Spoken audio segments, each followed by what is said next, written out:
the introduction of corporate tax at a 9%, as well as the VAT, which is started 5 years ago. And also there is many free zones, which allows a many 100% free ownership to have a company's holding structure. The financial markets, we have DIFC, Dubai International Financial Center, and ADGM, Abu Dhabi Global Market.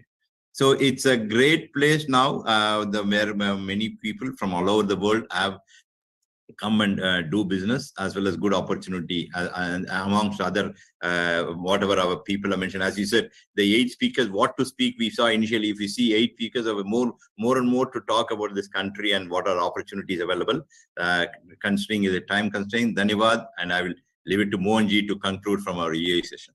Over to Ajayji.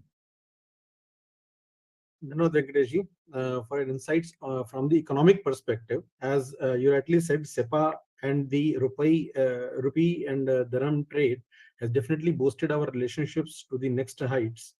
And we see the synergy between the businesses, while the Indian businessmen, we can see coming more and more for the business opportunities in UAE. So the partnership is increasing, and we are seeing a golden era of the relationship. Now, moving next in our line, we have Shri Narasimha Mohanji with us. So Narasimha Mohanji is been with us for a very long time. He's currently the president of PIOCCI, and he's an ex-president for FOI in Dubai. He's a lead coordinator for Prerna, an initiative for specially able and differently abled individuals, which is coordinated in collaboration with Council General of India. He is the vice president for the NRI Karnataka Forum. He is patron for Kannada Shala. He is retired from ABB as the global head of distribution channel business, electrification products division, based in UAE for working for last 22 years. And most importantly, our Mohanji is heading the Hindu temple here in Dubai, which has been recently built and is the center of attraction for the whole world.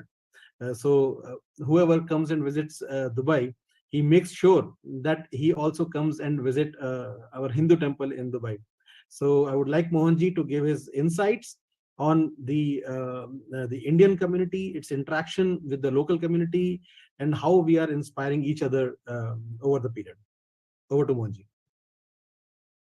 Namaskar, ARSP team, as well as all my colleagues who are on the this particular meeting. Thank you, Ajay, for a great introduction. I think, first of all, many of my colleagues have mentioned a lot about it, but I would just put a summary to make sure that most of them have been addressed. I would first take the chance of thanking the rulers of UAE and Dubai for supporting us to be present actively doing all our activities from Janmabhoomi to Karmabhoomi. As we all know that we Indians, wherever we are, we make sure that we play a role model, which we set example, like what we talk in corporates as walk to talk, or make sure that we mean what we say. And I think we all know that UAE has more than 200 nationalities, and Indians have more than 50% presence there. Out of 7+ million population, we are almost more than 3.6 or 3.7 million in number. Not only in number, contributions towards the business, which we already heard from many of my colleagues, that the statistics could be a little old, that it could be more than 35 to 40% is the total transfers which happens from overseas to back home in India, out of which more than 35% which comes from the Middle East, more than 50% comes from UAE, which is roughly around $27 billion. And the contribution of Indian business could be more than 60 to 70 billion in the total business what happens in UAE. More than anything, I think probably it is important wherever we are, not only we take care of ourselves, we take care of others, irrespective of any nationality, any religion. That is the beauty. Like we give always an example of the blood. When you donate a blood, it flows in every human being without you knowing its gender, its nationality, its religion. So we have that nature which has been our DNA, that we do our best to see how we can support others being as a great human beings. I think most of the points have been covered by my other colleagues. I think considering and respecting the time of ARSP, I would say thank you very much, ARSP, for conducting this wonderful event.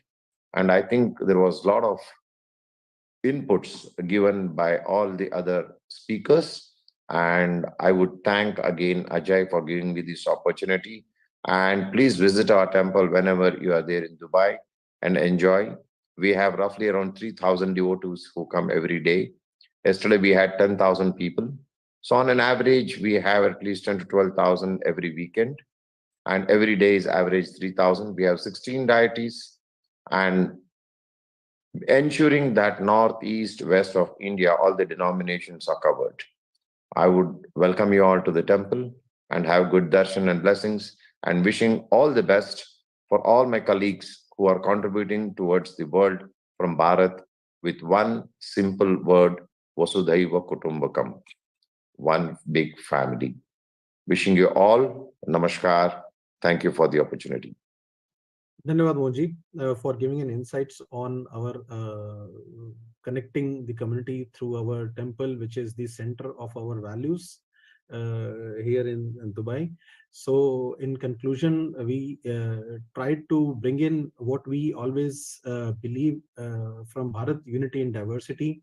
So I am from Delhi. We spoke about from Rajasthan, Gujarat, Tamil Nadu, across all the length and breadth of Bharat.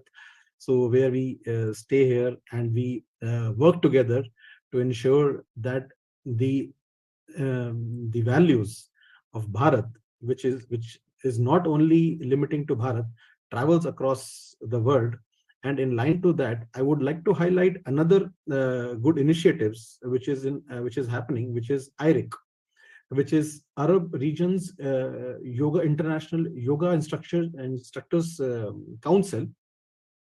So where the Arab regions yoga instructors come on one platform and they deliberate to give out the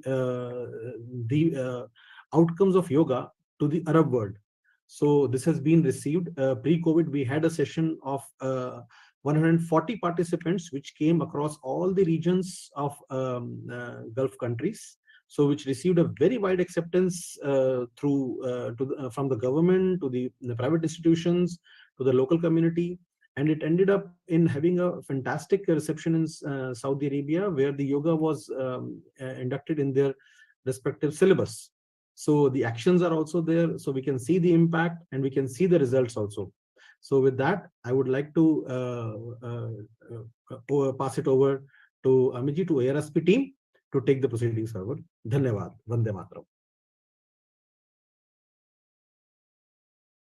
And all participants from UAE. That was very fascinating presentations by speakers, all 8 speakers. And now we'll show you 1 minute clipping of Prime Minister Modi's speech that is related to diaspora.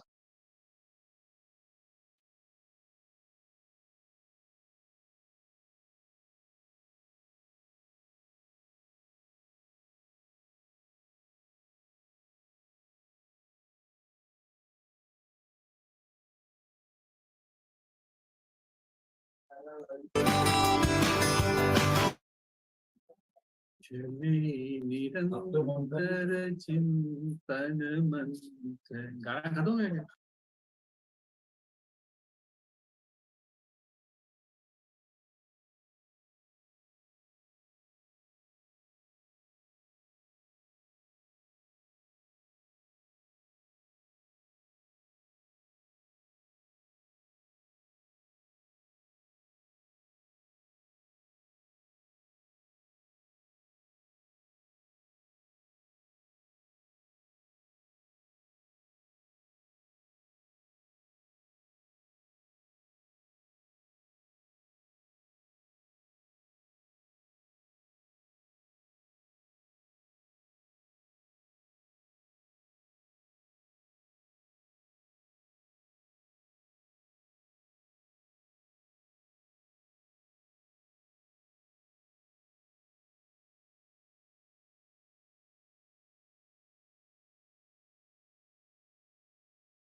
आवाज नहीं आ रहा है।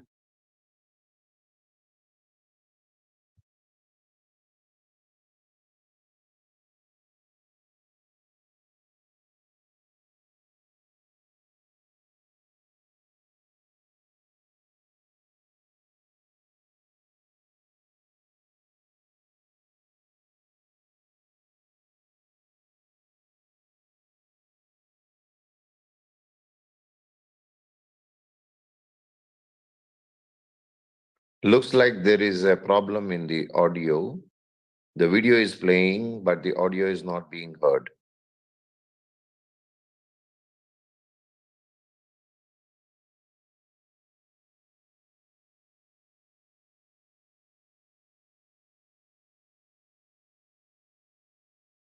Thank you so much. Now,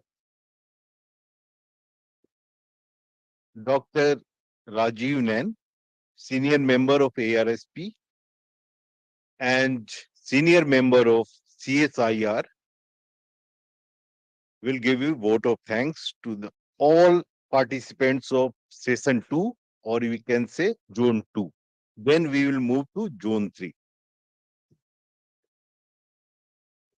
Thank you very much for actively participating in the event live around the clock global deliberative conclave.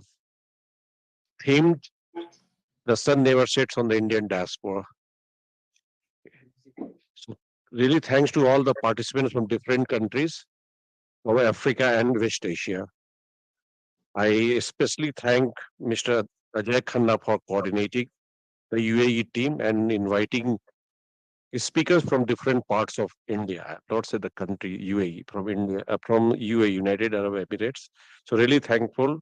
We all are thankful to you. I am also on behalf of all the organizations and the organizing committee would like to thank Roma participants and the way they demonstrated that Romas are also part of the Indian diaspora. Soon the world will realize it. So we are really thankful to the Roma participants and all the technical team which demonstrated and shown the performance of Indian culture.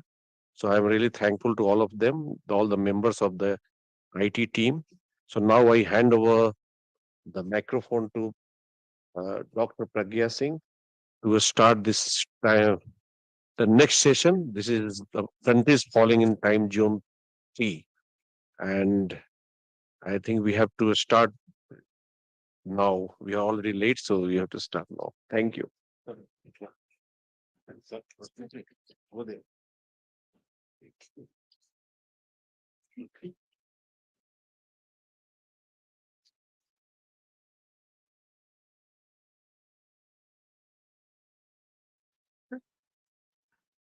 नमस्कार। आज के इस तीसरे सत्र में अंतर्राष्ट्रीय सहयोग परिषद की ओर से मैं आप सभी का हार्दिक अभिनंदन करती हूँ, स्वागत करती हूँ। वसुधैव कुटुंबकम, the world is one family, इस विचार को आगे लेते हुए आज का हम ये वेबिनार आयोजित कर रहे हैं।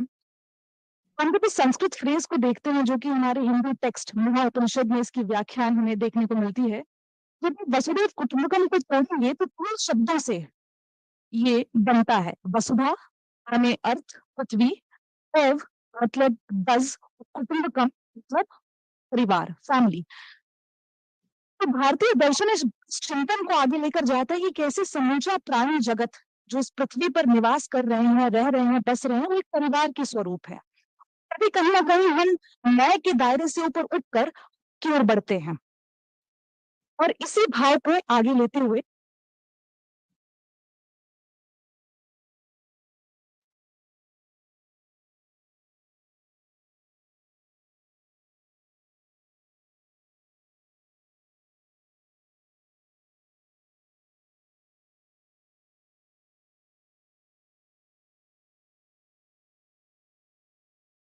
अच्छा, अभी आ रही है आवाज? पुनः नमस्कार करूंगी सभी का। अंतर्राष्ट्रीय सहयोग परिषद की ओर से मैं प्रज्ञा सिंह आप सभी का हार्दिक स्वागत करती हूँ, अभिनंदन करती हूँ आज के इस तीसरे सत्र में।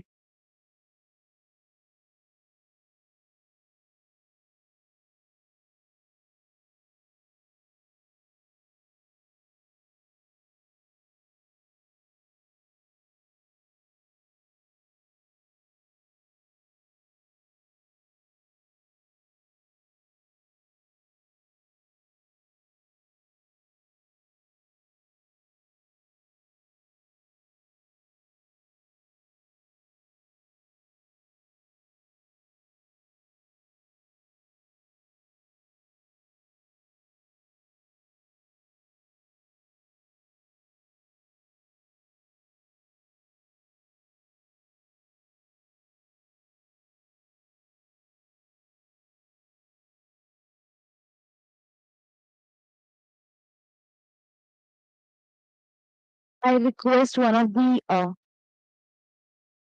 one.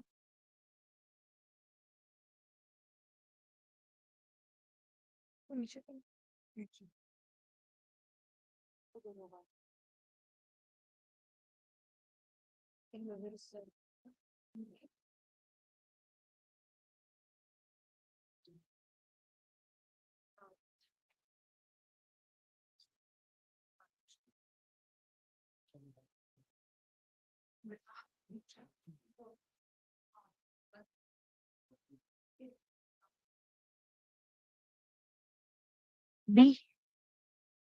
I request. I think we are audible now. Audible? Audible.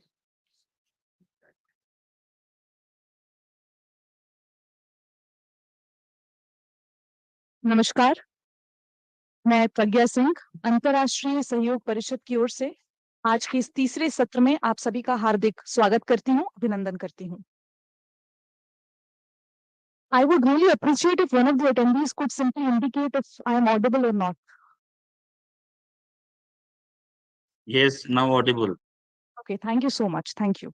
Okay, continuing. तो जब हम वसुधैव कुटुंबकम के इस भाव को देखते हैं तो हमें समझना होगा कि कैसे ये शब्द, ये विचार सामने आया। वसुधा मतलब मतलब does, कुटुंबकम ट्रांसलेट्स टू फैमिली। मतलब इस पृथ्वी पर जितने भी प्राणी निवास कर रहे हैं, रह रहे हैं, वो सब परिवार के स्वरूप में हमें इन्हें देखना होगा। महापनिषद, जो कि एक महत्वपूर्ण हिंदू टेक्स्ट है, इसके आपको चैप्टर 6 में ये भाव देखने को मिलता है और इसीलिए हम भारतीय पार्लियामेंट में भी देखेंगे तो जो मुख्य द्वार है वहां पे ये वसुधैव कुटुंबकम का ये विचार, ये भारतीय समाज के महत्वपूर्ण मूल्य को दर्शाता है। और तभी जब हम प्रवासियों, जो इंडियन डायस्पोरा जो बाहर सेटल्ड है, जो अब्रॉड रह रहा है, जो ओवरसीज रह रहा है, वो स्मृति के इस भाव को, इस दर्शन को, इस चिंतन को अपने साथ लेकर गया है वहां पे और उसको आत्मसात उसने किया, उसको इंटरनलाइज किया है। और हमारा आज का मुख्य उद्देश्य उसके इस भाव को वो समाज में किस तरीके से जोड़ पा रहा है और कैसे वो कॉन्ट्रीब्यूशन दे पा रहा है, ये एक अनुभव हम वहां का पार्टिसिपेंट से जानना चाहेंगे। इसी इंटेंशन के साथ, इसी ध्येय के साथ आज का ये वेबिनार हम आयोजित कर रहे हैं। मैं एक एक करके जो हमारे पार्टिसिपेंट्स हैं, जो अटेंडीज हैं, उनका नाम लूंगी और उनसे अनुरोध करूंगी कि अपना परिचय देंगे मुझे और फिर आगे चलकर वो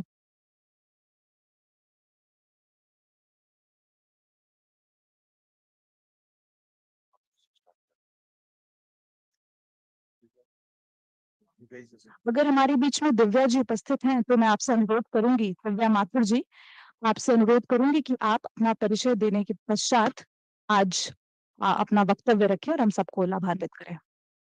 दिव्या माथुर जी, प्लीज। जी, धन्यवाद। मैं वातायन यूके की संस्थापक और संयोजक हूँ। सॉरी, मुझे थोड़ी सी बोलने में प्रॉब्लम है, तो मेरे साथ रहिएगा। तो मैं यूके में रहती हूँ और मैं अपना वक्तव्य शुरू करती हूँ। नमस्ते, मंचस्थ सभी विद्वज्जनों को और श्रोताओं को मेरा सादर प्रणाम। मुझे इस महती महोत्सव में सम्मिलित करने के लिए अंतर्राष्ट्रीय सहयोग परिषद का हार्दिक आभार। संक्षेप में कहूँ तो हमारा अपनाया हुआ देश यानी ब्रिटेन वसुधैव कुटुंबकम के संदर्भ में 100वीं सदी खरा उतरता है। इस देश में तो क्या, विदेशों में बसे अधिकतर भारतीय सभ्य सुसंस्कृत नागरिक यूं ही नहीं माने जाते। इस सफलता के पीछे है उनकी अदम्य स्वार्थ रहित मेहनत, दर्जनों संस्थाओं से जुड़े हम जैसे हजारों स्वयंसेवक जो यहाँ व्यक्तिगत, सामुदायिक और व्यावसायिक संबंधों के बनाए रखने के साथ साथ प्रत्येक सप्ताहांत मंदिरों, गुरुद्वारों, चर्चेज आदि में भारतीय भाषाओं, संस्कृति, कलाओं, नृत्य, संगीत को प्रचार और प्रसार में भूमिका निभा रहे हैं। यह उन्हीं के सतत प्रयत्नों का फल है कि ब्रिटेन में क्रिसमस और ईस्टर जैसे त्योहारों के साथ साथ होली, दिवाली, बैसाखी, रथ यात्रा, ओणम, पोंगल, जन्माष्टमी और छठ जैसे सभी महोत्सव बड़ी धूमधाम और उत्साह से मनाए जाते हैं। आज मैं वसुधैव कुटुंबकम के संदर्भ में प्रवासी हिंदी साहित्य के विषय में भी कुछ कहना चाहूंगी। ब्रिटिश नागरिकता लेने के बाद जब जब मैंने अपने मन में गहरे झांका है तो पाया है कि मैं ब्रिटिश तो कहीं से नहीं हूँ। भारतीयता मेरे मन में, मानस में एक अंग है। जाहिर है कि मेरे लेखन में भी इसकी अभिव्यक्ति परिलक्षित होगी। मेरी ही तरह विश्व भर में फैले 99% भारतीय तन मन से भारतीय ही रहते हैं, या कहूं कि उनमें भारतवासियों से अधिक भारतीयता पाई जाती है। जो आप भूल चुके हैं उसे हमने यहाँ सहेज के रखा है। इसीलिए भारत से बाहर लिखे जा रहे साहित्य का अध्ययन, अध्यापन, अनुवाद, शोध आज हमारी बहुत बड़ी आवश्यकता है। यह हमारे लिए विश्व के अन्य देशों, समाजों, संस्कृतियों तक पहुंचने की कुंजी है। सोपान पर चढ़ते हुए व्यक्ति के सामने नए नए दृष्टि उपस्थित होते हैं, नए अनुभव होते हैं, परिपक्वता आती है और इन्हीं सब भावानुभूतियों को हम भारत और विश्व से बांटना चाहते हैं, किंतु उसे अपरिपक्व, अविश्वसनीय और घटिया समझकर खारिज कर दिया जाता है। हमारे अनुभव और विषय वृहत है, भिन्न है, अजीबोगरीब है। हमारा लेखन उतना ही अच्छा या बुरा हो सकता है जैसा कि भारत में लिखा जा रहा साहित्य। तो क्यों इसे भारतीय साहित्य की मुख्य धारा से काटकर अनदेखा किया जाता है? मुझे विश्वास है कि हमारा साहित्य निश्चय ही हिंदी में नई संवेदना, नया परिवेश, नया जीवन दृष्टि तथा नए सरोकारों के न केवल द्वार खोलेगा, अपितु समावेशिता, वृद्धि, समृद्धि और विश्वास का वातावरण पैदा करेगा। यह महज एक इत्तेफाक है कि कल एक भयंकर महामारी ने दूरियों को नजदीकियों में बदल दिया। आर्ट्स काउंसिल ऑफ इंग्लैंड और भारतीय उच्चायोग लंदन से सम्मानित हमारी संस्था वताइन यूके, जो इस साल अपनी 20वीं सालगिरह मना रहा है, लॉकडाउन के 3 वर्षों के दौरान 153 साप्ताहिक संगोष्ठियों का सफल आयोजन कर चुका है। कविता पिकनिक, सालाना वातायन पुरस्कार, कविता और कहानी संग्रहों के प्रकाशन, अनुवाद, गीत गजलों के एल्बम, राष्ट्रीय और अंतरराष्ट्रीय संगोष्ठियों के फलस्वरूप पूरा विश्व हमारे जूम आंगन से जुड़ता है और हमारी हौसला अफजाई करता है। आपके इसी उत्साहवर्धन से प्रोत्साहित होकर एक लंबी अवधि के बाद हम लंदन में एक भारतीय हिंदी महोत्सव का आयोजन करने जा रहे हैं अक्टूबर में, जिसमें हम अंतरराष्ट्रीय सहयोग परिषद, भारतीय सांस्कृतिक संबंध परिषद, वैश्विक हिंदी परिवार और वैश्विक केंद्रीय हिंदी संस्थान जैसी प्रतिष्ठित संस्थाओं के सहयोग की हमें अपेक्षा है। अंत में मुझे 5 मिनट दिए गए थे, शायद हो गए होंगे। अंत में बस मैं ये कहना चाहती हूँ कि आए आज हम सब प्रतिज्ञा करें कि वसुधैव कुटुंबकम के आदर्श को स्थापित करने के लिए यदि आप हर एक व्यक्ति, दिव्या जी, यदि आप और भी बोलना चाहती हैं तो आप कंटिन्यू कर सकती हैं। 5 आ, मिनट आप और ले सकती हैं। जी, मैं एक लेखिका भी हूँ, तो इसलिए मेरा ये रहा है कि मैंने 7 कविता संग्रह और 8 कहानी संग्रह और 3 उपन्यास लिखे हैं, और मुझे लगता है कि मुझे भारत से बहुत अच्छी प्रतिक्रिया नहीं मिली, और समीक्षक तो हम लोगों को बिल्कुल अपेक्षा करते हैं हमारी। तो ये बहुत और हम लोग चाहते हैं कि हम अपना अनुभव, अपनी कहानियां यहाँ से बांटे, और भारत के लोगों को उसमें बहुत इंटरेस्ट भी है, लेकिन जब तक वो पहुंचेगा नहीं पाठकों तक और श्रोताओं तक, तो हम लोग कैसे जानेंगे। तो हम लोग जितना भारतीय साहित्य को पढ़ते हैं, हमारे साहित्य को बहुत कम पढ़ा जाता है। हम लोग खुद ही अपने प्रचार प्रसार कर ले, खुद लोकार्पण कर ले, खुद कविताएं लिख ले, खुद प्रकाशित करवा ले, यही होता है प्रवासी साहित्य के साथ। तो इस थीम को, आपकी इस थीम को लेकर मैं कहना चाहूंगी कि हमको एकजुट होकर प्रयत्न करना चाहिए। जैसे हम अपने को इतना भारतीय मानते हैं, अपना मानते हैं, ऐसे ही वहां पे भी लोगों को हमें अपना मानना चाहिए और उसी तरह से एक्सेप्ट करना चाहिए कि जैसे कि हम लोग करते हैं।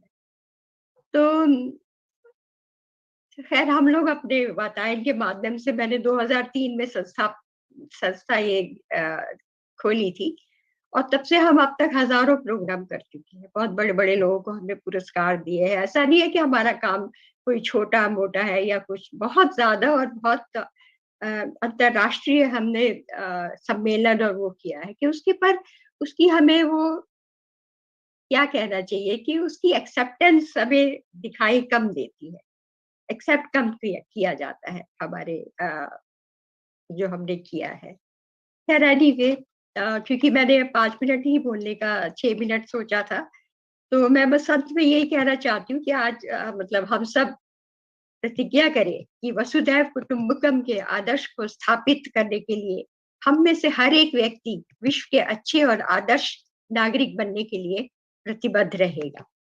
विश्व में भारत के अच्छे नाम, सम्मान और गौरव को बनाए रखेगा। जय हिंद।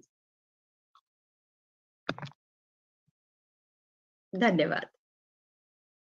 जी, धन्यवाद दिव्या जी। मुझे लगता है कि अभी भारत में जो लोग रह रहे हैं उनके मानस पटल पर अभी एक विचार आ गया है कि किस तरीके से हमें आगे इसको बढ़ाना है और हमें भारतीयता उस भाव को जन्म देना है। और इसके लिए बहुत महत्वपूर्ण है कि हम पाश्चात्य सभ्यता का वो दर्शन भी हम साथ लेकर चले, उसको भी समा के रखें, उसको भी समाहित रखें। लेकिन उसके साथ साथ जो अपने यहाँ के नए लोग जो अभी उभर रहे हैं उनके विचार को भी हम दबाए ना, और उनको भी इतना मौका दिया जाए कि वो भी भली भांति अपने इस विचार को आगे रख सके। तो क्योंकि मेरे ख्याल से ये एक डेवलपमेंट, ये विकास अभी देखने को मिल रहा है। Way to go. Mister Sanjay Srivastava ji हमारे बीच यदि हैं तो, संजय श्रीवास्तव जी। जी बिल्कुल उपस्थित हूँ। नमस्ते।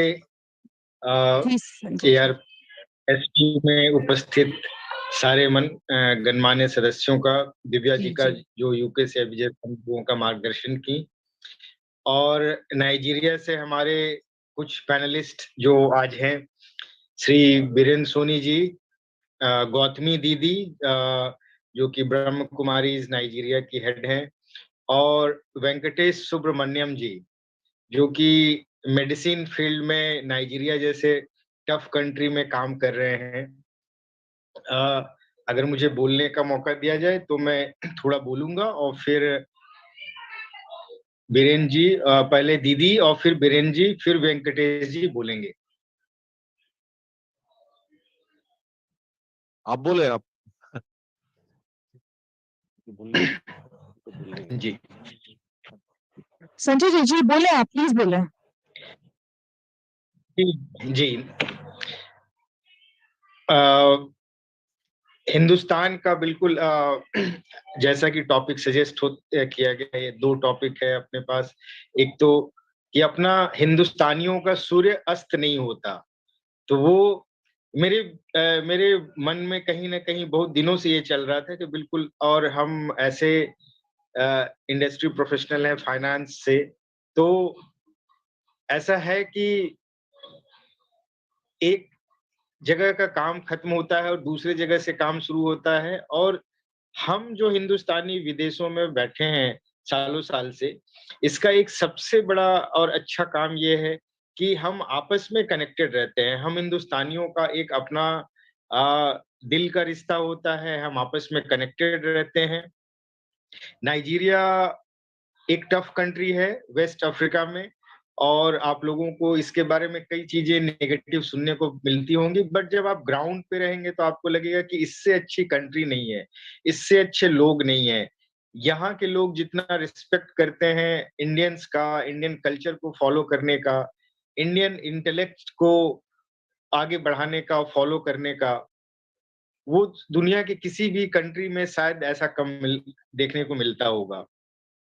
तो यहाँ पे मैं एक अभी बिजनेस में हूँ, पहले फाइनेंस प्रोफेशनल होके आया और करीब 16 साल से इस देश के साथ जुड़ा हुआ हूँ। लेकिन देश में, नाइजीरिया में रहने के बाद भी और यहाँ की कठिनाइयों के बाद भी हर वक्त, हर समय हम अपने देश से ज्यादा जुड़े रहते हैं। हमें लगता है कि हम इस देश में कमा रहे हैं, हम इस देश में काम कर रहे हैं, इस घर में काम कर रहे हैं, उस घर को आबाद करने के लिए, और उस घर के लिए जो भी होता है वो हम यहाँ से करते हैं।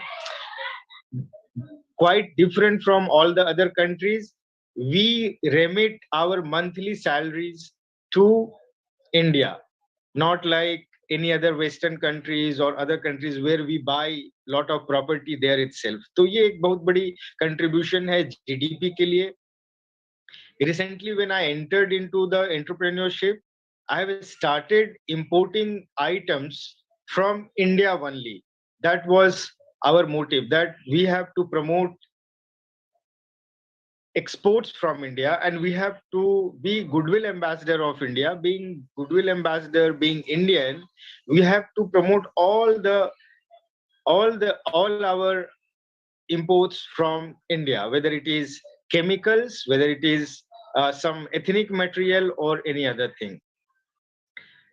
अभी जब हमारे और भी कलीग्स बोलेंगे तो वो आपको बताएंगे कि नाइजीरिया में कुछ हिंदुस्तानी 150 साल से रह रहे हैं, तो आजादी के पहले से भी हिंदुस्तान का यहाँ पे परचम फहराया हुआ है, हिंदुस्तान का नाम है। मोदी जी की जब गवर्नमेंट आई तो उन्होंने एक बात कही कि इंडियन ओरिजिन ऑर्गेनाइजेशंस जितने भी हैं विश्व भर में, उन्हें हमें जोड़ना है। और इंडियन ओरिजिन ऑर्गेनाइजेशंस में सबसे पहला जो काम होता है या सबसे ज्यादा रिस्क लेके जो लोग काम करते हैं वो है धार्मिक और सामाजिक संगठन। धार्मिक और सामाजिक संगठन जहां पहुंच गया और जहां उन्होंने एक मंदिर बनाई, एक अपना नाम, काम और अपनी हिंदू संस्कृति को बढ़ाना शुरू किया, उसके बाद बाकी लोगों के लिए भी एक मौका मिल जाता है, रास्ता खुल जाता है। चाहे वो बिजनेस प्रोफेशनल हो, वर्किंग प्रोफेशनल हो, एंटरप्रेन्योर हो या बड़ी-बड़ी इंडस्ट्रीज हो। और स्पेशली नाइजीरिया का ऐसा अपना सिचुएशन है या ऐसी अपनी जियोग्राफी है कि ये ईस्ट से वेस्ट तक कनेक्टेड है। यहाँ रहने वाले व्यापारियों का, बिजनेसमैन का जो बिजनेस हाउसेस होता है वो हांगकांग, मलेशिया, सिंगापुर से शुरू होके इंडिया में होता है, फिर दुबई में भी उनकी ऑफिस होती है, नाइजीरिया में होती है और नाइजीरिया के बाद फिर उनका एक ऑफिस लंदन और एक ऑफिस यूएस में भी होता है। तो इतने अच्छे से कनेक्टेड हैं और सबसे अच्छी बात है कि इंडियन कंपनी जो यहाँ पे हैं सालों साल से, वो इंडियन प्रोफेशनल्स को ही अपना जो इम्पोर्टेंट पोर्टफोलियो होता है, सीईओ, फाइनेंस, ऑपरेशंस, वो देते हैं। इसका बहुत बड़ा कारण है कि हम लोगों ने जो चीजें लर्न करी है इंडिया में, बिल्कुल लो कॉस्ट पे काम करने का, लो कॉस्ट पे चीजों को इम्प्रूव करके पूरे प्रोड्यूस करने का। अभी पूरी दुनिया बात कर रही है रिसाइकलिंग पे, रिड्यूस, रीयूज एंड रिसाइकल। मुझे लगता है कि इंडिया में ये प्रचलन हजारों साल से है कि किसी भी, कैसे हम केले के पत्ते में खाना खा लेते हैं और कैसे पेड़ के खा लेते थे और कैसे हम पेड़ से डालियां तोड़ के भी दातून और ब्रश कर लेते थे। तो ये इसका बड़ा अच्छा एग्जाम्पल है कि हम कैसे एक सस्टेनेबल लिविंग करते हैं जिसमें कि हेल्थ, हैप्पीनेस और सब तरह की चीजों हैं। सबसे इंपॉर्टेंट है कि हमारा जो व्यक्तित्व होता है, हमारा जो चरित्र होता है, हम जिस तरह का काम कहीं पे करते हैं, उससे हम एक अच्छे समाज का निर्माण करते हैं और उससे हम अच्छी चीजें लोगों को दिखाते हैं और बतलाते हैं। इसमें हिंदुस्तानियों का बड़ा रोल है, जो उनका लाइफस्टाइल होता है, जो उनकी साधारण सा वे ऑफ लिविंग है कि हम विश्व में कहीं भी रहे, हमें खाने पीने में वो पिज्जा बर्गर या जंक फूड जिसको पूरी दुनिया बोलती है वो कभी अच्छा नहीं लगता है। हम तब से अब तक मिलेट्स पे ही ध्यान देते हैं और राइस दाल और स्प्राउट्स खाना ही हम लोगों को पसंद है। तो ये सब छोटी छोटी बातें जब हम करते हैं, हम दूसरे अपने कलीग्स को जो नाइजीरियंस होते हैं या अफ्रीकन्स होते हैं उनको बताते हैं कि कैसे अपने परिवार को इम्प्रूव करो, कैसे अपने ऑर्गेनाइजेशन को डेवलप करो, तो वो इन सब चीजों से काफी प्रभावित होते हैं और वसुधैव कुटुंबकम का भाव इसमें आता है। यहाँ पे बहुत सारी ऑर्गेनाइजेशंस काम कर रही हैं, उसमें एक बहुत मुख्य तरीके से ब्रह्म कुमारीज है। इसके अलावा यहाँ पे कई सारे मंदिर हैं और मंदिरों को यहाँ पे रहने वाले हिंदुस्तानियों ने बहुत अच्छे तरीके से, बहुत बड़े भव्य तरीके से बनाया। जब हम यहाँ के मंदिरों को देखते हैं तो हमें लगता है कि इतना अच्छा मंदिर तो और इतनी शांति से शायद हम हिंदुस्तान में भी नहीं देख पाते हैं, और जितना सुकून इन मंदिरों में आके मिलता है या देखने को मिलता है। ऑर्गेनाइजेशंस भी बहुत सारे हैं, हजारों हजार बिजनेस ऑर्गेनाइजेशंस हैं, सोशल ऑर्गेनाइजेशंस हैं, ट्रेड ऑर्गेनाइजेशंस हैं, और इन सब का बहुत अच्छा काम है। और मुझे लगता है कि as the topic suggest, the sun never sets for Indians, ये भी एक बहुत बड़ा माइलस्टोन है, या आप कह सकते हैं बहुत अफ्रीका के अंदर नाइजीरिया या वेस्ट अफ्रीका एक बहुत बड़ा, बहुत इंपॉर्टेंट रोल रखता है। और आने वाले कई सालों में Nigeria is going to be the business hub, the development hub for all Africa. क्योंकि हम अफ्रीका को कई बार गलत सोचते हैं कि अफ्रीका साउथ अफ्रीका है या फिर कोई और कंट्री है। नहीं, यहाँ पे इनका जियोग्राफी बहुत बड़ा है और नाइजीरिया वर्ल्ड में 5th लार्जेस्ट पॉपुलेटेड कंट्री होने जा रही है अगले 10-15 सालों में।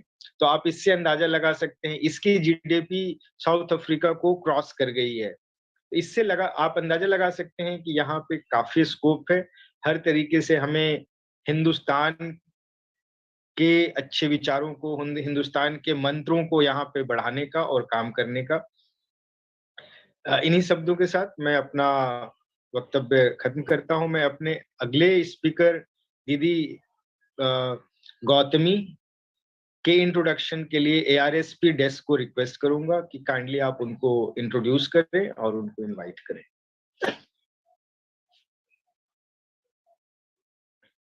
बहुत संजय जी, धन्यवाद। आपने जो अपना अनुभव साझा किया हम सबके साथ, और आप जब ये बात कह रहे थे कि कैसे जो भी चीजें आपने यहाँ की मिट्टी में सीखी आप उन्हें उसे वापस देना चाहते हैं और वो भाव आप अपने भीतर रखते हैं, यही कहीं ना कहीं भारतीयता के बारे में बताता है। और जो हम कहते हैं कि डायस्पोरा किस तरीके से फ्लैग बेयरर्स हैं इंडियननेस के, इंडियन सोसाइटी के, और किस तरीके से वो एक मूविंग इंडिया रिप्रेजेंट करते हैं ओवरसीज जाके, ब्रॉड जाके, तो ये तमाम उन प्रवासियों को इससे सीख लेने की आवश्यकता है। और मैं सोचती हूँ कि भारत दर्शन सही मायने में वो प्रवासी ही भारत के उस चिंतन को समाज में रख सकते हैं और इस समाज के लोग भी उससे काफी चीजें सीख सकते हैं। अब मैं अनुरोध करूंगी हमारे बीच, अगर जी संजय जी आप स्पीकर का नाम ले रहे थे, मैं अनुरोध करूंगी यदि आप उनका संक्षिप्त में परिचय दें और उनसे अनुरोध करें कि वो अपनी बात को यहाँ रखें। आप समन्वय कृपया कर लीजिए। संजय जी, जी आप सुन पा रहे हैं मुझे? जी बिल्कुल, गौतमी दी अवेलेबल है, स्वागत है। आप जी ब्रीफ इंट्रोडक्शन दीजिए दीदी और प्लीज अपना वक्तव्य शुरू करें। ओम शांति। सर्वप्रथम सभी को बहुत बहुत शुभकामनाएं, खास करके अंतर्राष्ट्रीय सहयोग परिषद जो ये ऑर्गेनाइज करके सभी को एक सुंदर मंच दिया है अपने दिल से अपने वक्तव्य को, अपने भावनाओं को व्यक्त करने का, अपने देश के प्रति अपनापन, एक देश के प्रति, अपने प्रति, अपनों के प्रति, वसुधैव कुटुंबकम, ये बहुत सुंदर टॉपिक है और ये सच में सॉल्यूशन है। ये टॉपिक ही अपने आप में एक सॉल्यूशन है अनेक प्रॉब्लम्स के लिए, बिकॉज एक व्यक्ति के दिमाग में यस नो कॉन्फ्लिक्ट हो सकता है, दो लोगों के बीच में कॉन्फ्लिक्ट, दो मान्यताएं, दो धर्म, दो देश, इस तरीके से देखा जाए ये कॉन्फ्लिक्ट्स की दुनिया, अर्थात कली युग कहा जाता है, कलह क्लेश का युग। परंतु इस कलह क्लेश के युग में अगर कोई सोल्यूशन है वो एक कॉन्शियसनेस है, क्योंकि लोग आपस में डिफरेंसेस को देख रहे हैं। अब इन डिफरेंसेस को समाप्त करने के लिए कोई तो कॉमन चीज आपस में देखकर एक दूसरे की वो कुटुंब का फीलिंग, वसुधैव कुटुंबकम, वसुधा अर्थात धरती, भूमि, और एक सब कुछ एक लैंड है, और कुटुंबकम फैमिली। जब हम धरती की बात करते हैं, धरती को भारत में हम माँ कहते हैं। अब माँ है तो बाप भी होना चाहिए ना। जब तक उस एक माँ को तो हमने स्वीकार किया, उस एक बाप को भी स्वीकार करेंगे तो कंप्लीट फैमिली फीलिंग, वो कॉन्शियसनेस आएगी। माँ धरती माँ अर्थात नेचर पूरी, और बाप हम सबका, हम सब अगर समझे कि we are all beings in this body, तब हमारा बाप होता है परमपिता परमात्मा। तो एक परमात्मा हम सब का बाप, रचयिता, विश्व कल्याणकारी, विश्व रक्षक, विश्व शिक्षक, विश्व परिवर्तक, विश्व रचयिता, अगर उस एक बाप को भी हम स्वीकार करें, समझे, तो फिर एकता आ जाती है, फिर कुटुंब तो ऑटोमेटिकली बन जाता है। तो वसुधैव कुटुंबकम, what is this family feeling? ये है फैमिली फीलिंग, दैट हम सब एक बाप के बच्चे हैं। फिजिकली तो हम सब अलग अलग परिचय से आते हैं, परिचय में हमारा culture, tradition, customs, traditions, languages, मान्यताएं, बिलीफ सिस्टम, सब कुछ अलग अलग है। परंतु Bharat is very famous for its unity in diversity. Diversity को देख रहे हैं, वैरायटी है, पर यूनिटी कब आएगी? उस डिफरेंसेस को डिग्निटी के साथ, रेस्पेक्ट के साथ हम कैसे स्वीकार कर सकते हैं? जब हम उस एक क्या है, स्पिरिचुअली भी कनेक्टेड है। ये spiritual consciousness that I am a being in this body, we are all spiritual beings with a human perspective.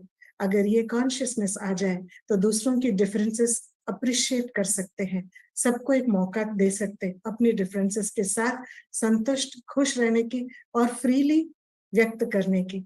तो we will not get really struggled, or we don't take sorrow by looking at the differences of others. Next, how we are very much different, because body consciousness में हम अलग अलग परिचय होता है, हर एक का अलग पार्ट होता है, क्योंकि भगवद गीता में भी लिखा है कि we are all playing our different roles. हम रोल्स प्ले करने वाले हैं, पर रोल नहीं है, पर हम सब सोल हैं। तो हम सब आत्मा है। ये आत्मा शब्द बहुत पावरफुल है जो भगवद गीता ने पूरे विश्व को दिया है। एटम कहे, एटॉमस कहे, रूह कहे, सोल कहे। जब हम सबको ये आत्मिक स्मृति जागृत होगी तो then you will have now one common vision towards everybody. Vision जब कॉमन होता है तो बहुत एलिवेटेड होता है, श्रेष्ठ होता है। श्रेष्ठ, एलिवेटेड अर्थात बुद्धि भी बेहद होती है। इस बेहद बुद्धि में इस धरती पर जितने भी है, सर्व को अपना परिवार मान सकते हैं। नेक्स्ट, व्हाई वी आर वसुधैव कुटुंबकम। हम क्यों कहते हैं वसुधैव कुटुंबकम? भारत में ही ये कॉन्शियसनेस है। भारतवासी भिन्न भिन्न समाज या भिन्न भिन्न भाषाओं से बिलोंग करते भी अपने आप को एकदम एक परिवार की तरह समझते हैं। This is a very powerful consciousness in Bharat.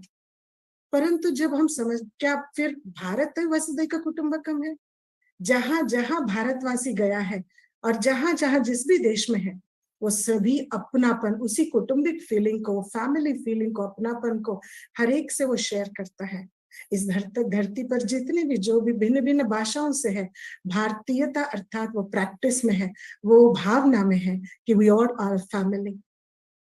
Now, I would like to just share about the karma philosophy कि क्यों भारतवासियों को नाइजीरिया में बहुत मान है, कहीं भी किसी भी देश में भारतवासी की जो हम्बल प्रैक्टिसेस संजय भाई ने बहुत सिंपल और बहुत स्वीटली बताया है कि हम we are for our practices, well known for our practices, चाहे वो कोऑपरेटिव फीलिंग है, हेल्पिंग नेचर है, या फिर सिंपल लाइफस्टाइल है, सस्टेन्ड लिविंग है, जो भी उन्होंने कहा उसमें बहुत सारी बातें आ जाती है जो हम समाज के लिए, देश के लिए, विश्व के लिए भारतीयता अर्थात एक feeling of taking care, caring nature है। फैमिली अर्थात एक दूसरे के लिए केयर भी करते हैं और एक दूसरे से शेयर भी करते हैं।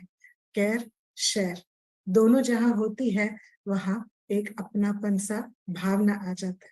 हम यहाँ रहते हैं, वैसे मीडिया में बहुत सारी बातें सुनने को मिलती है नाइजीरिया के बारे में, जैसे संजय भाई जी ने कहा, परंतु वास्तव में हम यहाँ 11 साल से हैं और ये धरनी अपना सा लगता है। आपको एक बात हम कहती हूँ, पहली बार जब नाइजीरिया आई, एयरपोर्ट में नीचे लैंड भी मतलब फ्लोर मिट्टी था, इस तरीके से था। अभी तो बहुत अच्छा डेवलप हो गया है, पर जब हम मिट्टी था जब उतरे थे तो उसी फ्लाइट में एक बहन थी, कहा सिस्टर आप ब्रह्मा कुमारी हो? हाँ जी हाँ। यहाँ क्यों कर रहे हो, यहाँ क्या है आपका काम? नहीं, यहाँ भी हमारा आश्रम है, पिछले 35 ईयर्स से है, तो हम यहाँ सेवा कर लिए, हमको हेडक्वार्टर से भेजा गया। तो आप यहाँ क्या काम करते होंगे? आप तो शांति के बारे में बोलते हैं। हाँ जी, शांति के बारे में।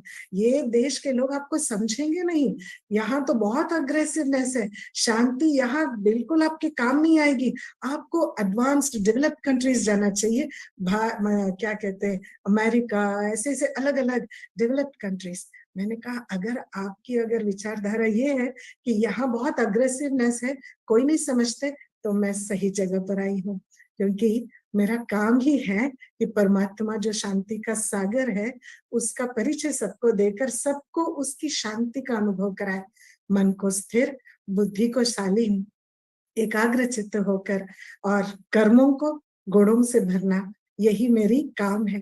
तो सभी को एक आईना दिखाती हूँ, बस आप बहुत अच्छे हो, उस आईने में हर एक को अपने अंदर के अच्छे गुण दिखाई देते हैं। तो इस तरीके से भारतीयता मुझ में तब जागृत थी जब मैं बचपन में ही थी, क्योंकि जिस फैमिली से बिलोंग करती हूँ they are all freedom fighters. मेरे दादाजी, परदादा, दादी और दादा दोनों फ्रीडम फाइटर्स है। Actually the body is from Anantapur, south India, और फिर वहां से दादाजी और दादी they were freedom fighters. Freedom आने के बाद दादाजी has become Indian police, Indian army में थे पहले, फिर बाद में इंडियन पुलिस डीएसपी से रिटायर हुए। और दादी was a very powerful person, वो प्रिंसिपल थी वहाँ अनंतपुर में, बहुत बड़ी कॉलेज है, और उसके बाद भी बहुत सारे नेताएं जो आए, भले कोई भी पार्टी के हैं, पर उनसे बहुत उन्होंने प्रेरणा ली है, क्योंकि जब भारत के जो स्वतंत्रता के विषय में जो मोर्चा निकाली गई, सबको इनविटेशन दिया गया, तो सभी कॉलेज के स्टूडेंट्स डर रहे थे बाहर आने के लिए, क्योंकि ब्रिटिश की सेना बहुत ही स्ट्रॉन्ग पावरफुल थी वहां उनको पकड़ने के लिए। तो इन्होंने क्या किया, हमारी दादी जी ने छोटे से पाउच में 6 कंगन, थोड़ा सा हल्दी पैक करके सबके कमरों में, हॉस्टल में सब लड़कों को भेज दिया कि आप ये चूड़ी पहन लो और ये क्या है, हल्दी लगा लो, ये कुमकुम लगाकर बैठ जाओ, तुम लोगों से नहीं होगा, भारत का स्वतंत्रता के लिए हम महिला ही ठीक है। तो इस तरीके से उन्होंने कुछ थोड़े लड़कियों को, स्टूडेंट्स को, बहनों को लेकर वो चल पड़ी, और ये जैसे उनको कंगन, ये हल्दी मिला, तुरंत सब बाहर निकल के आगे, उनके अंदर वो जोश आया और सभी ने उस मोर्चे में पार्टिसिपेट किया, विच वॉज वेरी सक्सेसफुल। उसके बाद भी काफी इसकी चर्चा रही। जब भी हम जाती हूँ, खास करके इंडिपेंडेंस डे के समय से, बचपन से हमने देखा दादाजी के साथ, हम कहीं ना कहीं कलेक्टर जी के साथ या वहाँ के मिनिस्टर्स के साथ सुबह से शाम तक we celebrate. For us, Independence Day is a very big festival. Right from the childhood, I really enjoyed, and that thing was there. तो हमेशा मैं सोचती थी कि मुझे भी एक यूनिफॉर्म जॉब करना है, तो पुलिस में या फिर ऐसे ऐसे। फिर बाद में ऐसा मौका मिला, MA-LLB की पढ़ाई हुई, और इस पढ़ाई से सोचा ये भी यूनिफॉर्म है, न्याय को संरक्षण करने का बहुत अंदर जज्बा था। फिर बाद में जैसे मेडिटेशन कोर्स किया तो अंदर से एक जागृति आई कि मुझे मेरे भारत के साथ, खास भारत, आम पूरा विश्व मेरा ही फैमिली है, और इस फैमिली की सेवा करना मेरा सर्वप्रथम धर्म है। और तब से मैंने दृढ़ संकल्प लेकर ब्रह्मा कुमारी बनकर इधर आई। पिछले 11 साल से इधर हूँ मैं, और इधर मैं सभी को देखती हूँ, और खास करके जो संजय भाई जी ने कहा, मंदिरों की बात, कोई भी मंदिर में प्रवचन के लिए बुलाते जाती हूँ तो वहां पे एक बहुत सुंदर बात कि वहां की पुजारी भी नाइजीरियन है काफी, तो इसको देखकर मुझे अंदर से बहुत खुशी मिलती है, इतनी परिवर्तन की शक्ति है इनमें। और भारतवासियों की जो अपनापन है, प्यार है, उन्होंने कितना परिवर्तन लाया दूसरों के जीवन में। यही तो बात है, स्व परिवर्तन से विश्व परिवर्तन। भारतीयता में परिवर्तन, स्व परिवर्तन से ये जो चारों तरफ एक पॉजिटिव वाइब्रेशन, एक एक्सेप्टेंस हो रही है। और नाइजीरिया में भारतवासियों से बहुत प्यार है इनको यहाँ, चाहे हमारे भाषा हो, संगीत हो, कल्चर हो, नृत्य हो, या कोई बॉलीवुड हो, या कोई कहानी हो, इनसे उनको बहुत प्यार है। और क्लासिकल डांस स्टाइल से भी बहुत प्यार है। यहाँ काफी नाइजीरियन है जो ट्रेन्ड क्लासिकल डांस परफॉर्म करते हैं, हिंदी बोलने वाले भी हैं। तो इस तरीके से हमने देखा, जहां हम रहते हुए ये आश्रम, ऐसा नहीं लगता कि हम नाइजीरिया में बैठे हैं या कोई और दुनिया का एक ऐसा खंड है जहां अपने नहीं है। देखिए, अपनापन दिल से होता है, और किसी में अगर गुण देखेंगे, वर्च्यूज देखेंगे, तो अपने ही लगेंगे ना, क्योंकि हमने माना प्रकृति से बना हुआ ये शरीर भारत से है, परंतु प्रकृति पति परमात्मा हम सबका बाप है। तो उस एक बाप को से अगर नहीं जुड़ेंगे तो परिवार समझना मुश्किल हो जाएगा, और डिफरेंसेस को देखते देखते दूरियां बढ़ती जाएंगी। तो 75 इयर्स जब ब्रह्मा कुमारी इसका हुआ, अभी तो 89, 87, 88 इयर्स हो रहा है ब्रह्मा कुमारी संस्था का। जो 75 इयर्स अमृत महोत्सव हुआ, उस समय हमारा स्लोगन, टॉपिक और लक्ष्य था, one world, one God, one world, one family. अर्थात पूरा विश्व मेरा परिवार है। और इस परिवार की फीलिंग के लिए, जब परिवार का फीलिंग आता है, एक दूसरे को एक्सेप्ट करते, फॉरगिव करते, साथ में रखते, साथ में आगे बढ़ते, ना ईर्ष्या, ना द्वेष, ना कोई प्रकार की नेगेटिव फीलिंग नहीं होती है। सामने वाले कोई भी फीलिंग रख के आए, परंतु हमारी इतनी पॉजिटिव फीलिंग है, क्योंकि जिस धरनी से हम हैं वहां की धारणा इतनी है कि हमारा दिल भी विशाल है और बुद्धिशाली में है और विशाल है कि सबको हम एक्सेप्ट कर सके। जो हमें एक्सेप्ट नहीं करते उनको भी हम दिल से प्यार करते, क्योंकि it is phases of life. हर कोई अपने समझ और मान्यता के आधार से कभी एक्सेप्ट करते, कभी रिजेक्ट करते, परंतु हम दिल में उनके बारे में क्या सोचते हैं। अगर पॉजिटिव रहेंगे, पेशेंट रखेंगे, हर एक में परिवर्तन आएगा। और ये जो स्वीकृति है, एक्सेप्टेंस है एक दूसरे के प्रति, ये बढ़ता जाएगा, बेहद में जाएगा। भारत अर्थात बेहद। ये पूरा जो मैं कर्म फिलॉसफी की बात कर रही हूँ, उससे मैं अपना वक्तव्य समाप्त करती हूँ कि कर्म फिलॉसफी अर्थात जैसे बीज हम बोएंगे वैसे फल हम पाएंगे, जो हम करेंगे वो हमें मिलेगा। भगवत गीता में बहुत साल पहले ही हमको ये बचपन से ही पढ़ाया जा रहा है। हमारी जो लाइफस्टाइल होती है भारत में, बचपन से ही हमको कई चीजें सीखने के लिए कोई यूनिवर्सिटी में जाने की आवश्यकता नहीं पड़ी।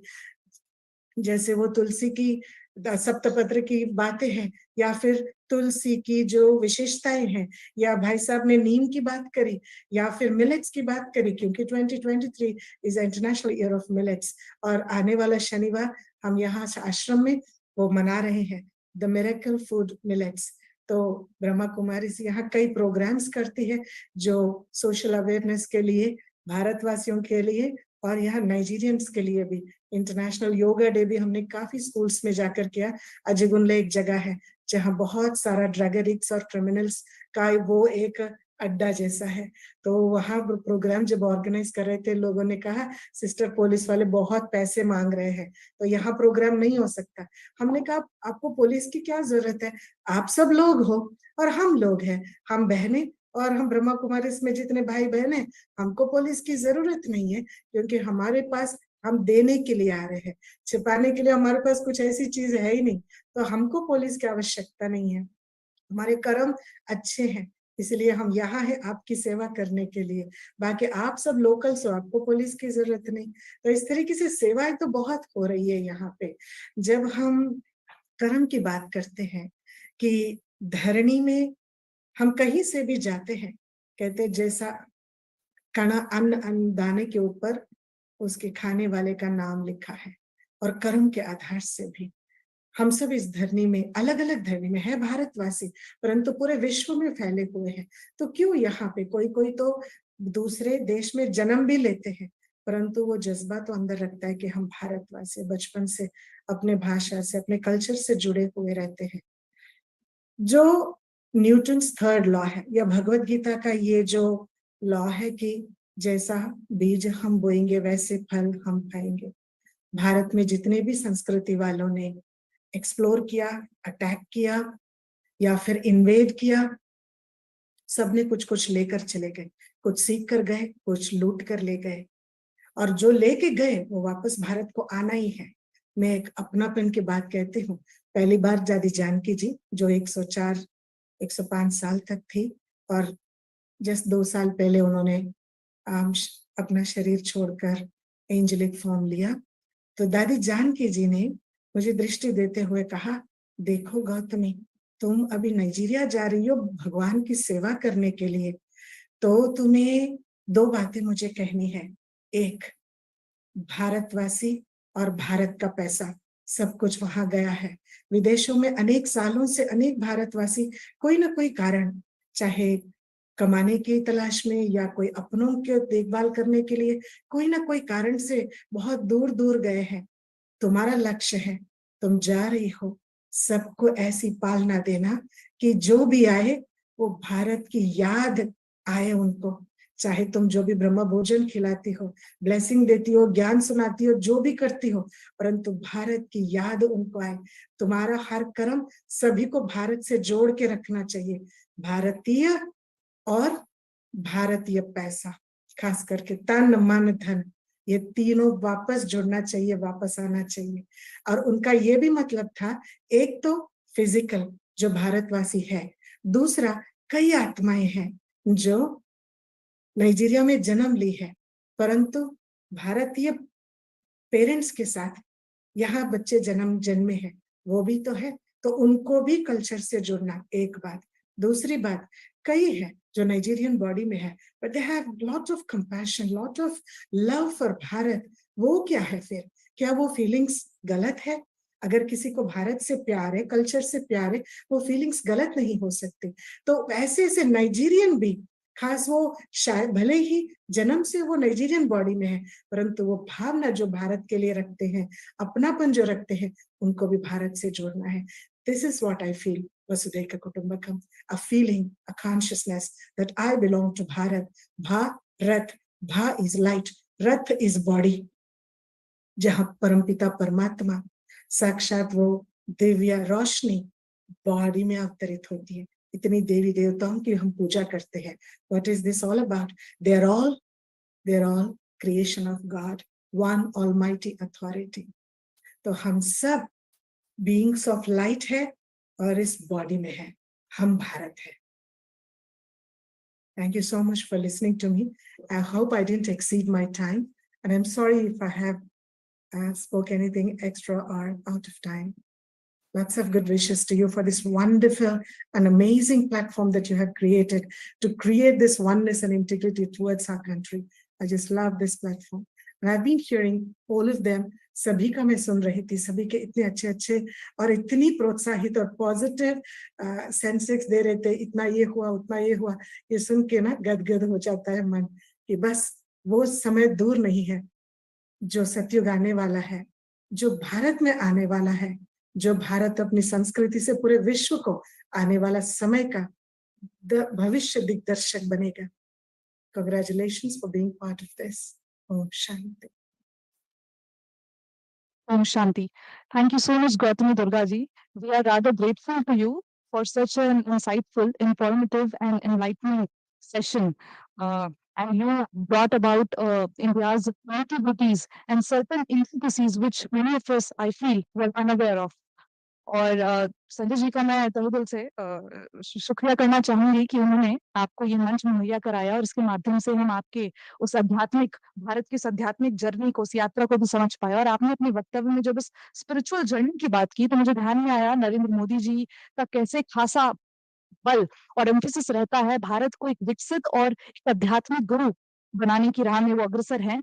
वो कहते हैं कि भारतीय संस्कृति, इंडियन भारतीय संस्कृति, भारतीय सभ्यता का ये एक तरीके से आप कह सकते हैं वो विचार, वो प्रतिबिंब होता है उसमें, उस विचार का एक रिफ्लेक्शन देखने को मिलता है। तो thank you so much for coming up with such an enlightening and thought-provoking idea that you have brought before us. Thank you so much. Next up, we have Mr. Venkat Subramaniam Tyagarajan ji. Are you with us, sir? Yeah. So please introduce yourself and get started. Ji. Okay. I think I will fix up some timing for myself so that I keep up to the time. And I think so much have been said about Vasudhaiva Kutumbakam that I feel I can just say that I stand on existing protocols and I think it would be done because I've been watching the program since morning. I really wish to thank the organization for organizing such a beautiful program where they are bringing people from across the world where sun doesn't set, where Indian diaspora is. Vasudhaiva Kutumbakam, like Madam said very clearly, that जो हम बोते हैं वही हम काटते हैं. 2600 साल पहले दो वर्ड किसी ने बोए थे कि वसुदेव कुटुंबकम, और आज वो वर्ड एक वृक्ष बना है कि जो पूरे दुनिया को संभाल सकता है. उस जमाने में जब ये चीज बनी थी, I remember that when I saw that I was just going through all the details what has come from the morning. 2600 साल पहले जब ये चीज बना था तब सम्राट अशोक ने इसको इस तरीके से प्रचार किया था कि उस जमाने में भी बहुत डिफरेंसेस थे लोगों के बीच में, एंड इस दो वर्ड के माध्यम से उन्होंने सबको मिलाया था. इस दो वर्ड का सिग्निफिकेंस आज सबसे ज्यादा इंपॉर्टेंट है क्योंकि आज हम लोग अपने आप को बहुत सारे तरीके से डिवाइड करते हैं. या तो हम कास्ट के हिसाब से डिवाइड करते हैं, या कलर के हिसाब से डिवाइड करते हैं, या रिलीजन के हिसाब से डिवाइड करते हैं, या रीजन के हिसाब से डिवाइड करते हैं. और हमारे मद्रासी में एक कहावत है कि कांच जब नीचे गिर के टूटता है तो उसको जोड़ना बहुत मुश्किल होता है. शायद इंसान के लिए वसुधैव कुटुंबकम एक सबसे बड़ा मंत्र है. तो when I go through the history this time, the world has changed a lot. Years have passed through, but what has happened 2600 years before is still happening today in this particular world. We are differentiating ourselves in very many ways. When I first came to Nigeria, we have a habit of just coming, meeting people, shaking hands and moving, and we only greet people whom we know very well. But what people here taught me, that some people were saying good morning, I was not bothered. I said, do I know you? They said that, do you need to be known to me to greet me?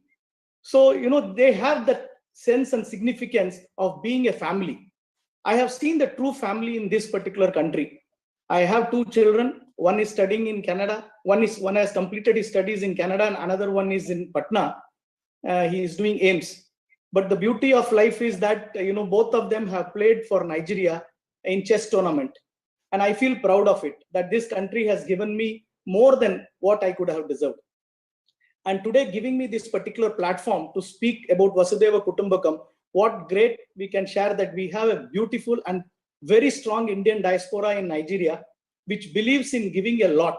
If I share with you some of the things which we are doing under Indian Cultural Association, under Indian Professional Forum, under some of the associations like Indian Pharmaceutical and Manufacturers Association, we are a very strong body. In fact, pharmaceutical sector which I represent is almost having 14% market share in total exports which is coming from India, and it is a huge factor. In fact, Nigeria is the 5th largest importer of pharmaceutical product from India. So it is because we have always seen the world as a global family that we have been able to mingle everywhere. Like my previous speakers who have said that the Indianness in us is itself an essence of the fact that we consider that the whole world is our family. I was born in Tamil Nadu, but I have been with my father because he was in defense in various parts of India. I have been in Punjab, I have been in Gujarat.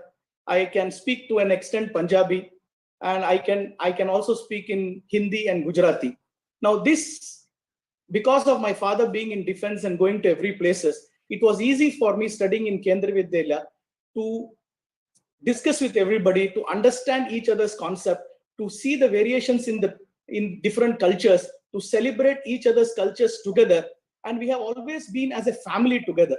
And that essence of it, I have just taken it, carried forward. And today, wherever I go across the world, I do feel that every person who is associated with me, whether they are my driver, whether they are helping me in my house, whether they are helping me in the company, we treat them as a family. That is why today, majority of Indian entrepreneurs are very good in administration of the people, are very good as CEOs of the company, and have done exceedingly well in their businesses. So considering all this fact and with the challenges which we are facing today in this current world, it is very imperative and it is very important for us to understand that these two words are going to be paramount in the times to come. So based on that, before I end, I wanted to share a small poem which I have written. With that, I will end my discussion. I want everybody to please have a hearing for this.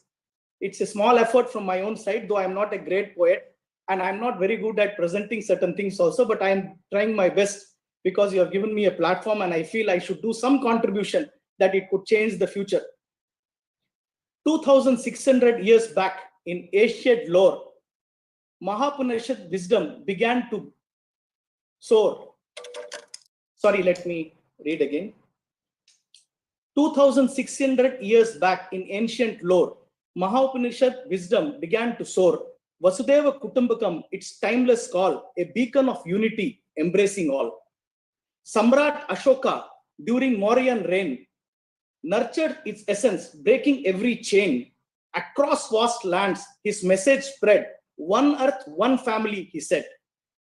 Yet today we see divisions arise through caste, religion, region, disguise, gender and color to set us apart, fractured unity, a wounded heart. In this world of chaos and divide, Vasudeva Kutumbakam must be our guide. Embracing diversity, we will find our worth, for unity alone can heal the earth. To survive as one human race, together we must seek common grace, shattering the walls that separates. In love and understanding we will navigate. So let us revive this ancient decree. One earth, one family, let it be. In each heart the flame ignites, a future of harmony shining bright. With this, I conclude my discussion. Thank you very much. Thank you so much Venkatesh ji. आपने जो अपना विचार रखा उसमें बहुत ही सरलता पूर्वक, बहुत स्पष्टता के साथ हमें वसुधैव कुटुंबकम का पूरा भाव समझ में आता है। और इससे मुझे ध्यान पड़ता है जब हम कहते हैं धर्म की जय हो, अधर्म का नाश हो, प्राणियों में सद्भावना हो, विश्व का कल्याण हो, तो हमने कभी भी सिर्फ भारतीय जनमानस का कल्याण हो यहाँ तक विचार को नहीं रखा। विश्व के कल्याण मतलब world harmony, world peace, world stability की हम बात करते हैं कि समूचे विश्व में स्थायित्व बना रहे, समूचे विश्व में एक वैश्विक शांति की परिकल्पना करते हैं। और आपके आज के दिए गए इस वक्तव्य से मैं इसी भाव को निकाल पा रही हूँ। बहुत बहुत धन्यवाद। Do we have Viren Soni with us? If I may add a line here for Venkatesh ji. Venkatesh ji is a pharmaceutical entrepreneur, pharmacist, pharmaceutical industrialist. And you know, pharmacy of India has already shown its excellence to the whole world, that low cost and excellent quality of chemical compositions formula to the world. And that's what Venkatesh ji is saying and providing to the whole world, the pharmaceutical knowledge of India to Africa. And he is very humble person, and you can see being from Chennai, if I'm not wrong, still he speaks a wonderful English, and he never shy on being the ambassador of one India.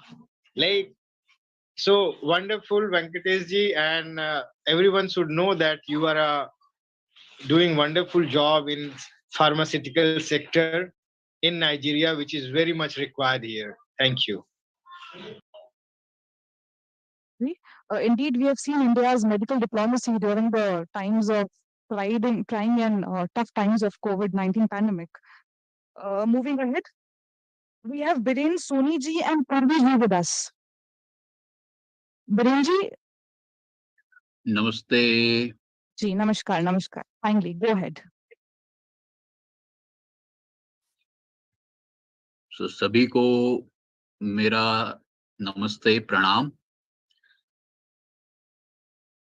मूलतः मैं भारत से हूँ और गुजरात राज्य के वसो नाम के गांव से हूँ और संघ हिंदू स्वयं संघ का पूर्णकालिक प्रचारक हूँ और सेवा इंटरनेशनल नाइजीरिया का संयोजक का दायित्व है। तो जितने भी भारतीयों से जो आज इस विषय पे सुनना हुआ, बहुत आनंद का अनुभव हुआ और खास करके जो नाइजीरिया के बंधु भगिनी को उनके अनुभव जब सुना तो उसके सापेक्ष में मेरा एक मन में विचार आया कि जिस प्रकार से उन्होंने भारत का विचार नाइजीरिया के संदर्भ में रखा, उसको सुनते हुए मेरा और पूर्वी जी का यहाँ पे जो अनुभव है वो मात्र 1 महीने का है। तो उस दृष्टि से जिस संदर्भ में उन्होंने अपनी बात रखी वो सुनते हुए बहुत अच्छा भी लगा और एक प्रकार से ऐसा अनुभव में भी आया कि उनके जो अनुभवों के सामने जब हम अपनी बात रखेंगे तो वो एक प्रकार से हमारा अधिकार इतना नहीं है उस विषय पे बोलने का, क्योंकि मात्र अभी 1 महीना यहाँ नाइजीरिया में आने का हुआ है।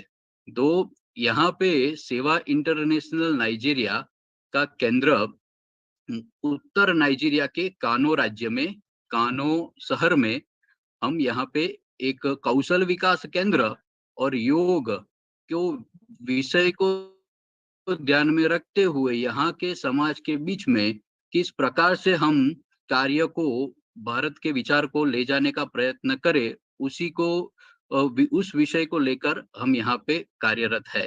तो आप सभी को बहुत बहुत धन्यवाद और आप सभी का आशीर्वाद हम प्राप्त करना चाहते हैं और यहाँ पे किस दृष्टि से इस विषयों को आगे बढ़ाए, उस सभी में सबके साथ सहकार के माध्यम से उस विषय को आगे बढ़ाने का प्रयत्न कर रहे हैं।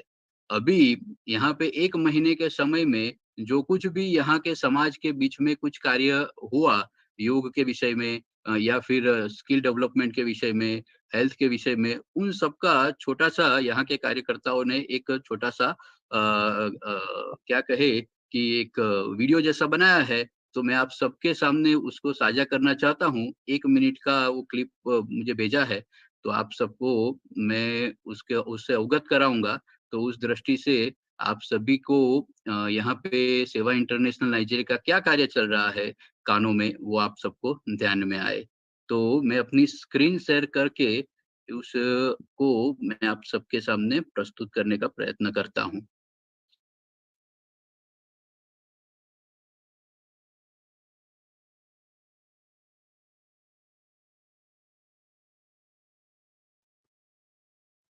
आप सभी को स्क्रीन दिखाई दे रही है क्या?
तो बहुत बहुत धन्यवाद। और कुछ मेरे मन में कुछ विचार इस विषय में अधिक नहीं है। जो कुछ भी कहना था शब्दों के माध्यम से हमारे सभी नाइजीरिया की तरफ से संजय जी ने और गौतमी जी ने और वेंकट जी ने भी बहुत अच्छी तरह से हमारे मन का भाव ही व्यक्त किया है, तो बहुत आनंद की अनुभूति होती है। मैं पूर्वी जी को कुछ आपके साथ कुछ साझा करना है तो मैं उनको कहता हूँ। सभी को नमस्ते और प्रणाम। यहाँ पे आए हुए 1 महीना हुआ है, जैसे बीरेन जी ने बताया। तो जब ग्राउंड पे जाते हैं, सबसे मिलना होता है, तो उनका भी बहुत ही अच्छा भारतीय लोगों के लिए अनुभव रहता है कि काफी डिकेडों से, काफी सालों से हमारे पूर्वज यहाँ पे शिक्षा के माध्यम से स्कूलों में, कॉलेजों में पढ़ाते थे और आज भी पढ़ाते हैं। तो उन सब के मन में गुरु का भाव होता है और उसी भाव से वो हम सबको देखते हैं। बहुत ही वेलकमिंग नेचर होता है और उनका यही बस कहना होता है, जहां पे भी जाते हैं, बस हमें भी भारत लेके जाओ। हम भी भारत ही आना चाहते हैं और यहाँ पे भारत को बनाना चाहते हैं। तो यही अनुभव के साथ हम फिर निकलते हैं। जैसे हमारे ऋषि मुनियों ने कहा है, न त्वहम कामये राज्यम न स्वर्गम न पुनर्भवम कामये दुख तप्ता नाम प्राणी नामार्ती नाशनम। ना हमें स्वर्ग की कामना है, ना हमें राज्य की कामना है। हमें तो बस सारे प्राणियों के, सारे मनुष्यों के दुख दूर हो, यही कामना है। तो इसी भाव के साथ हम सब यहाँ पे कार्यरत है और आप सभी के आशीर्वाद प्राप्त करते हुए अपनी वाणी को मैं विराम देती हूँ। सभी को धन्यवाद। बहुत बहुत धन्यवाद पूर्वी सोनी जी और बीरेन सोनी जी। अब तक के आपके नाइजीरिया में रहने के बाद के जो अनुभव को आपने हम सबके बीच साझा किया और सेवा इंटरनेशनल के माध्यम से आप किस तरीके से भारत का वो व्यवहार, वो आचरण वहाँ के लोगों को दिखा रहे हैं, ये देखकर बहुत ही अच्छा महसूस हो रहा है। और अंत में पूर्वी जी ने जो बहुत ही सुंदर सी बात की, निष्काम कर्म की बात, एक selfless action towards achieving the ultimate reality और गोल इन लाइफ, इसकी ओर मुझे लेकर जाता है। बहुत बहुत धन्यवाद हम सबके साथ जुड़ने के लिए। Do we have Pushkaraj Mogulji with us? Pushkaraj Mogul. I think he's not with us. Next, Dr. Sukhdev Kumar. लगता है किसी और, कौन? Do we have Dr. Next Sukhdev क्या नाम? Kumar? Dr. Sukhdev Kumar with us? Sanjay ji wants to speak. Sanjay ji, if you wish to speak something, please go ahead.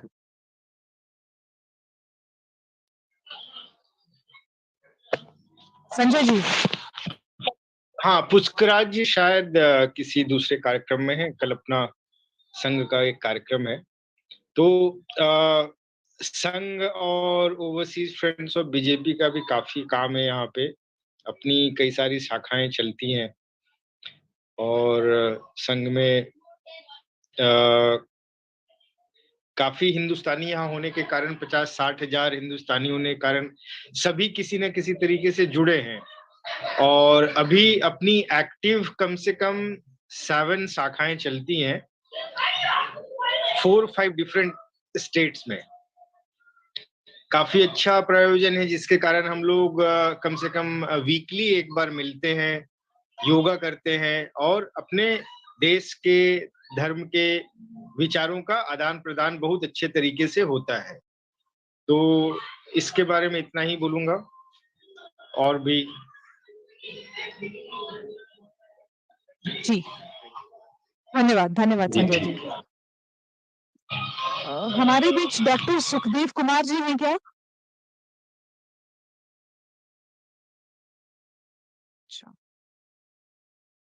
Vinod भूषणदानी ji.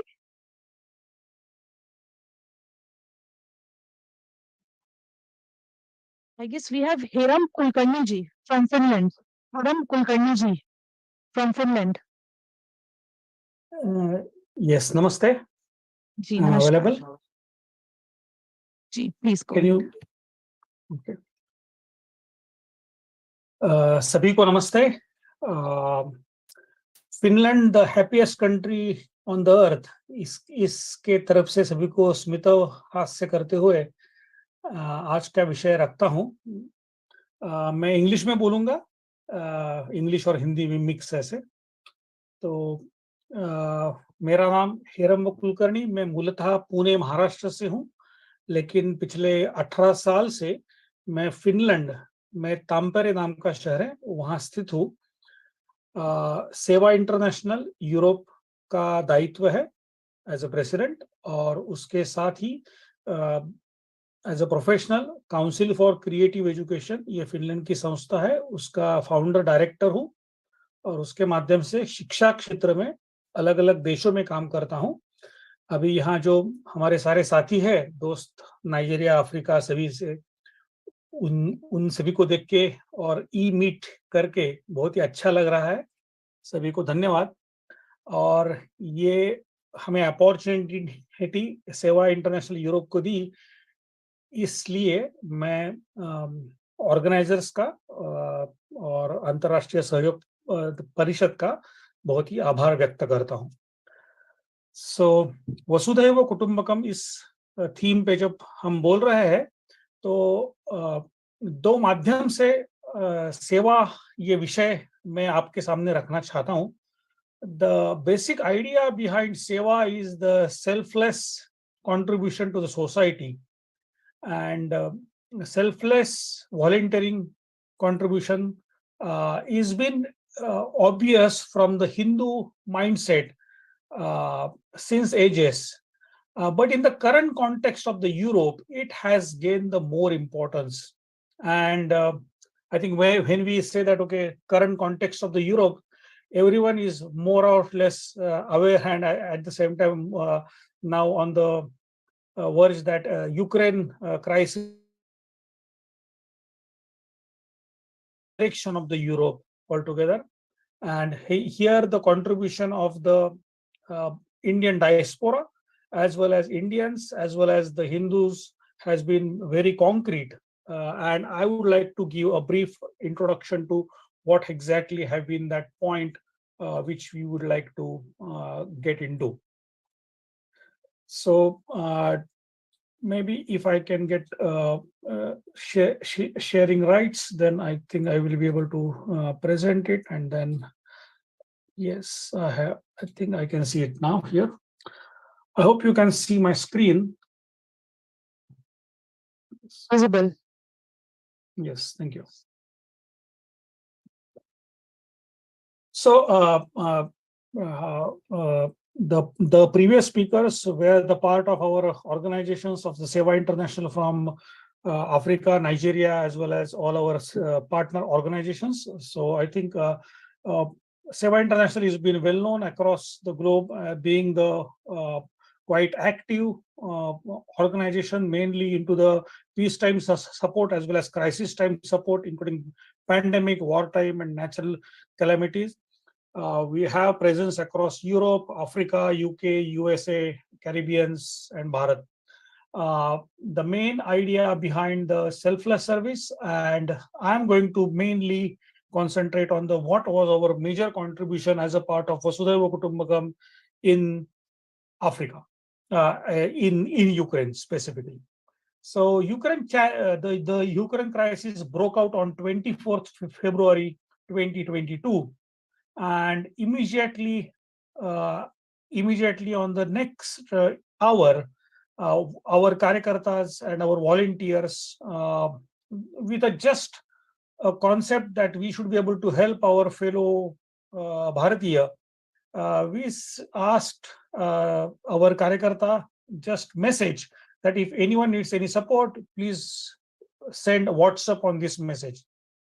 Our idea was that, okay, we will get maybe a couple of calls and we do some seva over there. To our surprise, in a matter of 2 hours, our Suryamani ji Karyakarta got more than 200 calls. Then we realized the magnitude of the problem, and within a few hours, we set up the helpline, a Google form, and in the Google form as well, we found that within a matter of 4 hours, we got more than 3,000 requests, all from students, family members, the students' family members back in Bharat. And then we realized, and at that time, even the embassies were not sure how much is the total students were there inside the Ukraine who were from the Indian diaspora. So we realized this situation, and our team started getting up, and the 350 plus volunteers of the of Seva Europe got kicked inside the project, and we started communicating with the students who were trapped inside the bunkers in the war-trapped situation. So you can see a timeline that within a span of just 3 days, we could be able to set up more than 350 plus volunteer setups. Those who were helping more than 12,000 Bharatiya students as well as other students across the globe. So we set up the online setup with WhatsApp as well as with phone calling. Then we have a borderline support, which we called as a Seva Border project. And as well as we had the Seva Ukraine, our Ukraine Karyakartas were helping them on the ground during the war crisis for the first 2 months. We could be able to get a connection of 18 different location points, and our volunteers were helping the students to come out of their bunkers and go to the nearest train stations or bus or arranging the transportation and then moving them across to the border areas, mainly across Poland or in Hungary or in Romania, which are the nearby countries where they should be able to be in the safe area. So after going to these countries, then you have a safe Operation Ganga was been launched, but how to come to that border, that was the biggest challenge.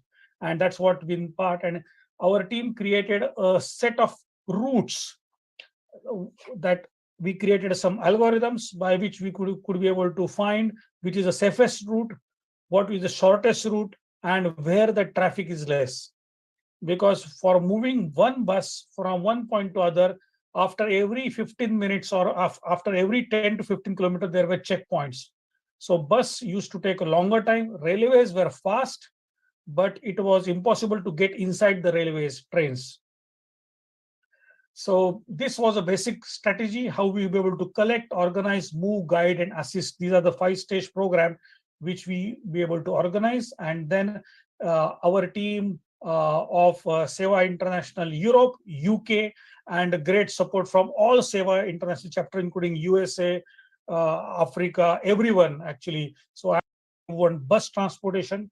And one of the key area was that as a part of this, we got the call from the ambassador of Nigeria in Ukraine. And he has been asking for the help because there more than 2,000 students were trapped in Sumy, which is the worst hit area on the border of Ukraine and Russia. And these 2,000 students were stuck in the war-torn zone, and they need simple transportation to come out of that area. And getting transportation was very difficult. Under Operation Ganga, the Embassy of India has had organized other transportation, but it was not available in bulk. So, but we could be able to manage some of the things, and in a matter of just 2 days, we could be able to mobilize more than 2,400 students of most of the African origins, including Nigeria, Egypt, Ghana, Kenya, out of that. And to appreciate that part, the foreign minister of Nigeria tweeted us with thanks as well as appreciating the efforts. The idea here is that when we start, and that's the concept of this conference, that when Hindu mindset starts with working, we never differentiate based on the passport color, human race color, or based on any of the skin color.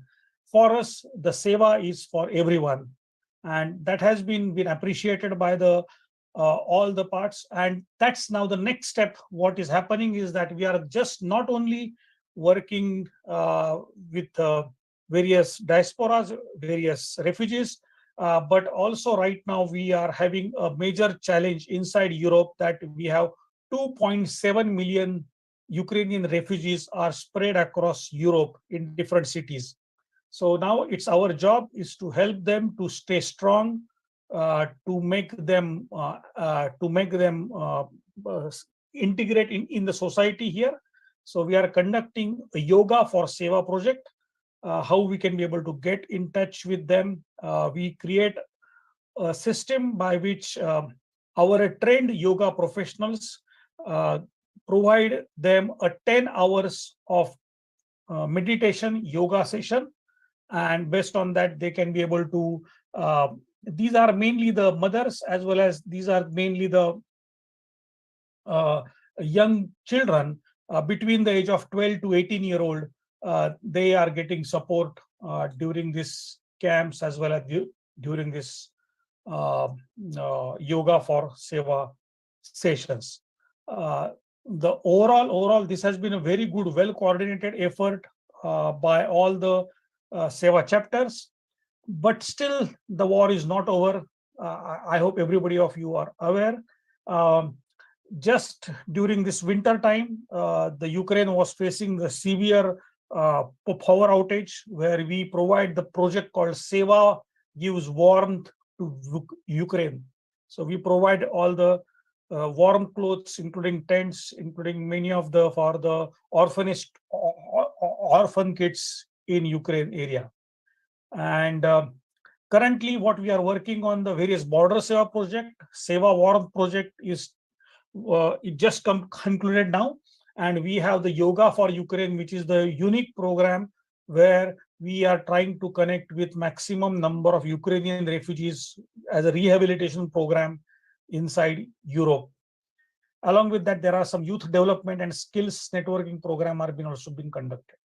So this is the overall aspect, and I think the same aspect goes even for the Syria and Turkey earthquake, that what we started with as a point for with the support of Seva USA as well as Seva UK, where our team has been providing the food in the initial days in collaboration with the partner organizations, and we could be able to find some of the areas where we can be able to help in setting up the tents as well as food stalls during the initial tremors of the earthquake. So this has been the part. As a part of Europe, Europe has a very different challenges right now we are facing with here. But one of the strong message what has been given with the help of the Seva is the Indian diaspora as well as Hindus are committed to the overall global connections and global footprints. And this is the concept of the Vasudhaiva Kutumbakam. One important point is that in the most of the European countries, there is a law that even if there is a 3 students of the same religion are in a part of the city, at least in Scandinavia, that's the case, that if you find 3 students of the same religion, then it is mandatory for the state to provide religion studies to that particular student. So we could have, like we were earlier having the Christian subjects, we were having Islam, even we had a Buddhist. But in last 6 years, we have a complete Hindu studies which are being taught into the Finnish schools across Finland. And this has been with the yoga studies and yoga curriculum connected to that. And now those particular yoga studies are not only for Hindu students, but also that is now the process of getting as a curriculum for all the students, those who will get benefited. And Yoga for Seva is been a communication between the not only a yoga, but how yoga can be a communication medium for the Seva as a connection for the societal development. And that's the process that we are working on. And this is the bigger picture that what we are getting into the Vasudhaiva Kutumbakam. Sorry if I have crossed my time limit or if I have said something else, but this was the point I would like to put forward. Dhanyawad, sabhi ko namaste.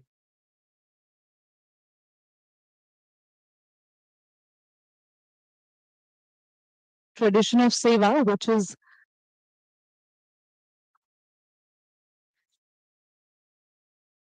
Namaskar, Hiramji.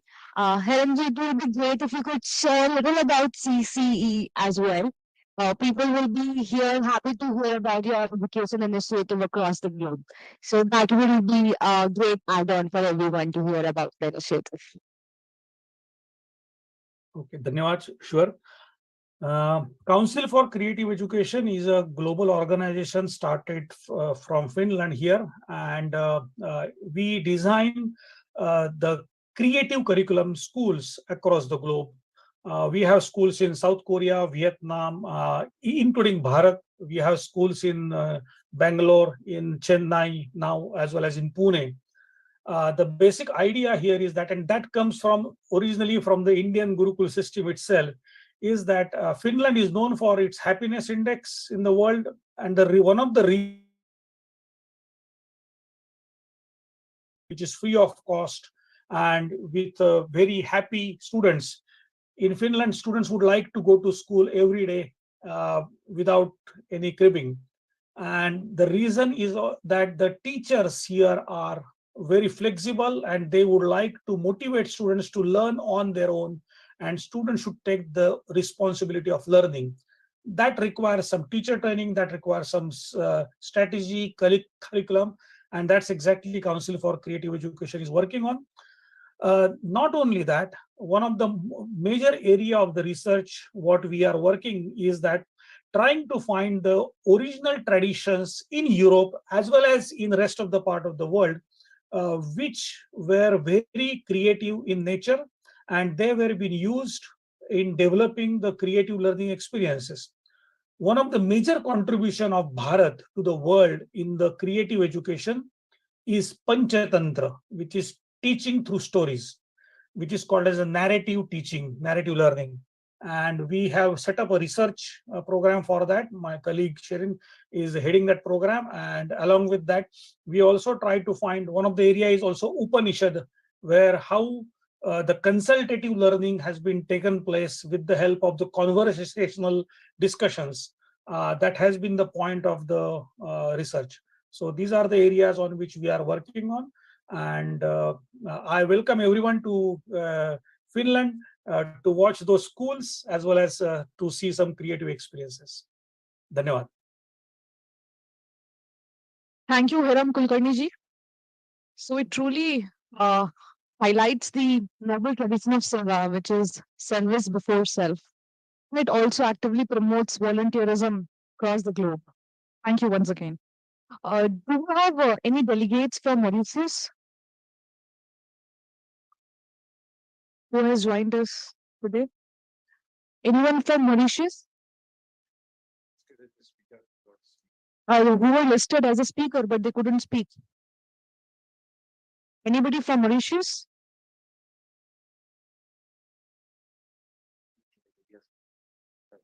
Anyway, okay, so moving ahead. Anuj from Liberia. Are you there? Yes. Kindly unmute yourself and please give your introduction and go ahead. Anuj.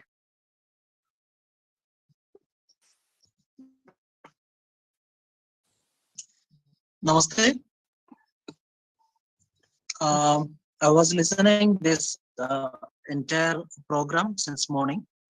In between, sometimes I couldn't listen, but from Fiji, all over Finland, I was listening. It was a great initiative from Indian Diaspora Conclave Parishad, so thank you for that. I would like to tell something about Liberia, and as well as some points I note down since morning. One is Vasudhaiva Kudumbakam. Everybody is saying about Vasudhaiva Kudumbakam. During Vedic period, Vasudhaiva Kudumbakam was very much relevant, but nowadays, is it that much relevant or not? I'm doubtful, because everybody was talking so much philosophical. I'm audible, right? Go ahead. Hello. Hear you, please, sir. Carry forward.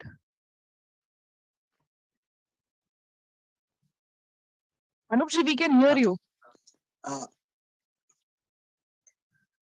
Okay, thank you, sir. Okay, thank you.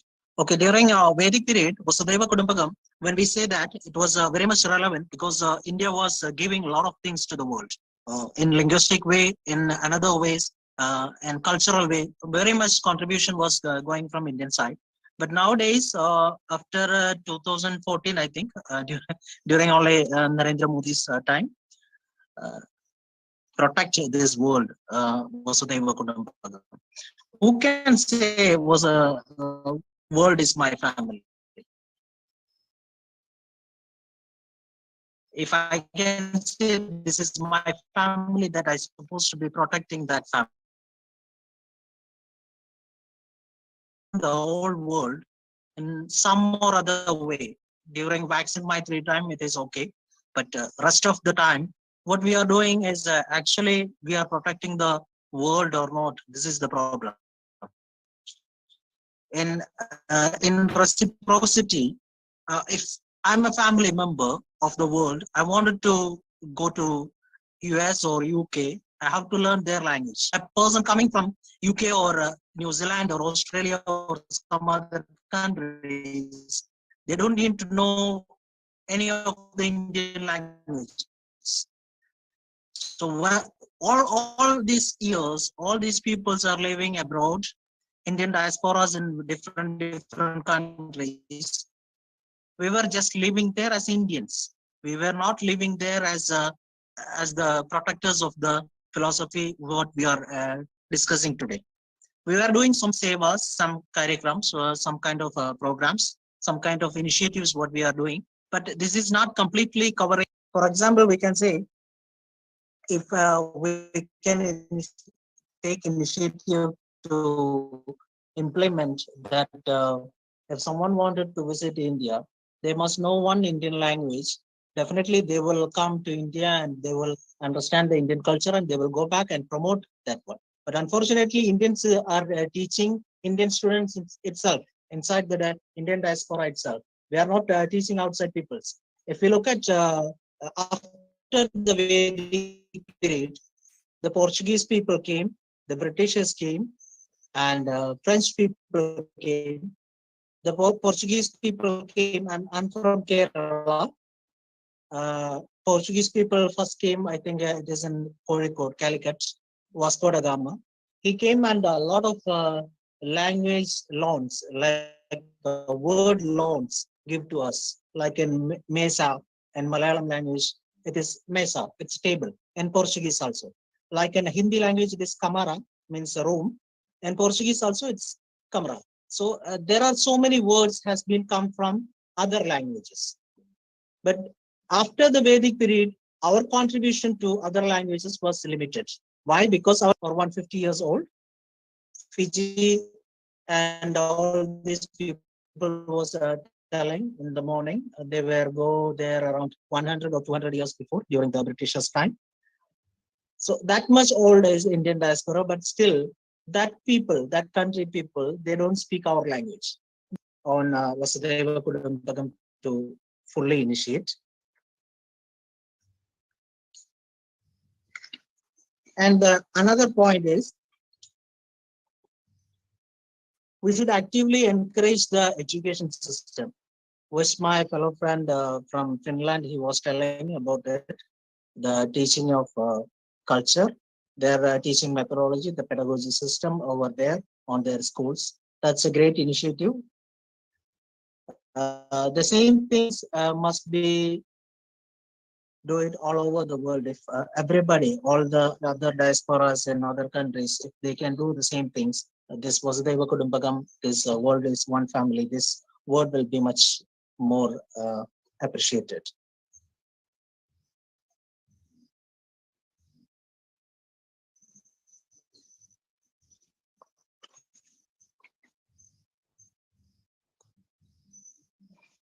The next point is, one cannot overlook the individuals from India to come and live abroad or the other countries.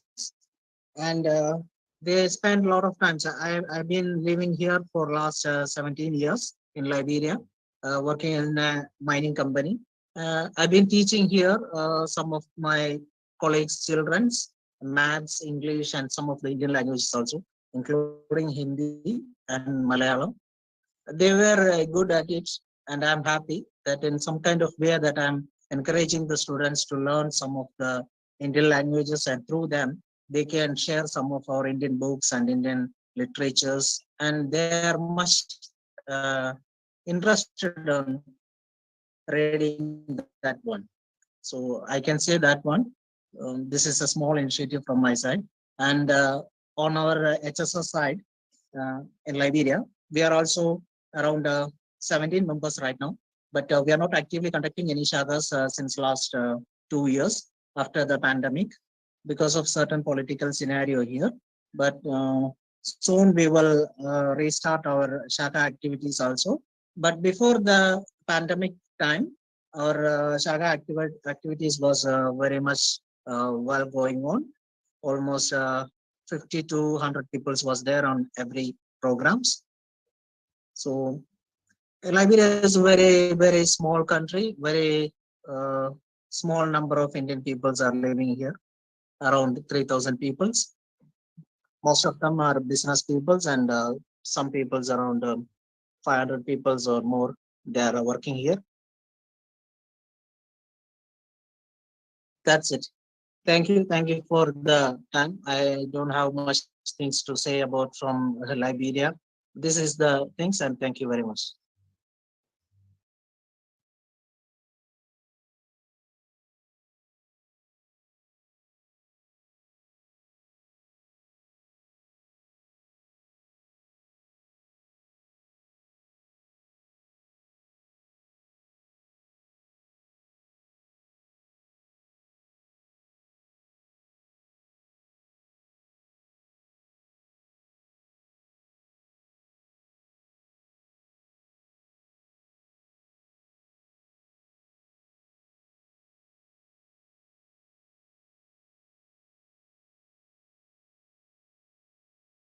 Thank you, Anupji, for this insightful presentation.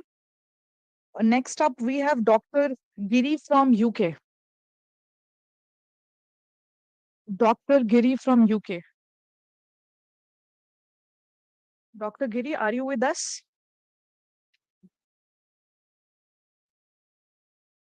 Dr. Giri S.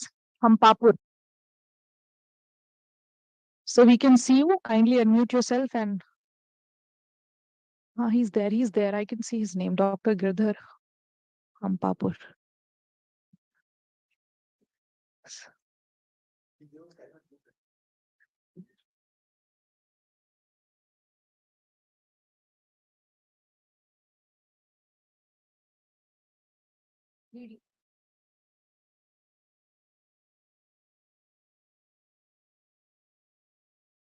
So I guess there is some technical problem at the end of Dr. Giri.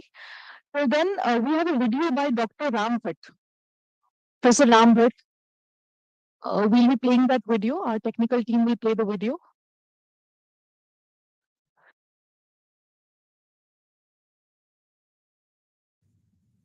नमस्कार, मैं Ram Bhatt Hamburg विश्वविद्यालय Germany से आप सभी का हार्दिक अभिनंदन करता हूं और सभी आयोजकों को बधाई देता हूं कि आप ये नॉन स्टॉप 24 आवर्स का जो कार्यक्रम कर रहे हैं, एक तरह से global conclave on Indian diaspora, तो महत्वपूर्ण मुद्दा है और लगता है कि बहुत लोग इसमें शामिल हो रहे होंगे। आप सभी का स्वागत है। मैं बहुत संक्षिप्त में अपनी बात रखना चाहूंगा। जहां तक डायस्पोरा की बात है या भारतीय ज्ञान परंपरा की बात है या भारतीय भाषाओं का सवाल है, वो मेरे लिए कुछ अलग अलग तरह के फील्ड हैं। भारतीय भाषाओं का अध्ययन या उनका प्रचार और प्रसार यूरोप या के लिए, पश्चिम के लिए कोई नई बात तो नहीं है। इतिहास ये बताता है, क्योंकि इसका प्रसार खास करके संस्कृत और आधुनिक भारतीय भाषाओं पर काम लगभग 16वीं और 17वीं सदी में ही शुरू हो चुका था। और वो काम शुरू किया वास्तव में मिशनरियों ने, और बाद में जो स्कॉलर्स गए, विद्वान गए यूरोप से भारत में, उन लोगों ने बहुत बेहतरीन काम किया। और खास करके जो भाषाओं का डॉक्यूमेंटेशन है का काम है, चाहे वो व्याकरण लिखना हो या फिर शब्दकोश का निर्माण करना हो, ये सारे काम किए हैं उसने। संभवतः कई लोगों को मालूम होगा कि हिंदी का जो व्याकरण है, जो हम आधुनिक व्याकरण मानते हैं जिसे, या शब्दकोश में, हिंदी में या भारतीय विद्वानों ने उसका निर्माण या लेखन वास्तव में बहुत बाद में किया, 1875 में। लेकिन विदेशियों ने हिंदी, आधुनिक हिंदी का व्याकरण और उसका शब्दकोश 1698 में ही लिख दिया था। और उसके बाद यहाँ तक कि देवनागरी का भी प्रयोग हुआ है 1704 में, 1703 और 4 में, वो भी मिशनरियों ने किया।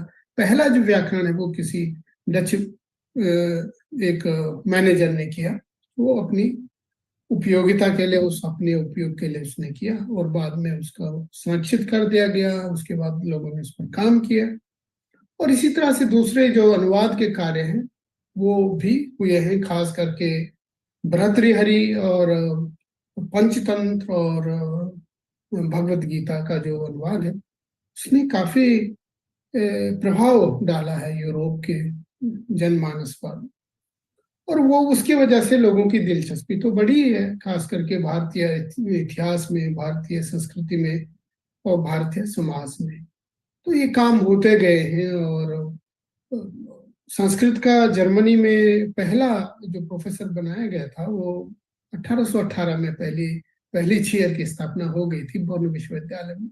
इसी तरह से हिंदी का शिक्षण जर्मनी में उस समय हिंदुस्तानी शब्द का प्रयोग होता था, तो 1887 में बर्लिन में शुरू हो चुका था। और आपको जानकर शायद खुशी होगी कि जिस पद पर मैं आज हूँ, ये पद 1922 में क्रिएट कर दिया गया था, और तब से लगातार यहाँ हिंदी का शिक्षण हो रहा है, किया जा रहा है, और भारतीयों द्वारा किया जा रहा है तब लगातार। तो ये तो एक मुद्दा है। दूसरा है प्रवासियों का, कि भारतीय प्रवासी बहुत जगह जगह लगभग पूरी दुनिया में फैले हुए हैं। और अच्छी बात है कि भारतीय प्रवासी या भारतीय लोग जो हैं वो जिस देश में भी जाते हैं, वहाँ की जो संस्कृति है, वहाँ का जो समाज है या वहाँ का जो कानून है, उसको बहुत जल्दी अडेप्ट कर लेते हैं, भाषा भी सीख लेते हैं। ये एक अलग तरह का, एक मेरे ख्याल से भारतीय लोगों में कुछ खास है, जो कि दूसरे समाजों में, मैं ये नहीं कह रहा कि दूसरे समाजों में नहीं मिलता है, वो भी उनमें भी है, लेकिन भारतीय लोगों में ये एक विशेषता पाई गई है। और वो सामाजिक तौर पर बड़े शांति प्रिय लोग माने जाते हैं। अभी बीच में कुछ और हो रहे हैं, चीजें हो रही हैं, आपको मालूम है मेरा इशारा किस तरफ है, चाहे वो इंग्लैंड में हो या ऑस्ट्रेलिया में हो या फिर कनाडा में हो, और यहाँ तक कि अमेरिका में भी।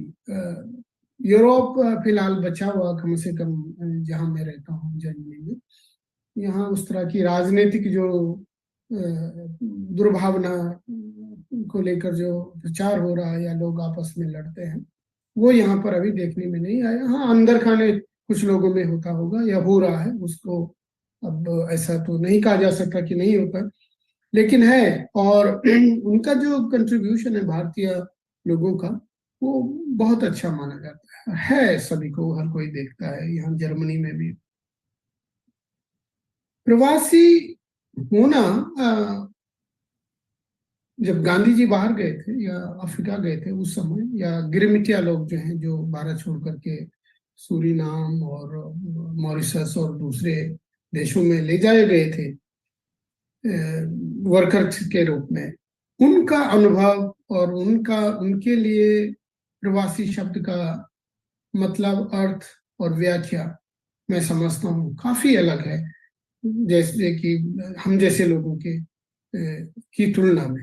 जो लोग स्वतंत्रता के बाद भारत छोड़कर यूरोप में आए, और खास करके अब जो लोग आ रहे हैं बहुत तो इंजीनियर्स आ रहे हैं और दूसरे लोग आ रहे हैं, तो उनके लिए तो एक तरह से सामाजिक तौर पर और सांस्कृतिक तौर पर और राजनीतिक तौर पर, आर्थिक तौर पर सब अलग है एकदम बिल्कुल।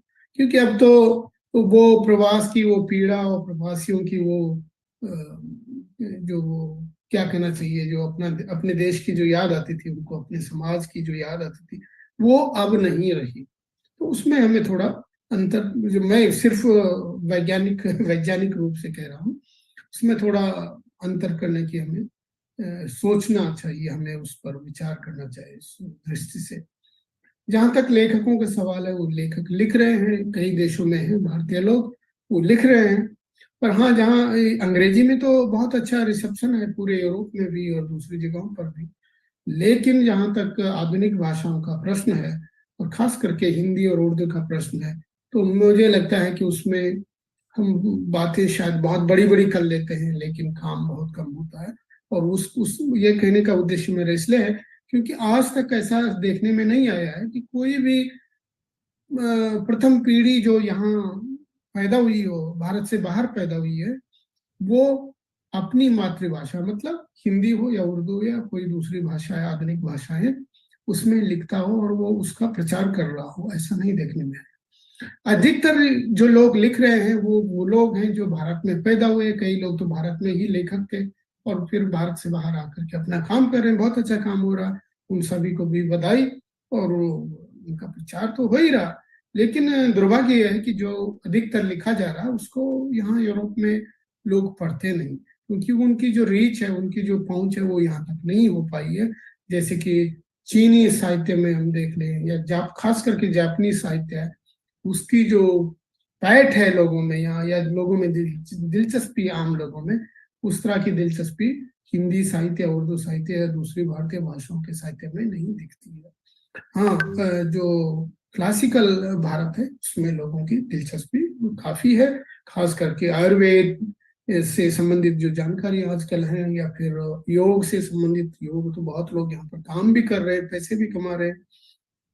और भारत की जो भारत का सिनेमा है, खास करके बॉलीवुड, उसने भी बड़ी भूमिका निभाई है, चाहे वो ईस्ट यूरोप में हो या बाद में अभी पश्चिम यूरोप में भी। तो कह सकते हैं कि बड़ी भूमिका है सिनेमा की भी, और अब धीरे धीरे उसका प्रभाव थोड़ा कम हो रहा किसी वजह से, लेकिन मुझे लगता है कि हमेशा आगे भी रहेगा। प्रयास करने की जरूरत में है। हाँ, राजनीतिक प्रयास अपनी जगह है, लेकिन सामाजिक और सांस्कृतिक प्रयास लोगों को स्वयं करने होंगे, तो तभी चीजें आगे बढ़ेंगी। राजनीति से चीजें इतनी आगे नहीं बढ़ पाएंगी। और स्पेकुलेशन के लिए मेरा सिर्फ एक निवेदन रहेगा, बहुत सारे लोग भारत में बड़ा स्पेकुलेशन करते हैं, बहुत बड़ी बड़ी बातें करते हैं, लेकिन वास्तव में धरातल पर ये सब कुछ नहीं होता है। मैं पिछले लगभग 21 वर्षों से यूरोप में पढ़ा रहा हूँ, काफी लंबा समय होता है, और सिर्फ जर्मन लोग नहीं बल्कि दूसरे देशों के भी छात्र आते हैं, और सिर्फ जवान लोग ही नहीं बल्कि कई बार तो रिटायर्ड लोग भी हमारी कक्षाओं में होते हैं। तो वो सबको ध्यान में रखते हुए मैं समझता हूँ कि अभी भी बहुत काम करना बाकी है। जहाँ तक सिर्फ प्रवासियों का सवाल है, वो सिर्फ पैसा ही सब कुछ नहीं होता, उसके लिए हमें मेरे ख्याल से संस्कृति, समाज और भारतीय जो ताना बाना है, खास करके भारतीय ज्ञान परंपरा और उसकी जो संस्कृति है, इतनी सुंदर संस्कृति है, उस पर विचार करना चाहिए, और उस पर मुझे लगता है कि उसको बनाए रखना हमारा कर्तव्य भी है, और हमें उससे ज्ञान भी मिलता है, आगे मार्गदर्शन भी होता है। और भारत से जो एक और चीज है कि भारत में जो कुछ होता है, बहुत सारी चीजें होती है, लोग आपस में जो कुछ लड़ते भी हैं, उसका प्रभाव वास्तव में यहाँ काफी होता है, और वो एक तरह से लोगों को एक तरह से डिसइंटरेस्ट लोगों में पैदा करता है, खास करके जो मिस इन्फॉर्मेशन होती हैं, उससे बड़ा नुकसान भारत को हो रहा है इस समय। तो मैं अपनी बातें ही समाप्त करना चाहूंगा, और आप सभी को फिर से हार्दिक धन्यवाद और कार्यक्रम की सफलता के लिए मैं कामना करता हूँ। धन्यवाद, नमस्कार।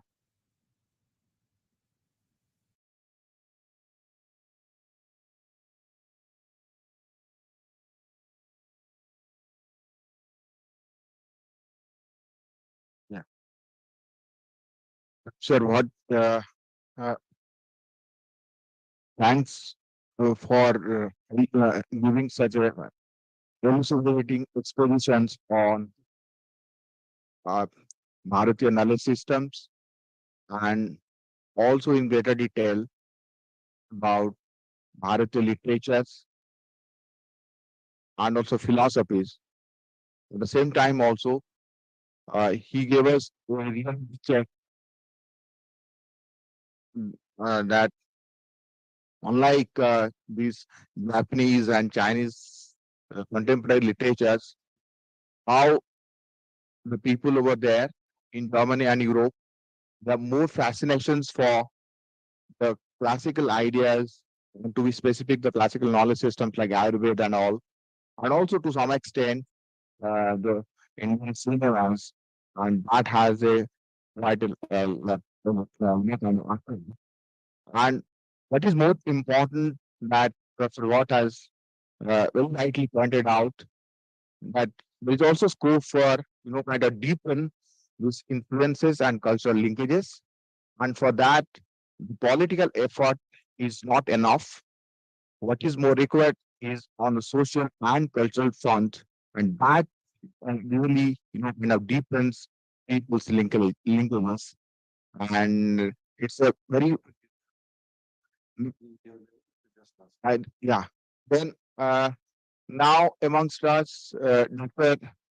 Hampur from London. We are not easy where went over here.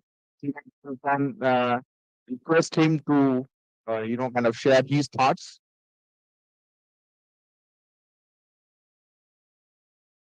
Dr. Girizarji, you are around?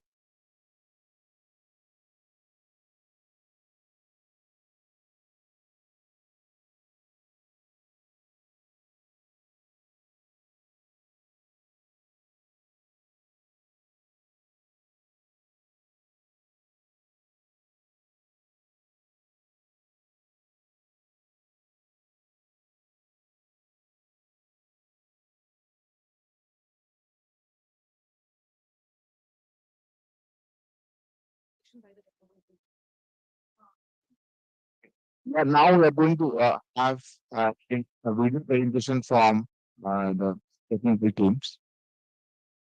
Over to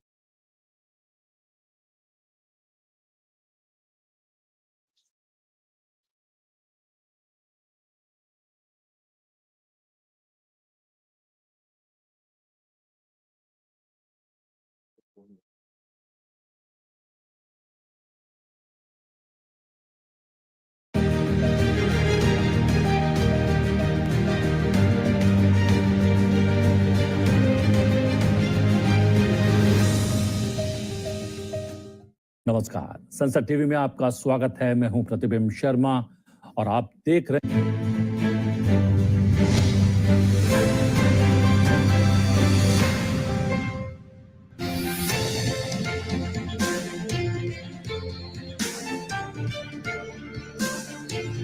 वतन की मिट्टी की खुशबू को मन में बसाए मेरे प्यारे भारतीय भाइयों और बहनों।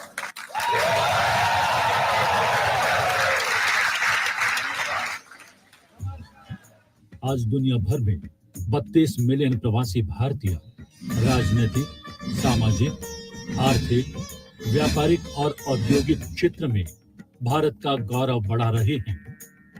अमेरिका में 44 लाख, ब्रिटेन में 17.6 लाख, संयुक्त अरब अमीरात में 34 लाख, श्रीलंका में 16 लाख, दक्षिण अफ्रीका में 15.6 लाख, सऊदी अरब में 26 लाख, मलेशिया में 29.8 लाख, म्यांमार में 20 लाख, कनाडा में 16.8 लाख, कुवैत में 10.2 लाख भारतीय रह रहे हैं।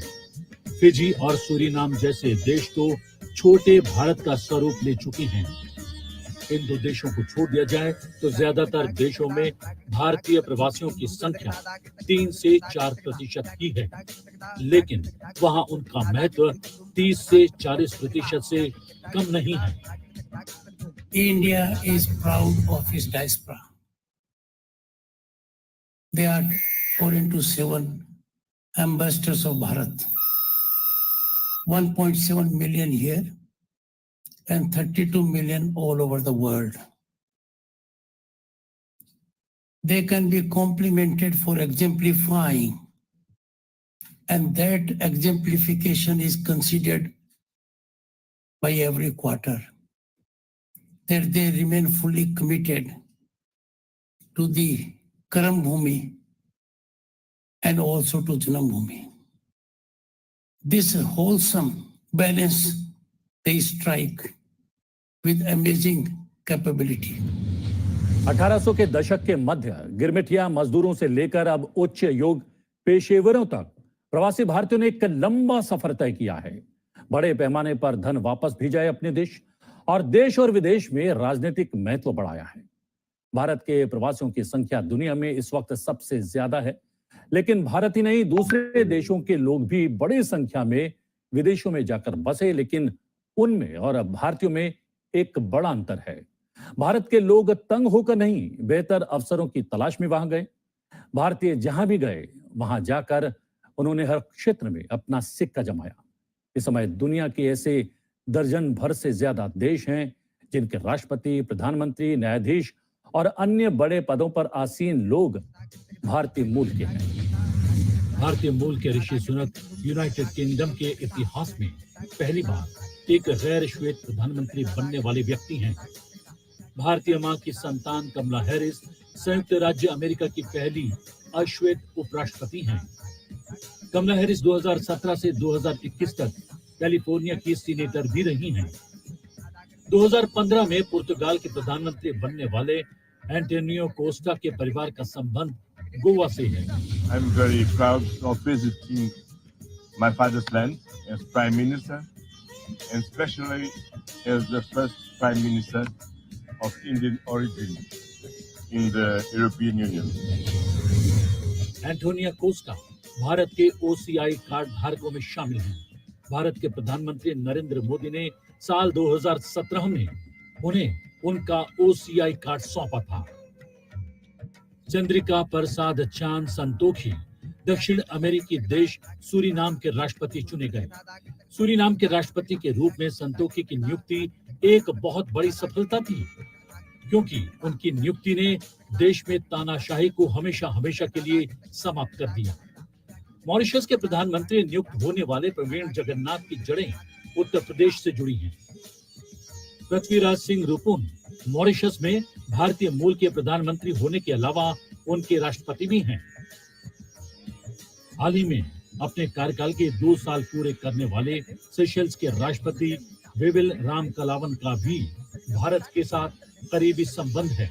उनके दादा बिहार के रहने वाले थे। 2017 में सिंगापुर की पहली महिला राष्ट्रपति बनने वाली हलीमा याकूब भी भारतीय मूल की हैं। वो 8वें राष्ट्रपति के रूप में चुने जाने से पहले सिंगापुर के स्पीकर के रूप में काम कर चुकी हैं। कैरिबियाई देश गुयाना के राष्ट्रपति इरफान अली के पूर्वजों की जड़ें भी भारत से जुड़ी हैं। भारतीय मूल के लोग राज्य के प्रमुखों और सरकार के प्रमुखों के रूप में ही नहीं, बड़े बड़े बहुराष्ट्रीय निगमों के प्रमुखों के रूप में भारत की वैश्विक प्रोफाइल को लगातार बढ़ा रहे हैं। गूगल के सीईओ सुंदर पिचाई, माइक्रोसॉफ्ट के सीईओ सत्य नडेला, इनमोसेट के CEO Rajeev Suri, Adobe Inc के सीईओ शांतनु नारायण, विश्व बैंक के अध्यक्ष बनने वाले अजय बंगा ऐसे प्रवासी भारतीय हैं जो भारतीय शक्ति का परचम विश्व पटल पर फहरा रहे हैं। प्रवासी भारतीय जहां अपने पद और कार्यों से भारत का नाम रोशन कर रहे हैं, वहीं भारतीय अर्थव्यवस्था में भी अपना महत्वपूर्ण योगदान दे रहे हैं। प्रवासियों से धन प्राप्त करने वाले देशों की सूची की बात की जाए तो इसमें भारत नंबर 1 पर है। कोरोना महामारी के बावजूद 2021 में भारतीय प्रवासियों ने $87 अरब भारत भेजे। 2021 में भेजी गई राशि साल 2020 से 4.6% ज्यादा थी। 20% राशि तो अमेरिका के प्रवासियों ने ही भारत में भेजी थी। भारतीय लोग जिन देशों में भी रहा करते हैं उन्हें भी संपन्न बनाने में कसर नहीं छोड़ते। भारत के लगभग 5 लाख छात्र जो विदेशों में हर साल पढ़ने जाते हैं वो भी उन देशों की आय को लगातार बढ़ा रहे हैं। If we examine the situation, friends, from a global perspective,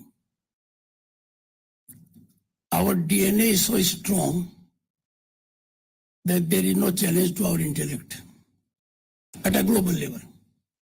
Wherever we go, we perform amazingly well. And this is not only limited to the student section. When they graduate into a next level, their impact is being felt everywhere. किसी भी देश के प्रति उसके नागरिकों का विश्वास तब बढ़ता है जब उस देश का नेतृत्व उनके हितों का ध्यान रखता है। प्रवासी भारतीयों के प्रति भारतीय नेतृत्व की सजगता, चिंता और सहायता का भाव ही है कि दुनिया के किसी भी कोने में रहने वाले भारतीयों के मन में अपनेपन का विश्वास है। वर्ष 2014 में जब बीजेपी सरकार सत्ता में आई और नरेंद्र मोदी देश के प्रधानमंत्री बने, तब से भारत का जोर विदेशी नीति को एक नई दिशा देने और प्रवासी भारतीयों में शक्ति का संचार करने में रहा है। 2014 में अमेरिका की उनकी पहली यात्रा के दौरान लगभग 20,000 एनआरआई यानी प्रवासी भारतीय न्यूयॉर्क के मेडिसन स्क्वायर गार्डन में एकत्रित हुए। मैं बहुत भाग्यशाली हूं कि मेरे देशवासी जिन्होंने हजारों मील दूर यहां रह करके भारत की इज्जत को बढ़ाया है,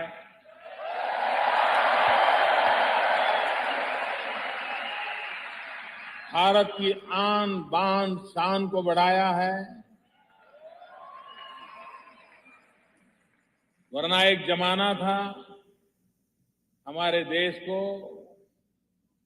सांप सपेरों वालों का देश माना जाता था।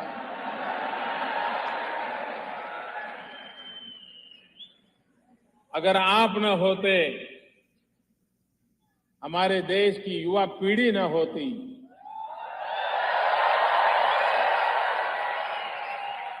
इंफॉर्मेशन टेक्नोलॉजी के क्षेत्र में आप लोगों ने जो कमाल करके दिखाई है वो ना होता तो आज भी दुनिया शायद हमें सांप सपेरों वालों का ही देश मानती।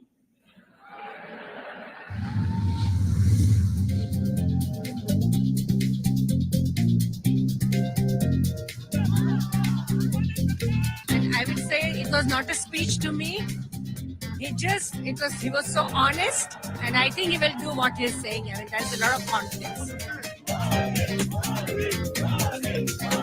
All over world, people are having hope from Modi कि किस तरह से G8 की जगह G-all करके और सारे विश्व का विकास करके और हम आगे बढ़े। The food park seems like a very great idea to me, which will hopefully bring lot more employment and provide good food to rural areas. So I'm looking forward to that project that he is supposed to begin very shortly. And then I'm also interested in the cleanliness effort that he's supposed to start on October 2nd, which I think would be a great change for India.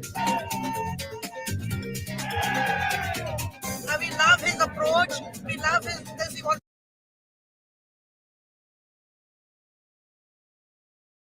Next up, we have Dr. Giriji from UK.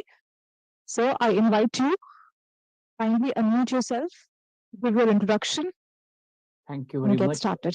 Thank I you. hope, I hope everyone can hear me. My name is Dr. Giridhar. मेरा हिंदी कुछ खास नहीं है, मगर फिर भी मैं प्रयत्न करूंगा हिंदी में बात करने के लिए, और मेरे से कुछ गलती हो गए तो मुझे माफ कीजिए. I will probably switch on to English whenever possible to make myself more clear. I want to tell you two incidences which will tell how we live as Pravasi Bharatiya. I don't really like to call myself as Pravasi Bharatiya. I'm actually a Bharatiya. I'm just outside. I'm Bharatiya from inside and I'm Bharatiya from outside. I've lived in the UK for around 29 years. I still like to eat Indian food every day. And I would like to watch Indian television channels. The Indianness has not gone out of. We have aptly called the attitude as Vasudhaiva Kutumbakam. I first landed in Scotland approximately 29 years ago. A gentleman, a Scottish gentleman, took me to the hospital where my wife was working, and he still is my family. मैंने उनको अपने family में शामिल कर लिया. That is the Indianness. मेरी इस country में और बहुत सारे कंट्री में मुंह बोली बहनों है. They're not born with me, but they have shown me the love of a sister. I was walking in a small island called Jersey just 3 days ago. I work as a policy advisor for a government there. And when I was walking, I saw an old Indian couple walking there. So actually, I made my way and talked to them. That is the Indianness in you. And as soon as I went, I started asking, where are they from? And they said they are from Maharashtra. The first thing I told is, Mala Marathi kalate, thoda yeta hai. So we are so good at identifying ourselves with people from different regions within India. And the gentleman said that his son was living there in that small island, and he was hoping to start an Indian temple there. You know, such a nice thing to build a community. I've seen people here who have lived here for over 30 years and have built the community. They have built temples, they built mosques, they have gone and joined churches of their own denomination, and they have become a part of the community. One of the great things about Indianness is integrating ourselves. We have never felt strangers in any land. We actually go and shake hands with everyone.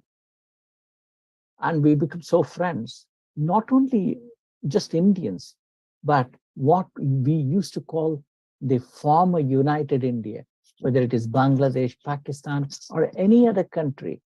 We're happy to welcome them with open arms to our confederation of friends. That is something that I have observed in most of the Indians. And Indians have done extremely well here in the UK. We have lots of organizations. Every town will have an Indian organization. One of the things that I want to tell you here, there's an independent organization that looks into how much business that Indians are doing here.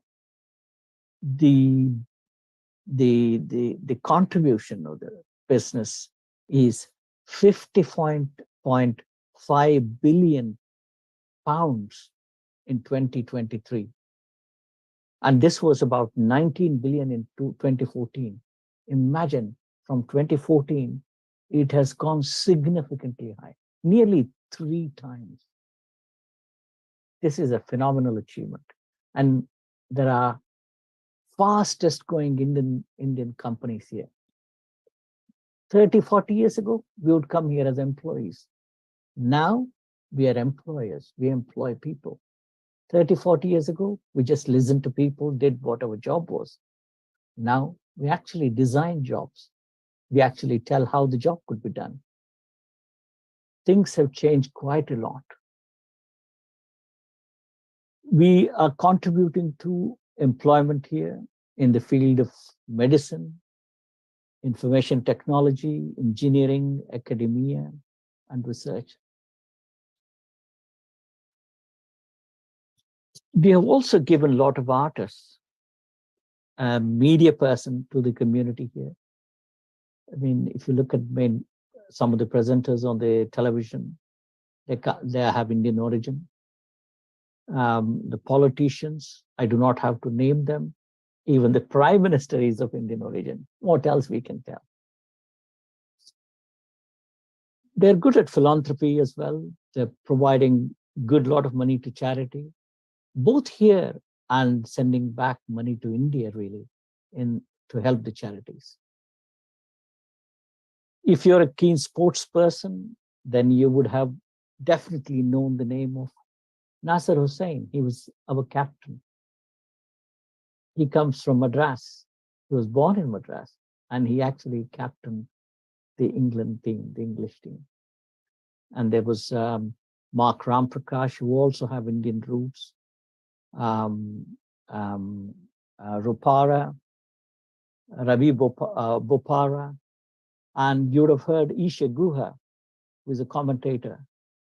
So most of the people, I mean, we are not very good at sports though, but we are good at cricket. So, but English and the whole of the United Kingdom likes to play a lot of football. We are not yet there. I'm sure one day there'll be somebody of the Indian origin playing for the English or Scottish football team. There is one saying in Sanskrit, Udara Charitanam tu Vasudhaiva Kutumbakam. If you have a large heart, Udara Charita, if you have a mind that expands, then the world becomes your family. And world has become our family. We integrate into the society. We contribute to the society. We are never a burden to the society. We could hardly find any Indian beggars when you go out on the streets. This is something. We have played a vital role in enhancing this country's cultural diversity. We have contributed to the economic growth and to the social development here. And I hope in the future years, under the premiership of Shri Modi ji, we will enhance and consolidate whatever relationship that we have built. Jai Hind, and best wishes to everyone from the United Kingdom. Thank you.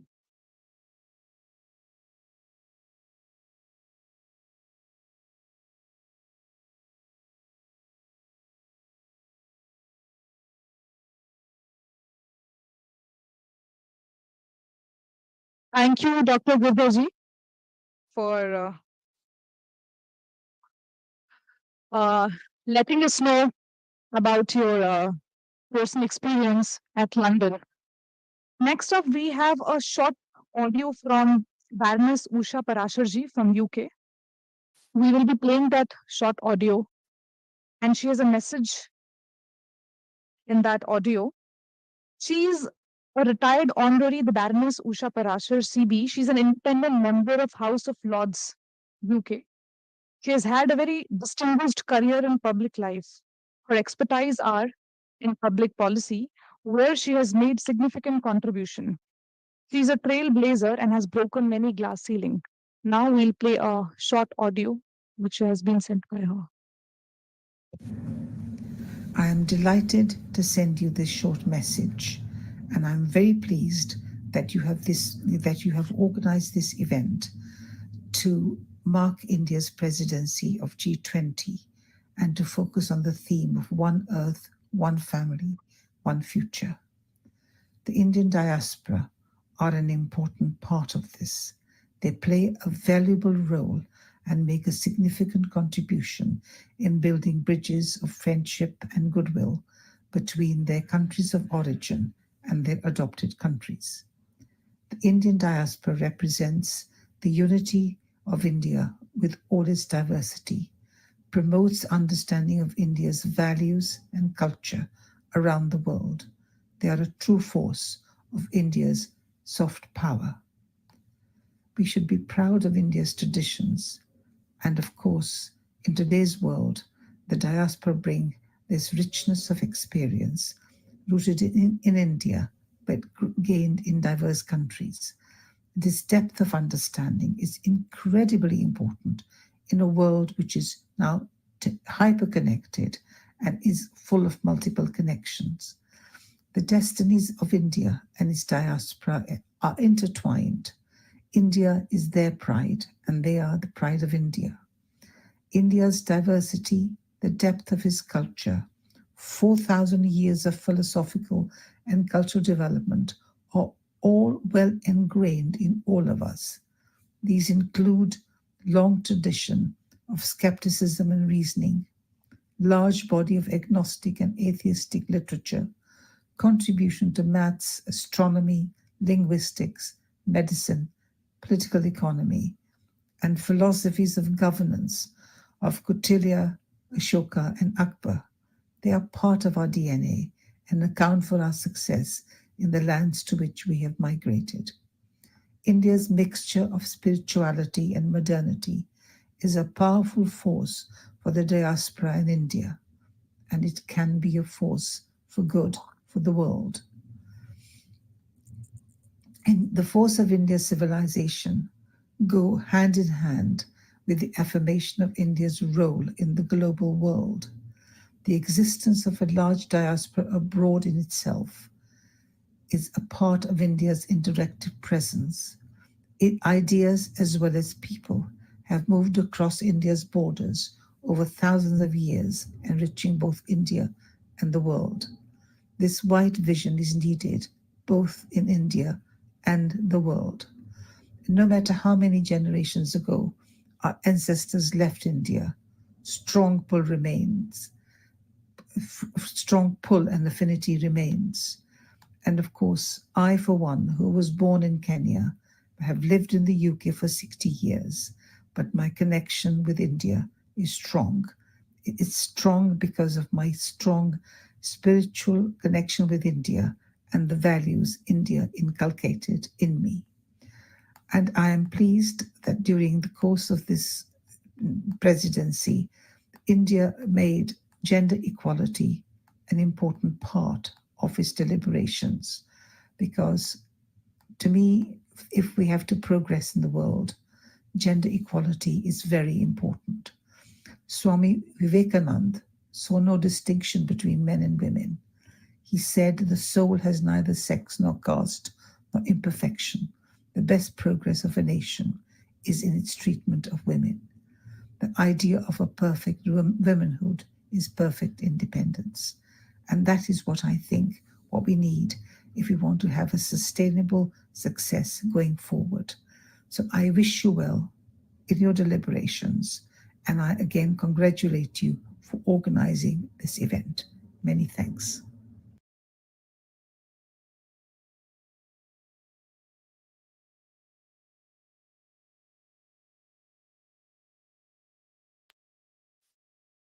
So this was a short audio by Baroness Usha Parashar-ji.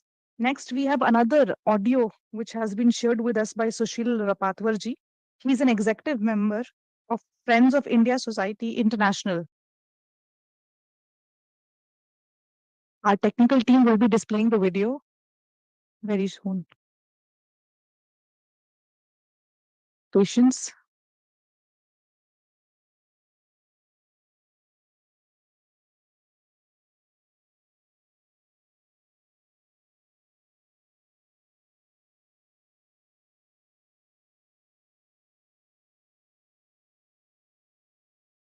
Phrase meaning Namaste.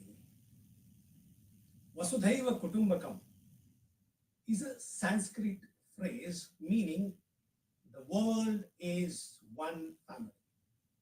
It's a concept that is deeply rooted in ancient Indian philosophy and is often used to promote the idea of global unity, cooperation, and peaceful coexistence.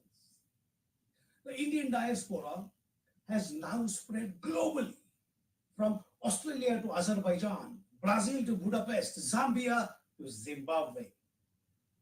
Wherever we go, we take a little bit of India with us. In fact, I think that we Indians based out of India are more Indians than the Indians based in India. Because in our longing towards our Bharat Mata, we follow each and every festival with much more devout feelings. The right word probably I'm looking for is with deep Shraddha. After Diwali now, we in the UK celebrate other festivals like Raksha Bandhan, Baisakhi, of course, the world famous Navratri, Sankrantri, and of course, the most famous and colorful Holi, the festival that symbolizes uniqueness and richness of different colors. Like we brought some flavor to this country through our curry, we have spread joyful color with our festivals as well. We find ourselves everywhere on this planet. Our beliefs and the values that have been imbibed in us make us a hard-working bunch. On the one hand, I have seen people working from 4 a.m. every day. And on the other, I have seen someone trying their entrepreneurial spirit, like opening mom and pop corner shops, again working 7 days a week. We work hard and save for the betterment of our lives and that of the next generation. We delay instant gratification in exchange for delayed gratification that lasts longer and is more sustainable. We show sustainability through every act and every thought. It is imbibed into our every minute activity and every thought that we nurture. And these are people on one end, and on the other end, you also find successful global magnates and CEOs running global businesses who then go on to donate millions of pounds back to those in need. Thus, we find ourselves in every walk of life and every corner of this earth, living in harmony by respecting local culture and heritage. We add value. We add value just like salt and sugar add value to whatever they are added to, right?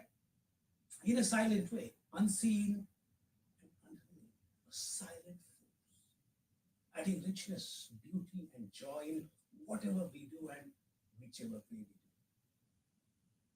The principle of Vasudhaiva Kutumbakam offers several compelling reasons as to why it can contribute positively to fostering global peace. Number one is interconnectedness.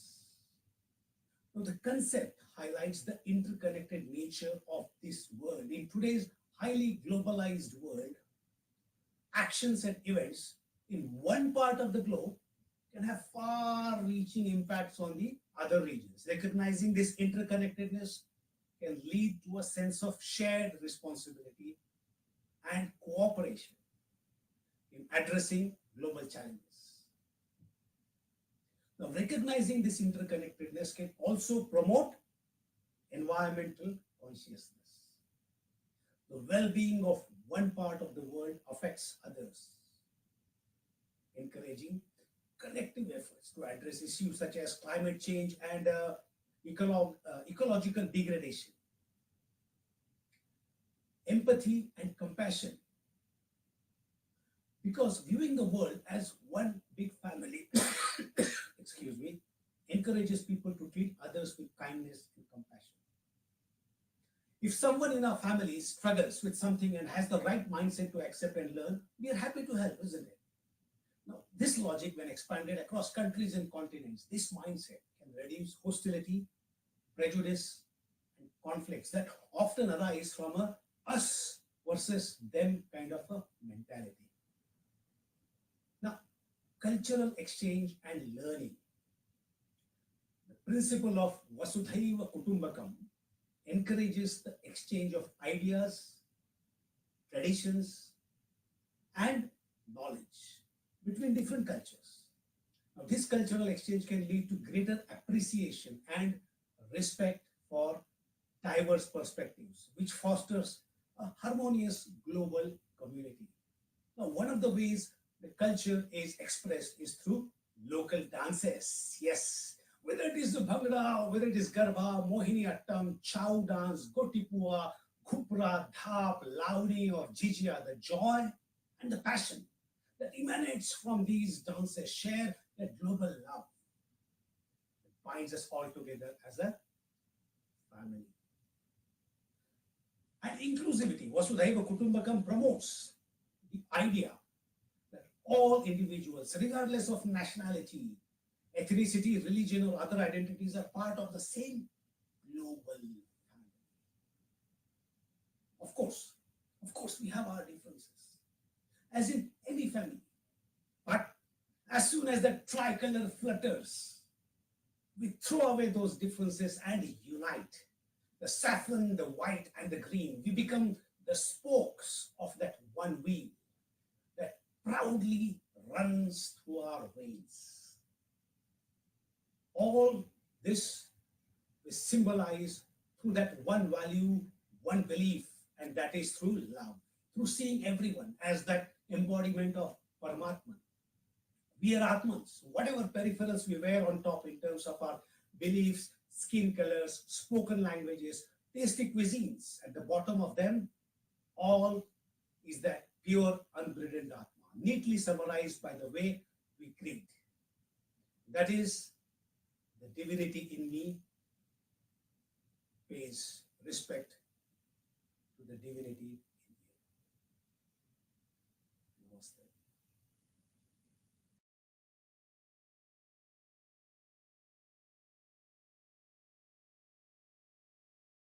We have a short video by one of our delegates from UK.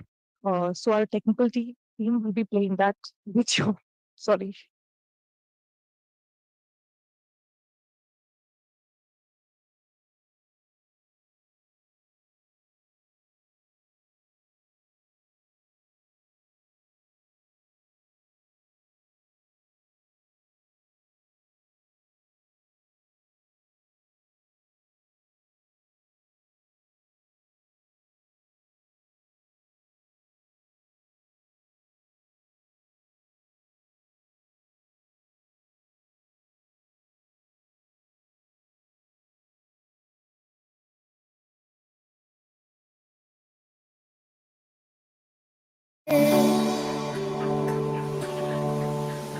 Bharat के देशवासी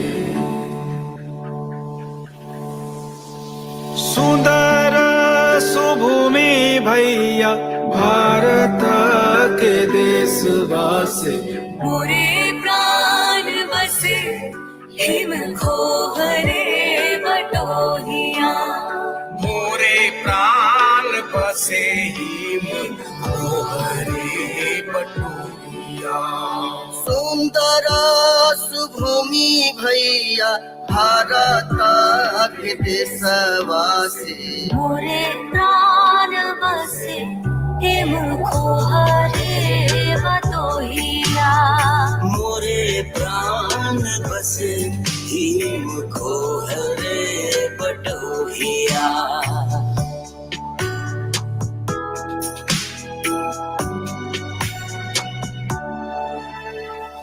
एक द्वार घेरे Rama him कोतवालवासी एक द्वार घेरे रामा एक द्वार घेरे रामा हिम कोतवालवासी तीन द्वार सिंधु गहरावे रे बटोहिया तीन द्वार सिंधु गहरावे रे बटोहिया जाहू जाहू भैया रे बटोही हिंद देखी आऊ जाहू जाहू भैया रे जाहू जाहू भैया रे बटोही हिंद देखी आऊ खेत रे बटोहिया जहाँ सुख झूले धान खेत रे बटोहिया सुंदर सुभूमि भैया भारत के देशवासी मोरे प्राण बसे हिम खोरे बटोहिया Your sun's rays are runways for the Afrikaans poetry on my tongue, rhythm and drum play. The chants and the dance ways as I sway. I will thank you someday. Sita के विमल जसु राम जसु कृष्ण जसु सीता के विमल जसु सीता के विमल जसु राम जसु कृष्ण जसु मोरे बाप दादा के कहानी रहे बतोहिया मोरे बाप दादा की कहानी रे बटोहिया Come all the way in the humblest of ways. When you come as a slave to the land of the brave, come with your wondrous way. And then when we lay eyes on your ways and the ones that you pay, say indeed we give you the thanks and the praise. पावन सुगंध मंद अमरा गगना वासे पावना सुगंध मंद पावन सुगंध मंद अमर गगन वासे कामिनी विराह राग गावे रे बटोहिया कामिनी विराह राग गावे रे बटोहिया सुंदर सुभूमि भैया भारत के देशवासी मोरे प्राण बसे हिम को हरे बटोहिया मोरे प्राण बसे हिम खोहरे बटोहिया हो रे बटोहिया हो रे बटोहिया हो रे बटोहिया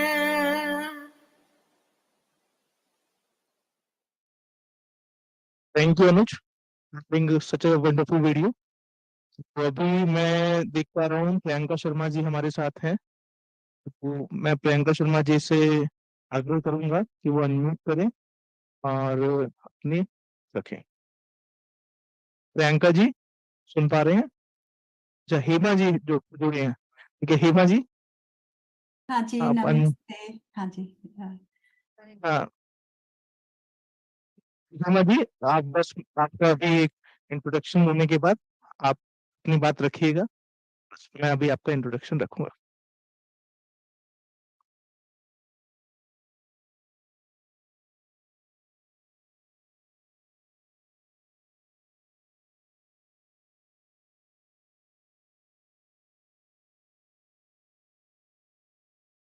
Hema ji, you are a historian in University of Warwick, and your subject area is British colonial history, with a specialization in princely states of India and the interplay of nationalism and imperialism on princely states between 1914 and 1922. You are a district councillor at the Warwick District Council and also holds a deputy portfolio in the cabinet as Safer Communities, Justice and Environment. You are actively involved in community services both locally and throughout the UK. You represent Hinduism on Standing Advisory Committee for Religious Education under Local Education Authority in Coventry and Warwickshire.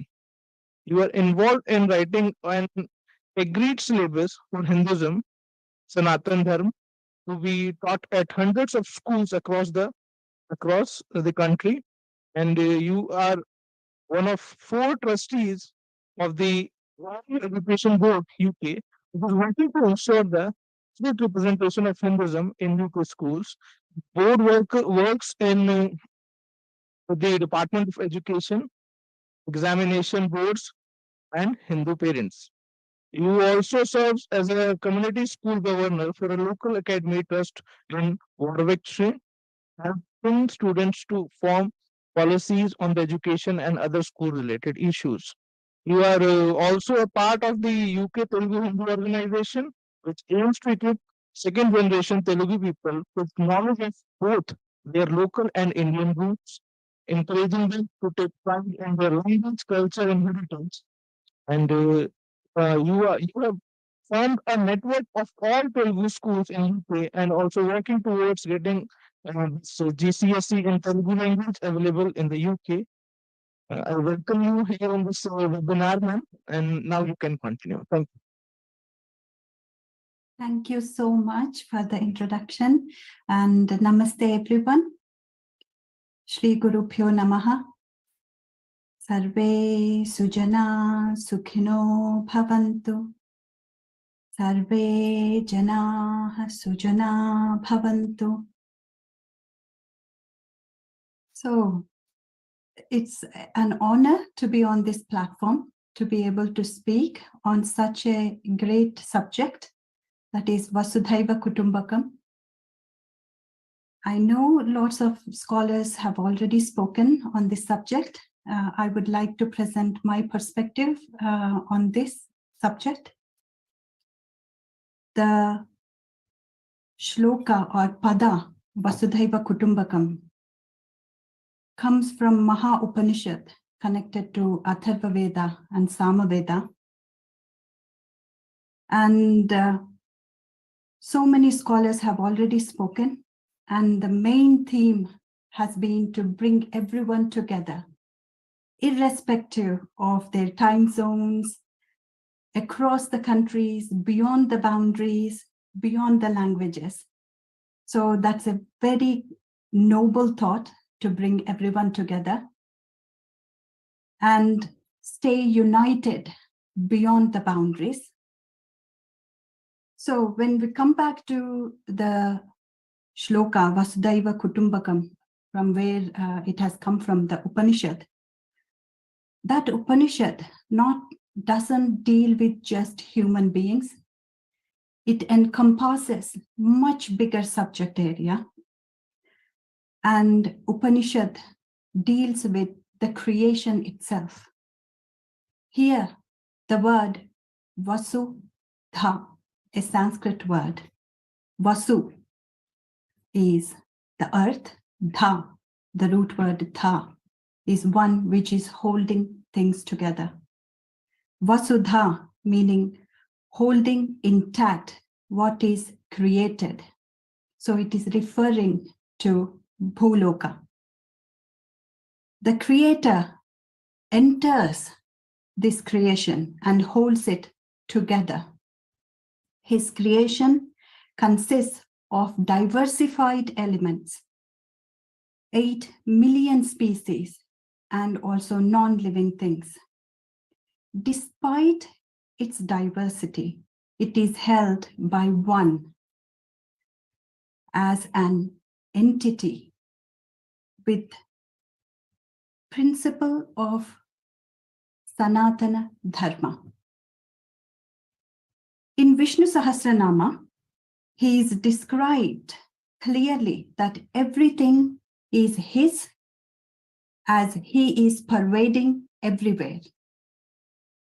This, the Srishti or creation, is held and conducted by him, referring to Vasudha.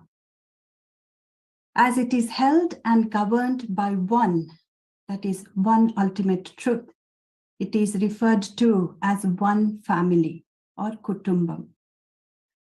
Despite its diversity, it is governed by one order, that is Sanatana Dharma.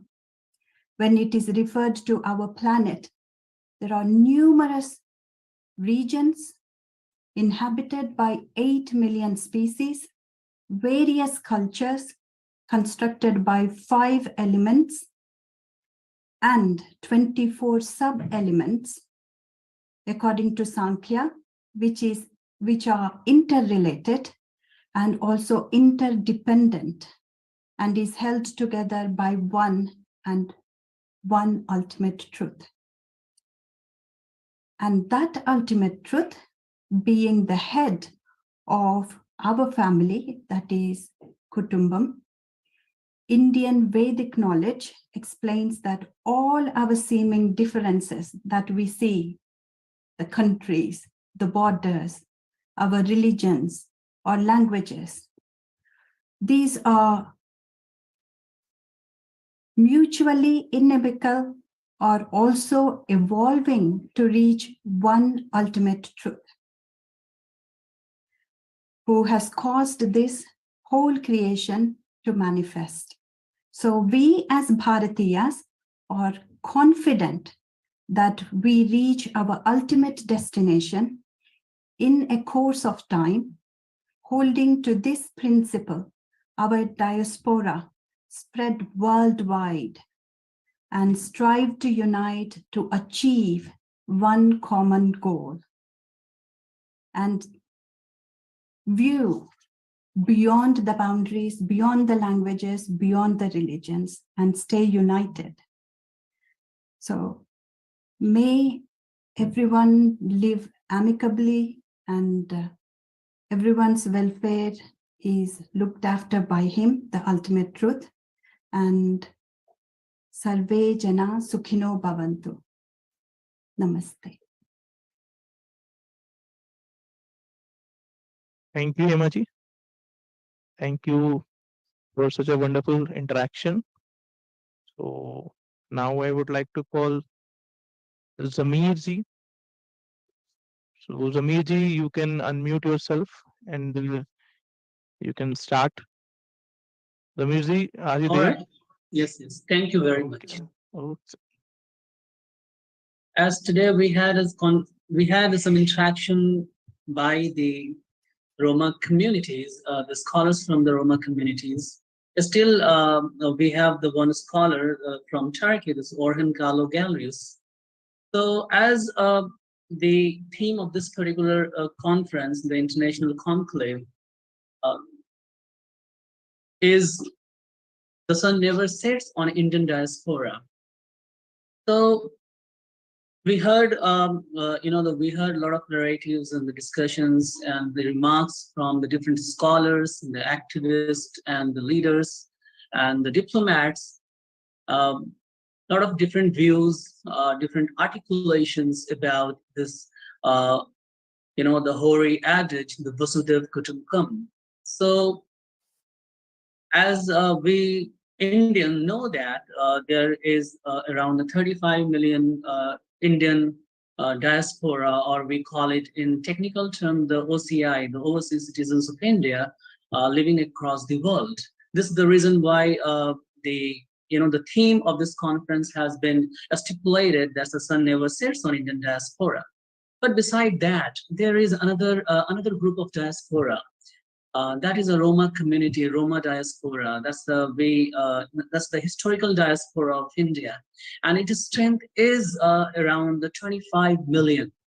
So you can imagine how this particular diaspora is important, because the Romani diaspora is the largest ethnic diaspora in Europe, but unfortunately, means the abysmally and awfully discriminated and downtrodden community on the richest continent on earth.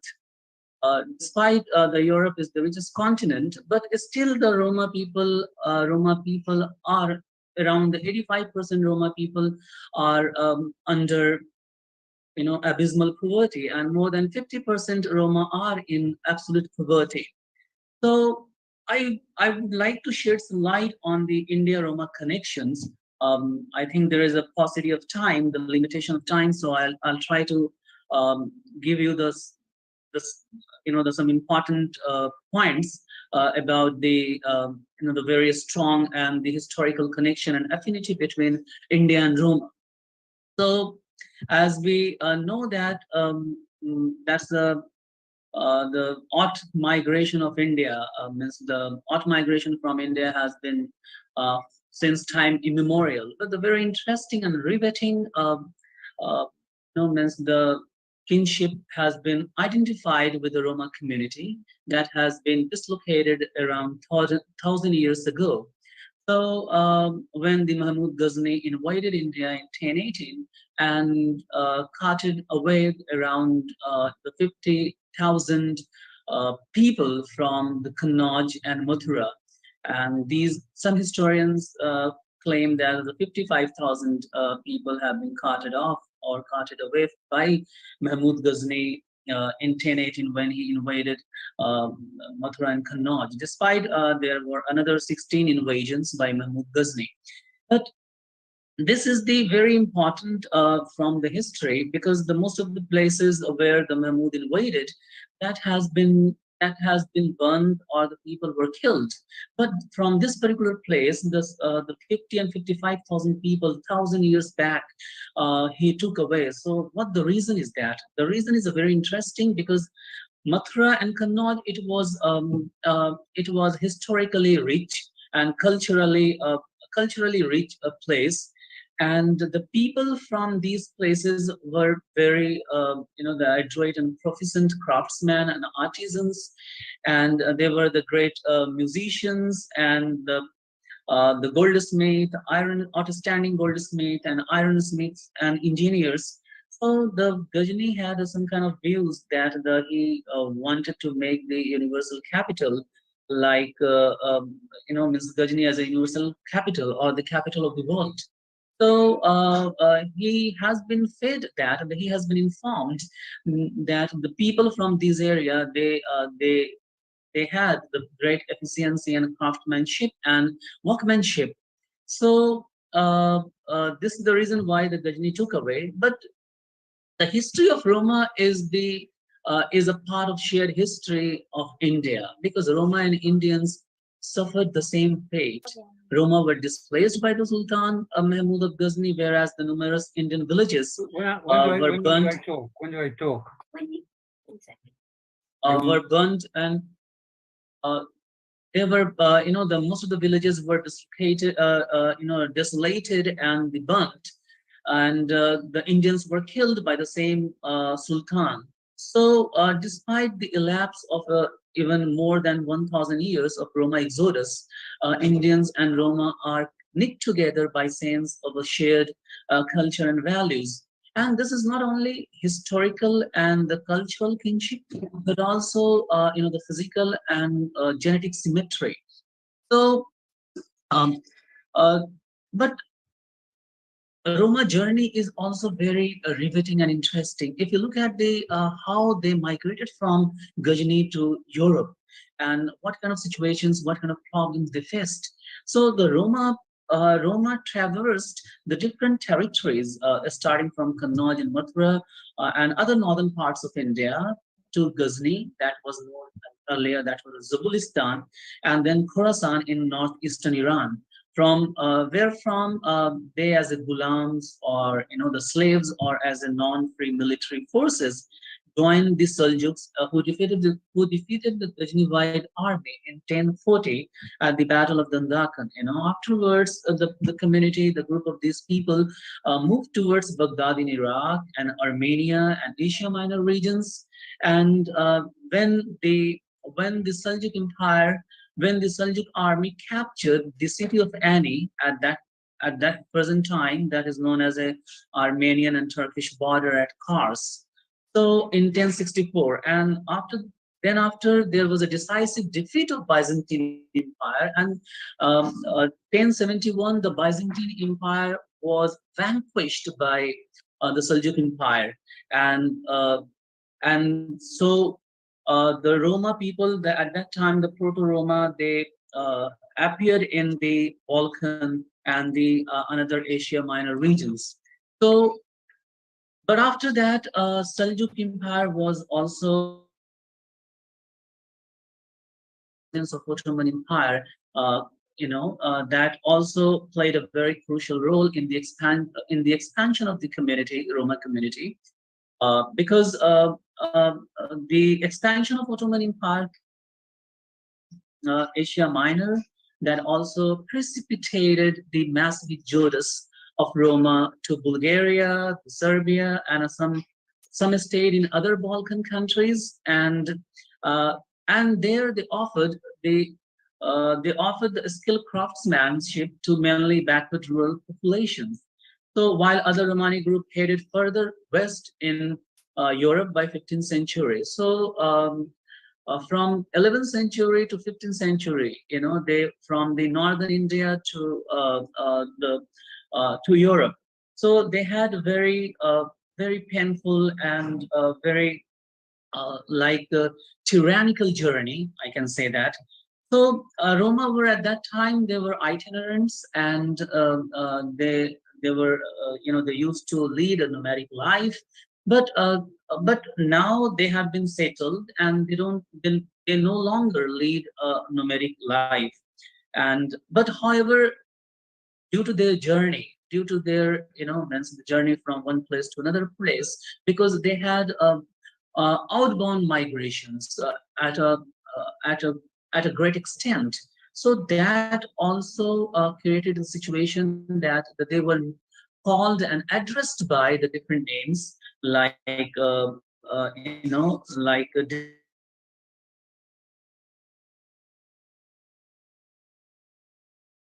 France, they were called as a Gitan and Manush, and Sigani in Hungary. So there are a lot of appellations they were known by.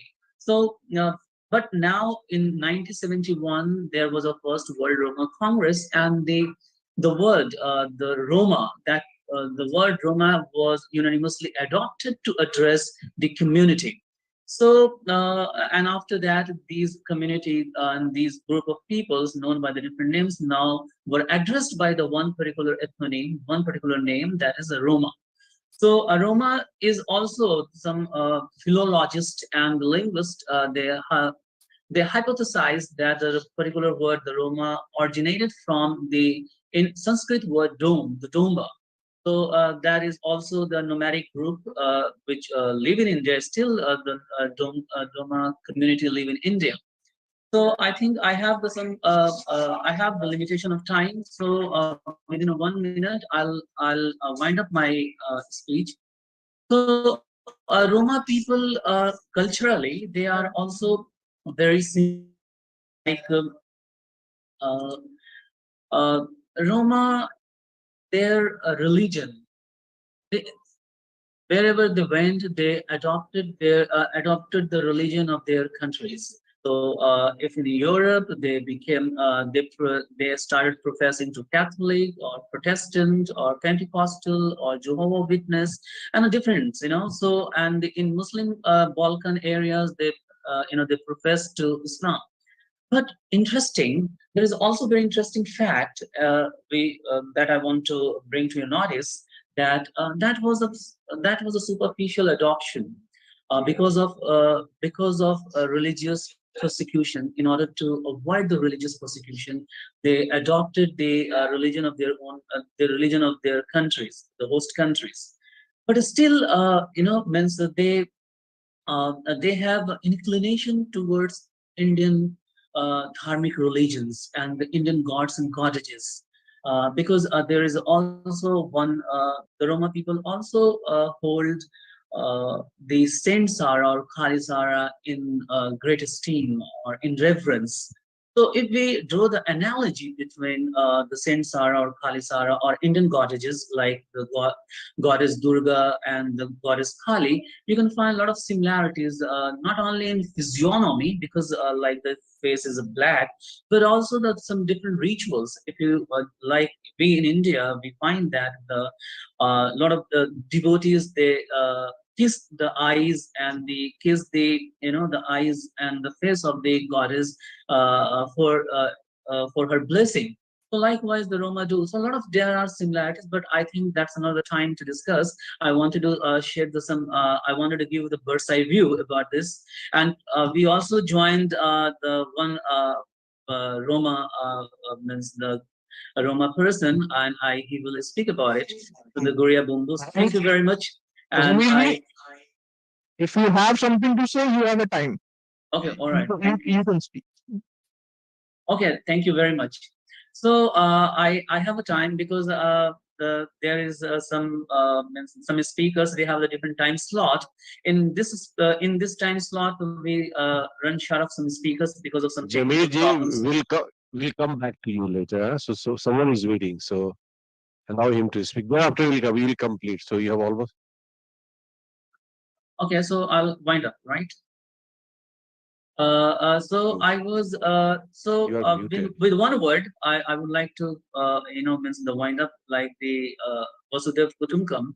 So the Roma are the Roma are the paragon of peaceful and harmonious coexistence amongst diverse societies, because they live in a very diverse societies.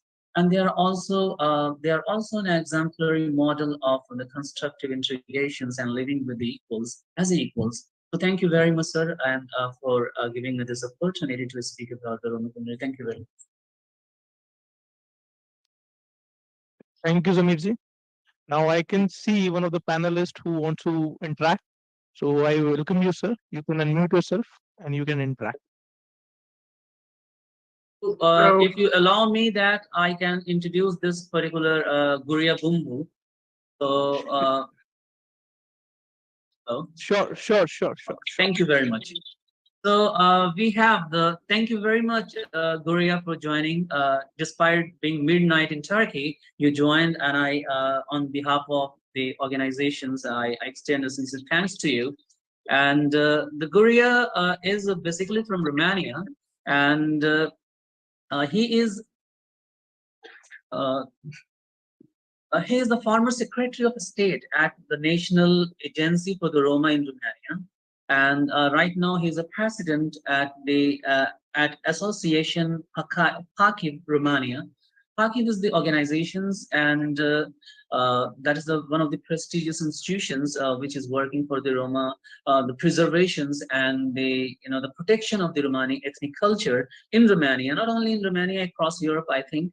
And Guria is also the Prime Minister of the International Romani Union, Latvia, and he is a well-known activist and for Roma community across the world. And thank you very much, Guria. So without any delay, I would like to call upon you to express your views and articulate your views on the India Romani culture, or the Romani values and the Romani traditions, especially in the context of India. Thank you very much, sir. Thank you very much for your excellent introduction.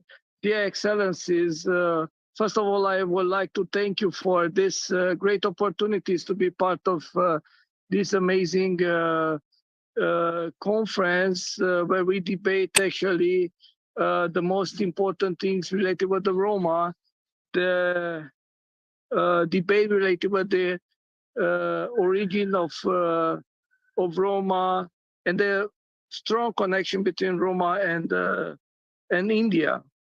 We, the International Romani Union, as an organization, we strongly believe that it's a need to strengthen our connection not only with the Indian government, but also with the Indian diaspora, in order to ensure a strong collaboration and sharing experiences between us, how we can work together and how we can manage, to impose what we are.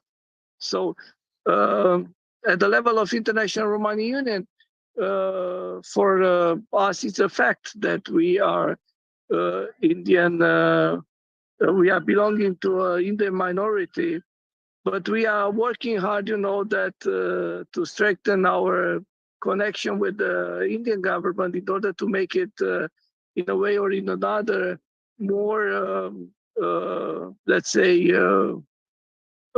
concrete, like speaking about the documents of maybe of recognition of, or actually to showing, let's say, an official recognition from the let's say institution habilitated, to do this. Roma, as you already talked about, there are 1,000 year, 1,001 year almost, from where we live from Kamauj. We are spreading all over the Europe and all over the countries. We are big diaspora of Indian ethnic belonging, but as you know, the Roma communities, especially in Europe, they are facing discrimination, stereotypes. We pass into a very hard time, like Holocaust, forced deportation, and genocide and all these things. Why is because all these things because we didn't have our belonging state behind us to protect us. So we are looking, very hard, to find this connection, because the Roma community in Europe, from my point of view, is a minority. But a minority, from my point of view, is belonging to a state. But in this moment, there is no state to recognize the Roma community in Europe. What make us the lost and the son of India, but in the same time, like a person without any identity and any birth certificate, if we can say like this, because we are not belonging to a state. What make us vulnerable? What make us to be oppressed and to be not an equal right citizen of the country? What we are born in this moment, and we are part of a country. So, Mr. Deo, sorry to interrupt, sir. Can you please wind up in 5 minutes? Sorry. So, can you please wind up in 5 minutes, sir? So we are very glad that we are part of this excellent debate, and we will ensure you that we will be part of all the activities, and we can count with all our efforts, in order to stay together and to be near to our motherland state, India. Thank you very much, and I'll appreciate a lot. If you have any question, I'll be very glad to answer to your questions. Thank you very much. Thank you, sir. Thank you, sir. Thank you for sharing your experience with us. Thank you so much. Now I would like to invite Mr. Pradeep ji. He's from Sweden. Pradeep ji, you can unmute yourself and you can interact. Pradeep ji, are you there? Pradeep ji?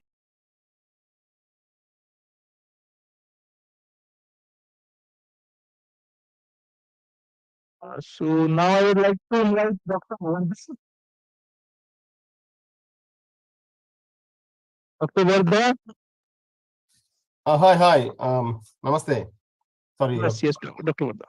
Continue. Hi. Just 1 second. Yeah. Namaste and Vanakkam, ladies and gentlemen, and esteemed members of our Indian diaspora in UK and across the globe. I am Dr. Vardarajan, based in Birmingham, United Kingdom. Today I stand before you to delve into the profound philosophy of Vasudhaiva Kudumbakam, as I have been asked to. The world is one family. As a representative of India in this land of United Kingdom, we hold the responsibility to embrace and promote this ancient wisdom of interconnectedness.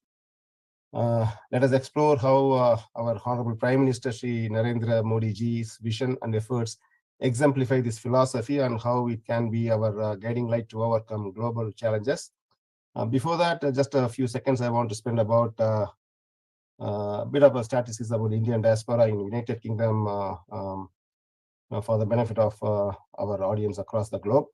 We are roughly about 1.8 million British Indians here in UK, roughly about 2.5% of the whole population. The major cities where we are kind of more concentrated are Leicester, Birmingham, and Harrow, and kind of other cities.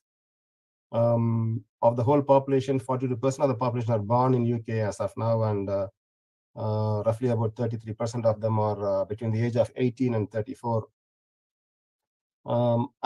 Indian diaspora, as in any other parts of the world, any other countries in the world, has been performing quite well in all aspects of life, whether it is primary education or university education or home owning or two-car owning or the least in divorce rates or least in crime rates and university graduates, all these, yes.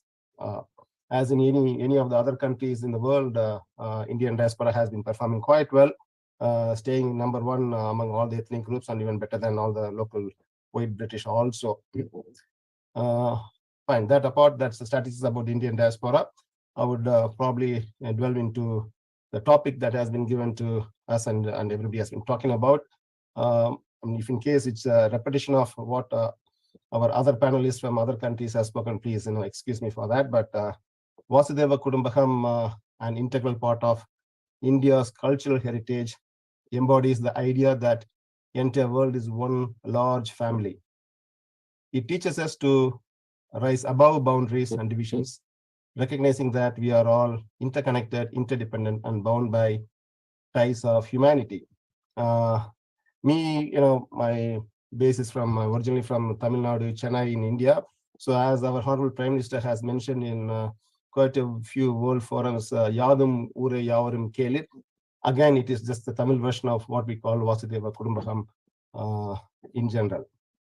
Our Honorable Prime Minister, Shri Narendra Modi ji, envisions India as a beacon of peace and cooperation on the global stage. He emphasizes the significance of Vasudhaiva Kudumbakam in India's foreign policy, fostering strong relationships with nations around the world and promoting collaboration for common goals. And some of those examples which I can give you, maybe starting with, this is not in order of priority anyway, but I'll just mention one by one a few of those points, which is number one is the vaccine diplomacy. During the COVID-19 pandemic, India's Vaccine Maitri initiative exemplified Vasudhaiva Kudumbakam. India supplied millions of vaccine doses to various countries. It doesn't matter big country or small country, it has given to so many countries in the world, showcasing the solidarity and compassion in times of crisis. And then the International Yoga Day, another example where our Prime Minister Modi ji's proposal of International Day for Yoga, adopted by the United Nations, celebrates the unity of humanity through the practice of yoga, transcending cultural and geographical boundaries. And earlier this month, in June, we did conduct International Yoga Day. We celebrated across the globe, including in UK also, we celebrated in a few cities. And then the sustainable development is the next topic, I would say. PM Modi's emphasis on renewable energy, environmental conservation, and initiatives like the International Solar Alliance reflects India's commitment to global well-being, transcending national interests for the greater good. There has been challenges faced with the global community in general, and as a global community, we encounter numerous challenges, including climate change, terrorism, poverty, health crisis, healthcare crisis, you can say. These issues demand collective action and unity to find sustainable solutions. How a world as one, as a Vasudhaiva Kudumbakam can help in overcoming these challenges? Yes, definitely in climate change. Vasudhaiva Kudumbakam fosters a sense of shared responsibility for the environment. By acknowledging our interconnectedness with nature and cooperating on climate action, we can mitigate the effects of climate change. And then in the aspect of terrorism, also embracing the philosophy of oneness can break down barriers and promote understanding. Weakening the foundations of extremism and fostering a peaceful global environment. Tackling the poverty and healthcare crisis. Yes, by recognizing the world as one family, we can work collectively to address poverty and healthcare disparities, ensuring that none are left behind in the times of crisis. Here, I would like to probably mention a few lines from our great Tamil poet Bharatiyar. Let us take inspiration from the words of this great Indian poet Subramania Bharati. I'm sure you all would remember that Modi ji has mentioned in quite a few forums about Subramania Bharati, the great poet from Tamil Nadu. புகழ்வாய்ந்த புதல்வி பெண்கள் எல்லாம் புத்தகத்தில் பிறந்தவரெல்லாம் புல்லாங்குன்றி புலவரெல்லாம் உலகினை நினைத்ததெல்லாம். The meaning of this, if I translate this literally, it would say all the celebrated queens, all those born in books, all the accomplished poets think of the whole world, not just thinking of just the local community or anything. In these verses, Bharatiyar emphasizes that great personalities, accomplished individuals, and renowned poets should not confine their love and concern only to their immediate surroundings or communities, but should think of the entire world with love and compassion. Bharatiyar's poetic vision encapsulates the spirit of Vasudeva Kudumbakam, urging us to expand our hearts and minds to embrace the entire world with love and compassion. In conclusion, the concept of Vasudeva Kudumbakam transcends borders and cultures, reminding us that we are all part of one global family. As the Indian diaspora in UK, we have the unique opportunity to carry the profound wisdom with us and promote unity and compassion in all our interactions. I mean, I would like to say here that the Indian community, our Indian diaspora, has been merging well with the local community here, involving ourselves, doing the seva for the whole community, not just for the Indian community, and we are gaining strength by strength, and we are becoming a formidable force in UK, I can say, like in any other countries and other parts of the world also. Through Prime Minister Shri Narendra Modi ji's vision and efforts, India has demonstrated its commitment to the world as one family. Let us embrace this philosophy and work hand in hand with global community to overcome challenges and create a more harmonious and prosperous world for all. Together, we can build bridges of understanding, celebrate diversity, and foster a spirit of kinship that binds us all. Thank you very much, and Jai Hind, Vanakkam. If there's anything else you want to ask me about United Kingdom and the Indian diaspora, feel free, please. I'll try my best to answer if I can. Otherwise, even some of my other colleagues like Satish Prabhakaran or others can also answer. I'll leave it to the board. Thank you, Dr. Vada. Thank you for enlightening us. Sir, we would like to ask that the status of Indian diaspora in UK. Sir, what is the specific question? You're asking about Indian diaspora in UK? Your status of Indian diaspora in UK. In specific to what? We have been doing well. Any particular aspect you want to ask about? The cultural aspect, basically, the main point which I would like to ask. Cultural aspect, as we all know, even within India, if you start traveling, every 100 kilometers, you will find different cultures, different languages. Like that, here also, the Indian diaspora, we have various organizations, and we have been really thriving well. Whether it is whether a Punjabi organization or a Gujarati organization or a Tamil organization, Andhra, we are all gelling together quite well. We have our own individual organizations, and we all cooperate, and we have so many organizations which are kind of bringing synergy within us also.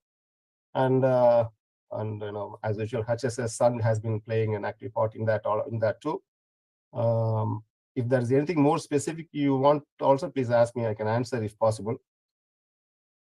I see we have a Prime Minister in UK. Will be status of Indian diaspora. Sir, Indian diaspora and their love towards our Prime Minister was shown in, if I am not wrong, was it 2017? Yeah, when Prime Minister Modi ji came, it was in the month of November, if I remember correct. 56,000 of us were in Wembley Stadium in that freezing cold, and it was a fantastic atmosphere. the support the Indian diaspora gives for our Prime Minister and for our nation is just superb, and it cannot be better than, it has never been better than what it has been now.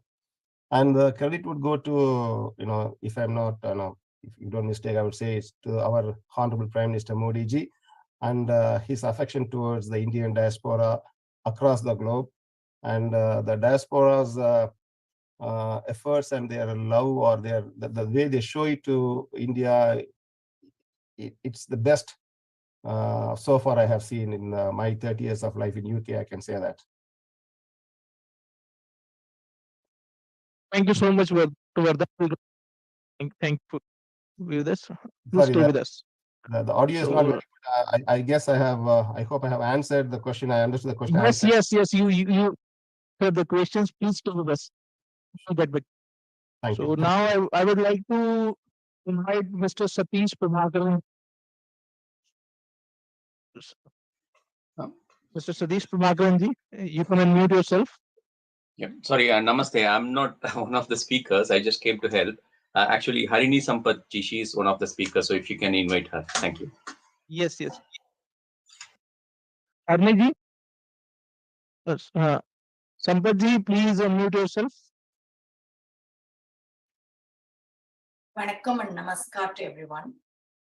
I'm Prasanna Harini Sampath, representing the Indian Diaspora in UK. Our Prime Minister Shri Modi ji says Tamil is the oldest language in the world.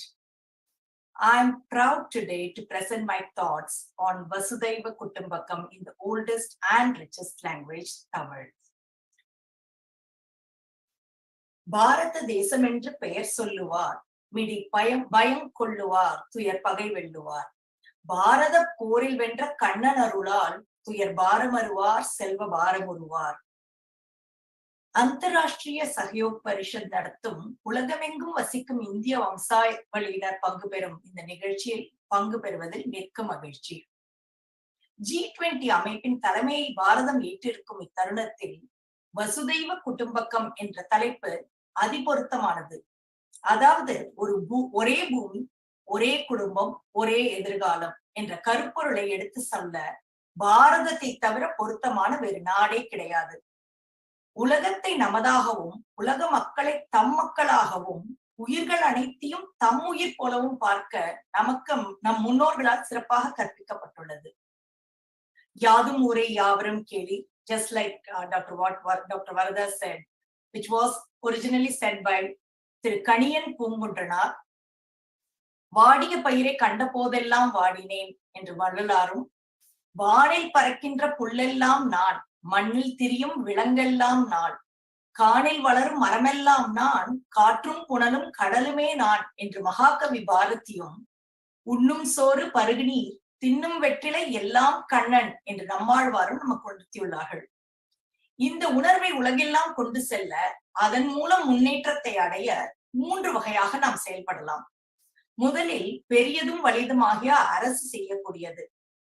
நம் பாரத அரசு பிரதமர் மோடி அவர்கள் தலைமையில் ஆரோக்கிய வாழ்வுக்கான வழிமுறையான யோக கலையை ஐக்கிய நாடுகள் சபையின் அங்கீகாரத்தோடு உலகெல்லாம் கொண்டு சென்று எல்லா மக்களும் நோய் நொடி இல்லாமல் வாழ பரிசாக வழங்கியது. பிறகு கோவிட் பெருந்தொற்று காலத்தில் எல்லா உயிரையும் தம் உயிர் போல் நினைத்து நமது பிரதமர் உலக நாடுகள் பலவற்றிற்கும் தடுப்பூசி இலவசமாக வழங்கினார். இதனால் எண்ணிலடங்கா மக்கள் காப்பாற்றப்பட்டனர். நம் பாரதம் பருவநிலை மாற்றத்திற்கான சம்மேளனத்தில் COP27 இயற்கையோடு ஒன்றிய வாழ்வியல் என்ற முழக்கத்தை அறிவித்திருக்கிறது. இவை அனைத்துமே ஒரே பூமி, ஒரே குடும்பம், ஒரே எதிர்காலம் என்ற கருப்பொருளை நோக்கியே நம் மோடி அவர்களின் தலைமையில் அரசு செய்ய வேண்டியதை செவ்வனே செய்து கொண்டிருப்பதை காண்பிக்கிறது. இத்தோடு அரசாங்கத்திற்கு ஒரு வேண்டுகோள். பாரதம் நம் பொக்கிஷமான ஆயுர்வேதத்திற்கு உலக அங்கீகாரம் பெறவும், அதை ஒரு முன்னணி மருத்துவ முறையாக பயன்படுத்தவும் ஆவண செய்ய வேண்டும். I request the Indian government to take steps to propagate and accredit Ayurveda as a frontline medicine in Bharat and abroad. அடுத்த சமூக அமைப்புகள், அதாவது சிவில் சொசைட்டி ஆர்கனைசேஷன் செய்வதை அல்லது செய்ய வேண்டியவைகளை பார்ப்போம். உலகமெல்லாம் இருக்கும் சமூக அமைப்புகள் யோகா, இசை, மொழி, நடனம், கலை, இலக்கியம், மானுட விலங்கின இயற்கை சேவை, தொண்டு மூலம் குழந்தைகள் முதல் பெரியவர்கள் வரை இந்திய வம்சாவளியினருக்கு மட்டுமின்றி அவர்கள் வாழும் தேசத்தின் மக்களுக்கும் விலங்குகளுக்கும் இயற்கைக்கும் ஆற்றும் பணியை இன்று எடுத்துரைத்தனர். யூகேவில் நான் சார்ந்த சங்கமம் அமைப்பின் மூலம் நமது பாரம்பரிய விளையாட்டுகளும் அதன் பயன்களும் குழந்தைகளுக்கு எடுத்து செல்ல முயற்சி செய்து வெற்றியும் கண்டு வருகிறோம். உதாரணமாக பல்லாங்குழி, மனக்கணக்கு, மென்டல் மேத்ஸ் மட்டுமல்லாமல் சிறார்களுக்கு நுண்திசை இயக்கு திறன், அதாவது ஃபைன் மோட்டரிங் ஸ்கில்ஸ், கண் கை ஒருங்கிணைப்பு, ஹேண்ட் ஐ கோஆர்டினேஷன், கவனிக்கும் திறம், கான்சென்ட்ரேஷனையும் மேம்படுத்துகிறது. எதிர்காலத்தில் சிலம்பம், களரி போன்ற தற்காப்பு கலைகளையும் எல்லா மக்களுக்கும் கொண்டு செல்ல முயற்சி செய்ய போகிறோம். நிறைவாக தனி மனித கடமை. நாம் ஒவ்வொருவரும் ஒரே பூமி, ஒரே குடும்பம், ஒரே எதிர்காலம் என்ற தாரக மந்திரத்தை மனதில் இருத்தி நமது ஒவ்வொரு செயல்களிலும் பிரதிபலிக்க வேண்டும். நாம் எல்லோரும் பாரதத்தின் கலாச்சார, பண்பாடு, தொன்மையான வாழ்வியல் முறையின் தூதுவர்கள் என்று உணர்தல் மிகவும் அவசியம். யூகேவில் இந்திய வம்சாவளியினர் பெருவாரியாக மருத்துவர்களாக டாக்டர்ஸ், ஆசிரியர்களாக டீச்சர்ஸ், மென்பொருள் பணியாளர்களாக ஐடி ஒர்க்கர்ஸ் அண்ட் இன்ஜினியர்ஸ், செவிலியர்களாக நர்சஸ், தொழிலதிபர்களாக ஆண்டர்பிரனர்ஸ், அரசியல் தலைவர்களாக பொலிட்டிக்கல் லீடர்ஸ், ஏன் பிரதமராகவும் in fact Indian diaspora prime minister from Indian diaspora பணியாற்றுகிறார்கள். இவ்வளவு பேர் இருந்தாலும் நம் வம்சாவளியினரின் குற்றவாளிகள் சதவிகிதம் மிக மிக குறைவு. The crime rate from the Indian diaspora in UK is very meager or very very low.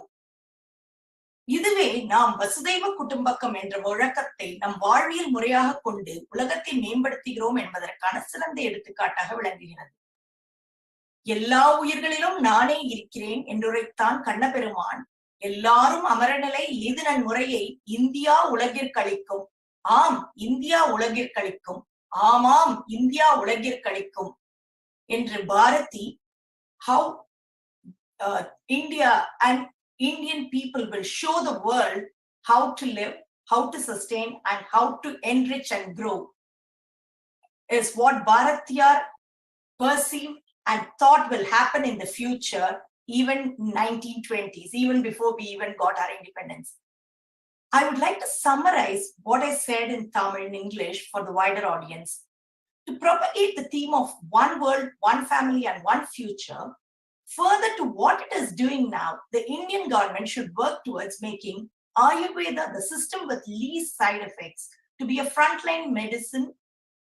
Civil society organizations like us continue working towards the welfare of people and environment, and individuals like each one of us who represent the Indian diaspora today or the rest of the Indian diaspora too, to continue working towards the welfare of people and environment and be the ambassadors and show by example the Indic value Vasudhaiva Kutumbakam.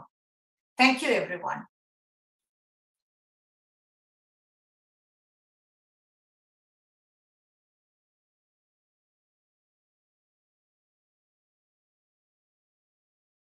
Renuji, for putting your views across. We have few speakers on board, but due to some technical problem, we are not able to connect with them. So then we will be playing our technical team will be playing a video shortly. Kindly bear with us. Thank you.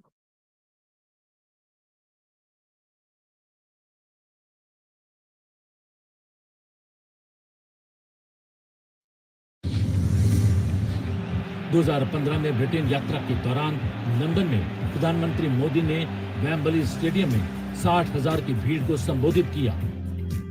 मेरे प्यारे देशवासियों, मैं आपको विश्वास दिलाता हूं, जो सपने आपने देखे हैं, जो सपने हर हिंदुस्तानी ने देखे हैं, वे सपने पूरे करने का सामर्थ्य भारत में है, ये मैं भली भांति अनुभव कर रहा हूं।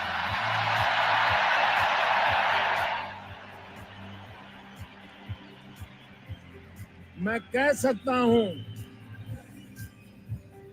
कि भारत को गरीब रहने का कोई कारण नहीं है।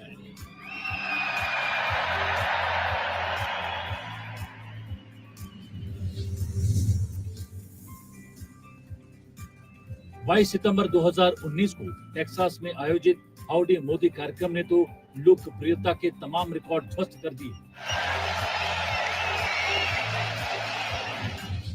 You had introduced me to your family in 2017, and today I have the honor to introduce you to my family.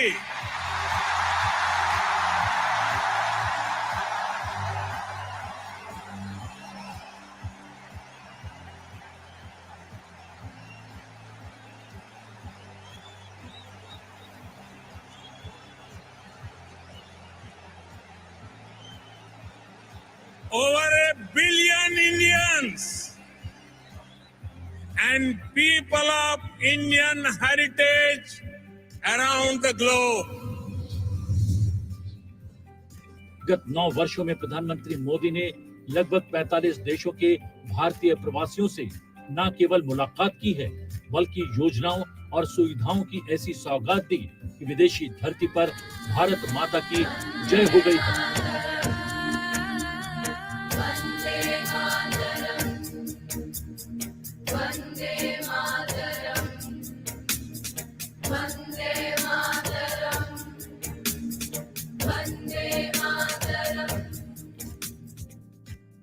प्रवासी भारतीयों को जोड़ने में प्रधानमंत्री मोदी और उनकी सरकार की नीति 4C केयर अर्थात देखभाल, कनेक्ट यानी जुड़ाव, सेलिब्रेट यानी जश्न और कंट्रीब्यूट अर्थात योगदान पर आधारित है।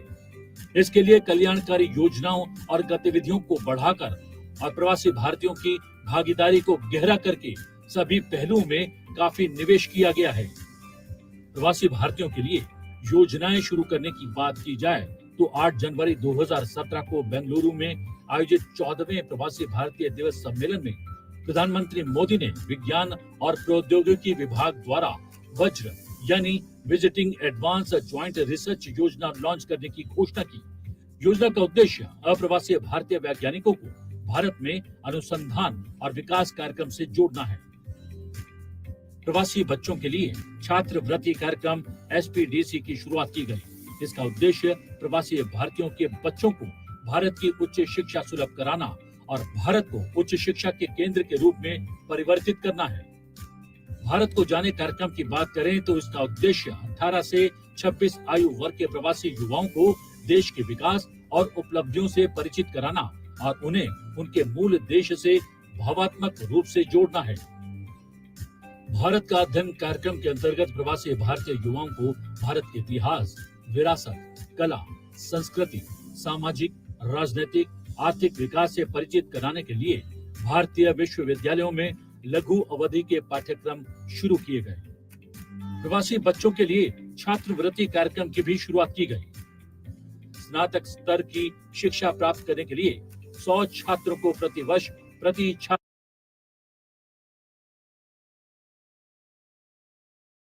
Thank you, Anuj ji. So now I would like to request Pradeep ji to come and interact. Pradeep ji, please unmute yourself. Pradeep ji? Yes. Yes. Namaskar, Yes. everybody. Can you hear me? Ji, Pradeep ji. Yeah, namaskar, everybody. Yeah, my name is Pradeep Bhardwaj. I'm from the UK. I'm the High Sheriff in the county of Wiltshire in the UK. And it's my great pleasure and privilege to join you all today. Let me first start by congratulating you all on this momentous occasion in the history of our country, the journey we are on. And just a few days after we have successfully launched Chandrayaan-3, a moment of great pride of our nation. And it is very, very apt that this year we are also having, as a nation, we are also having the presidency of G20. If you look at it, India has so much to offer to the world than any other country in the world. And truly speaking, the future belongs to India. I think the world needs to understand India better. Obviously, whether we are talking about the economy, whether we are talking about science and technology, whether even for that matter, whether we are talking about as a world, if you look at it, India is the youngest nation on the planet with an average age of just 29 years in 2020. So somehow, I think the world's understanding of India as a nation is somehow stuck in the past, which leads often to prejudices. I think that is where all of us Indians, whether in India and abroad, can do a better job in acting as ambassadors of the country and position ourselves better to justify our leadership in this geopolitical context as well. We have a lot to offer to the world, and whether it is the aura of Bollywood, whether it is the power of cricket, whether it is the magic of Ayurveda. I just heard the previous speaker talking about pleading the Prime Minister Modi ji to make Ayurveda mandatory as a primary medicine, and I fully support that. So whether it is the magic of Ayurveda, or whether it is the therapy of yoga, or who doesn't love Indian cuisine? So whether it is the allure of Indian cuisine, the melody of Indian music, but importantly also the diversity that we offer to the world, diversity in every form, basically, diversity of culture, diversity of our arts and crafts, diversity of demographics. So there is a lot we can offer.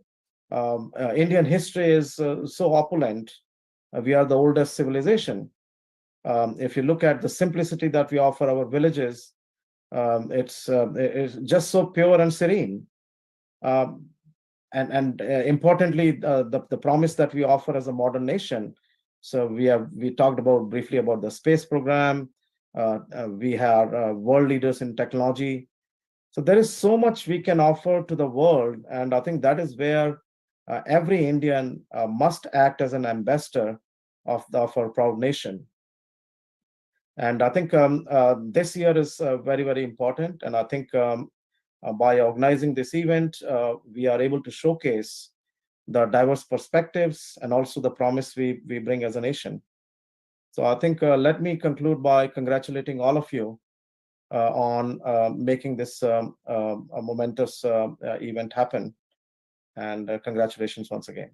With that, I can conclude. Thank you so much, Pradeep ji. So now I can see Mr. Shivi Pathak ji from Tanzania. So Shivi Pathak ji, if you would like to share your experience and the experience of Indian diaspora in Tanzania, you can unmute yourself and you can share your experience, sir. Shivi Pathak ji.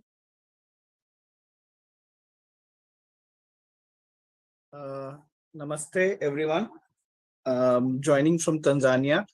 I was actually earlier supposed to speak in the Africa time zone, but because of some technical issues, could not do it earlier. So thank you for giving me this opportunity. My other friends from Uganda, Kenya, they expressed themselves. I was listening to various people across the globe speaking earlier in the morning from Australia and from East Asian countries, South Asian countries. Africa is a very different or unique in its own way, respective in some ways. Interestingly, a lot of East Africans did move to UK in 1960s and 70s, and diaspora considerably has those numbers as well. What, in my own perspective, what I realize is there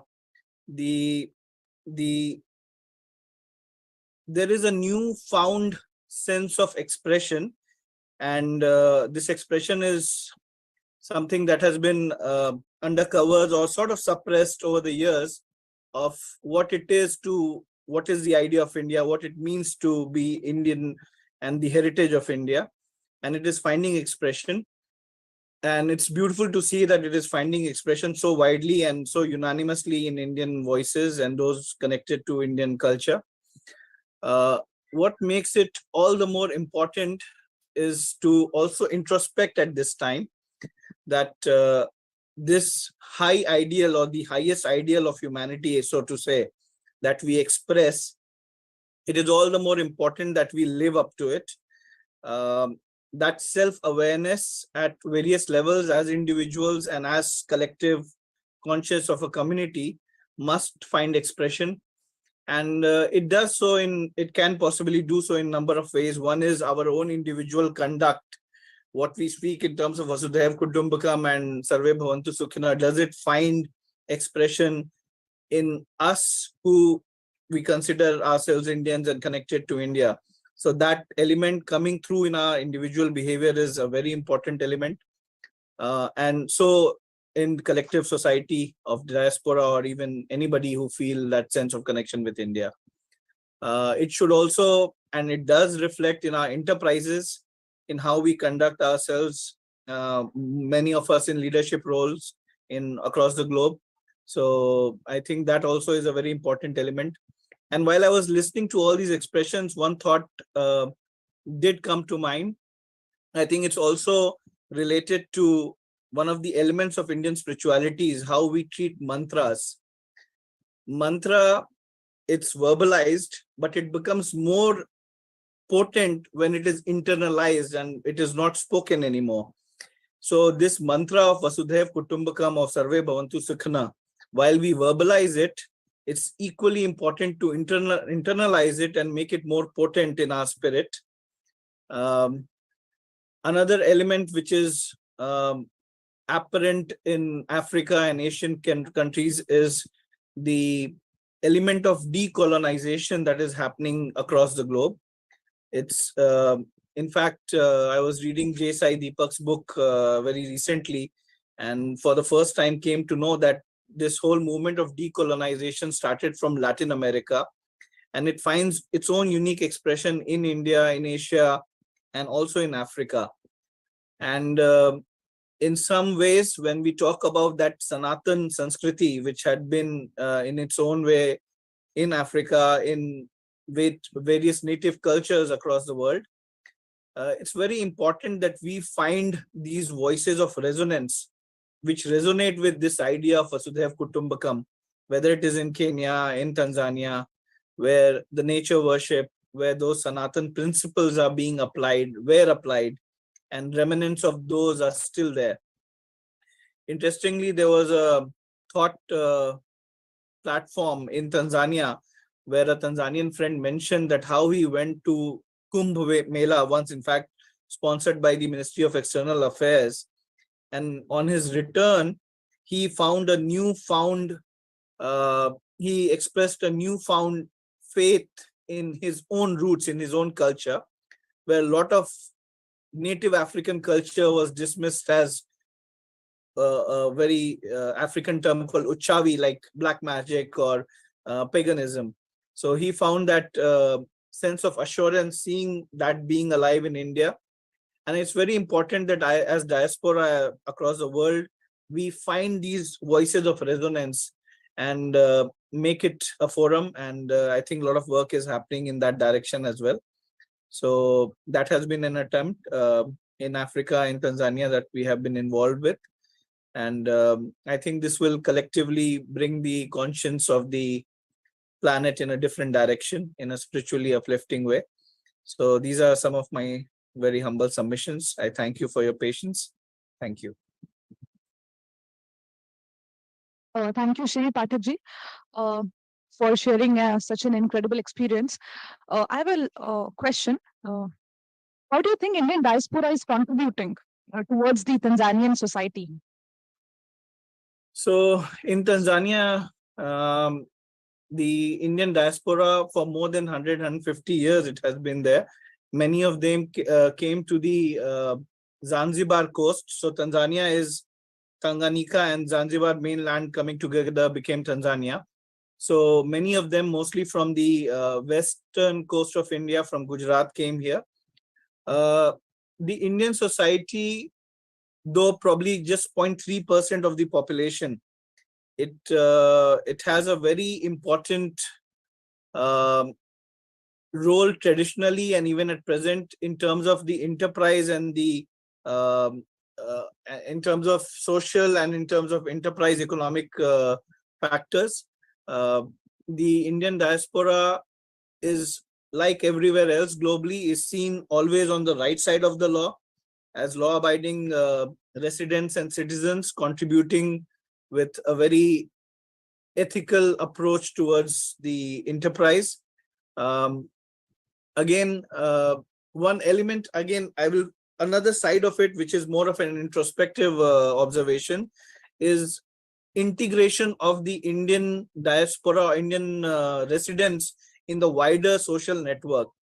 We are also seen as a somewhat aloof group in terms of our interaction in the wider African nation. This is not by intent, probably our cultural nuances make us that way. But again, the recognition in terms of contributing economically and even socially is definitely recognized, looked up in high esteem, both by the government and the administration as well as society at large. So definitely that's an important factor.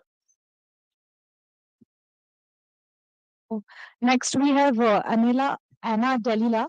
I would request Zamir Anwarji to introduce her.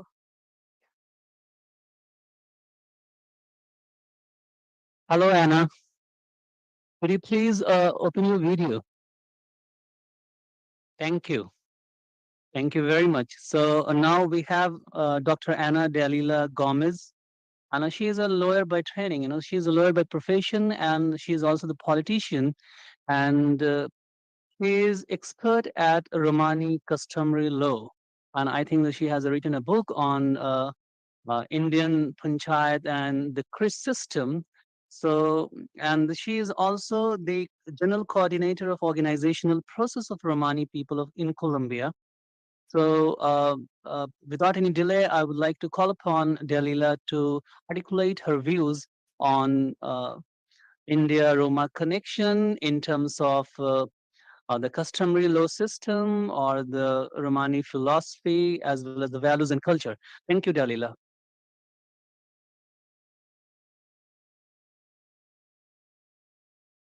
You unmute yourself, please. Okay, thank you so much for this meeting invitation. Excuse me for my English is not well. I try to speak with you, and I have any things to present in this meeting. Please, Summer, could you help me with the presentation I sent you, please? Do you have a PowerPoint presentation?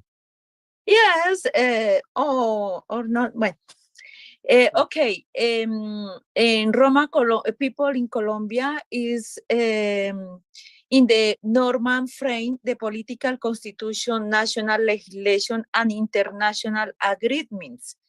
The Colombian constitution has more of often articles than some white. They protect to ethnic groups in the country. Between the 7 articles, the rises that Colombia is a pluriethnic and multicultural.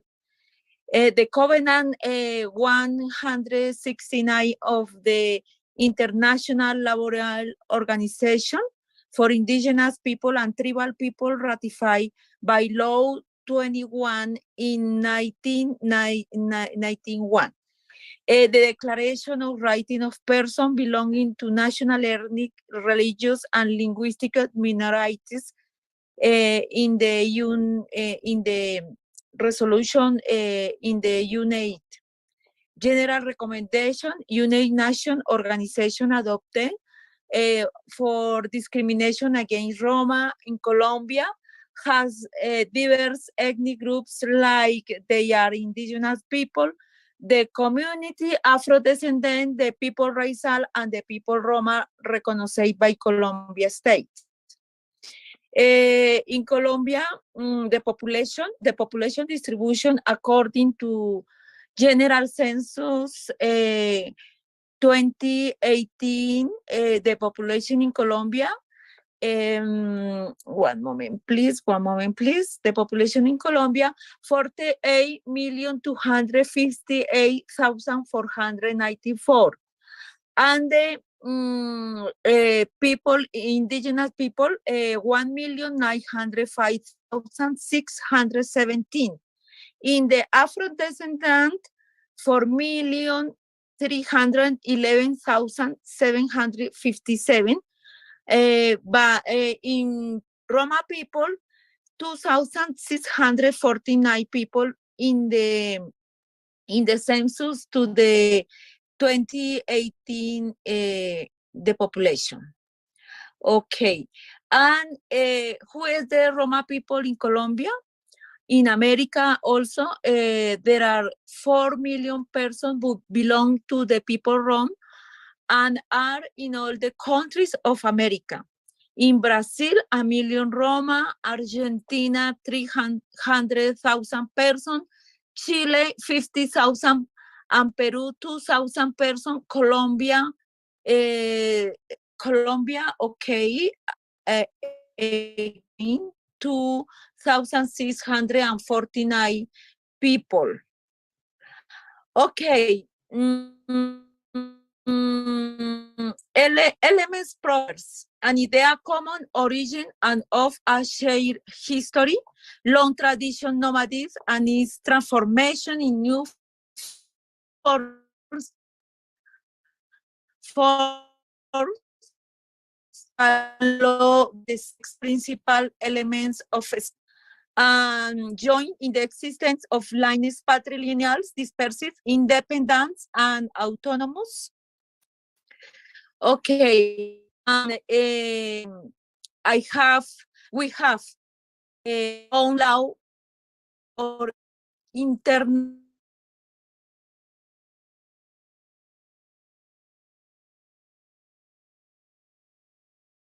group relative called cumpaña, respect to a system of value to those who do part a strong solidarity in the group.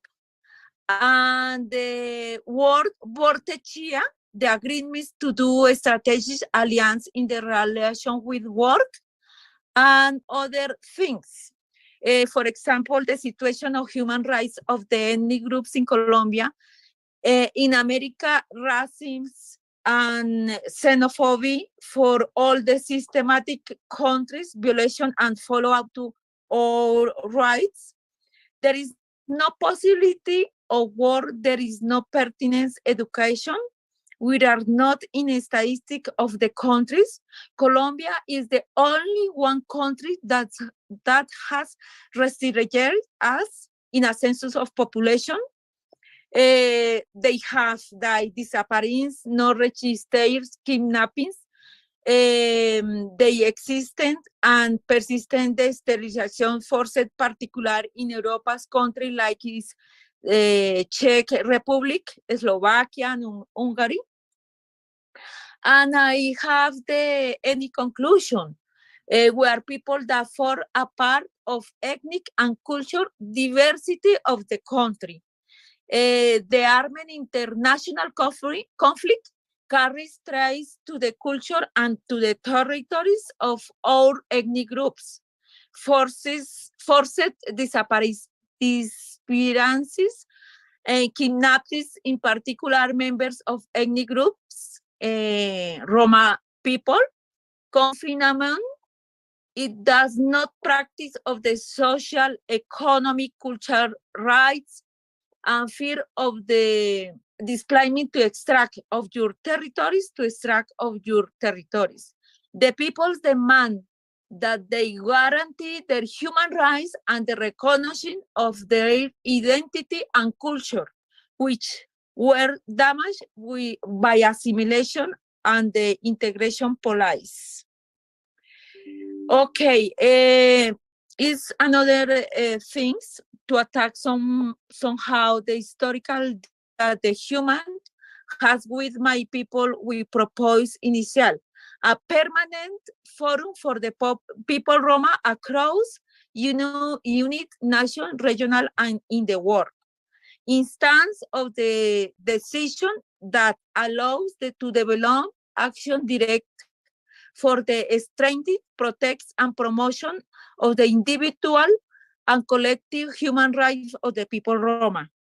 Investment across programs and projects for the people Roma across United Nations that allow to develop action direct to the improvement of these standards of living and to the preservation of the ethnic and cultural integrity of my people. Inclusion in population census and vital statistics also because they are a valuable tool for visibility and public policy. It is necessary to create a master's degree in Romani studies in India and America. This is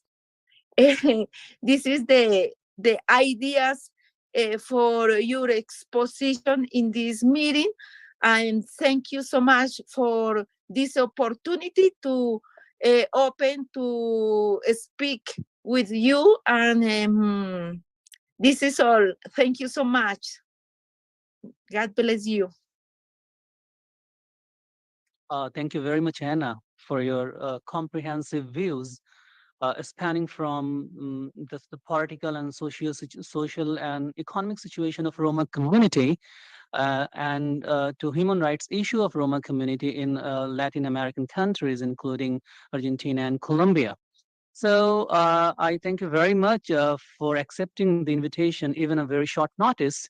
So I extend the sincere thanks to you.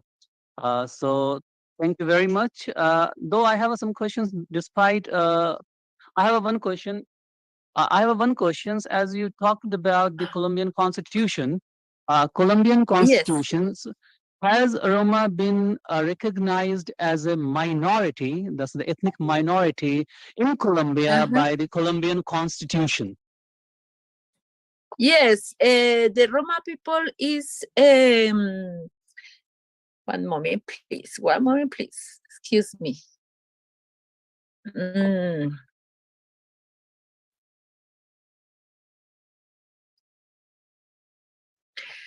There are many articles in the Constitution for to defend the human rights the Roma people, also indigenous people, Afro descendants.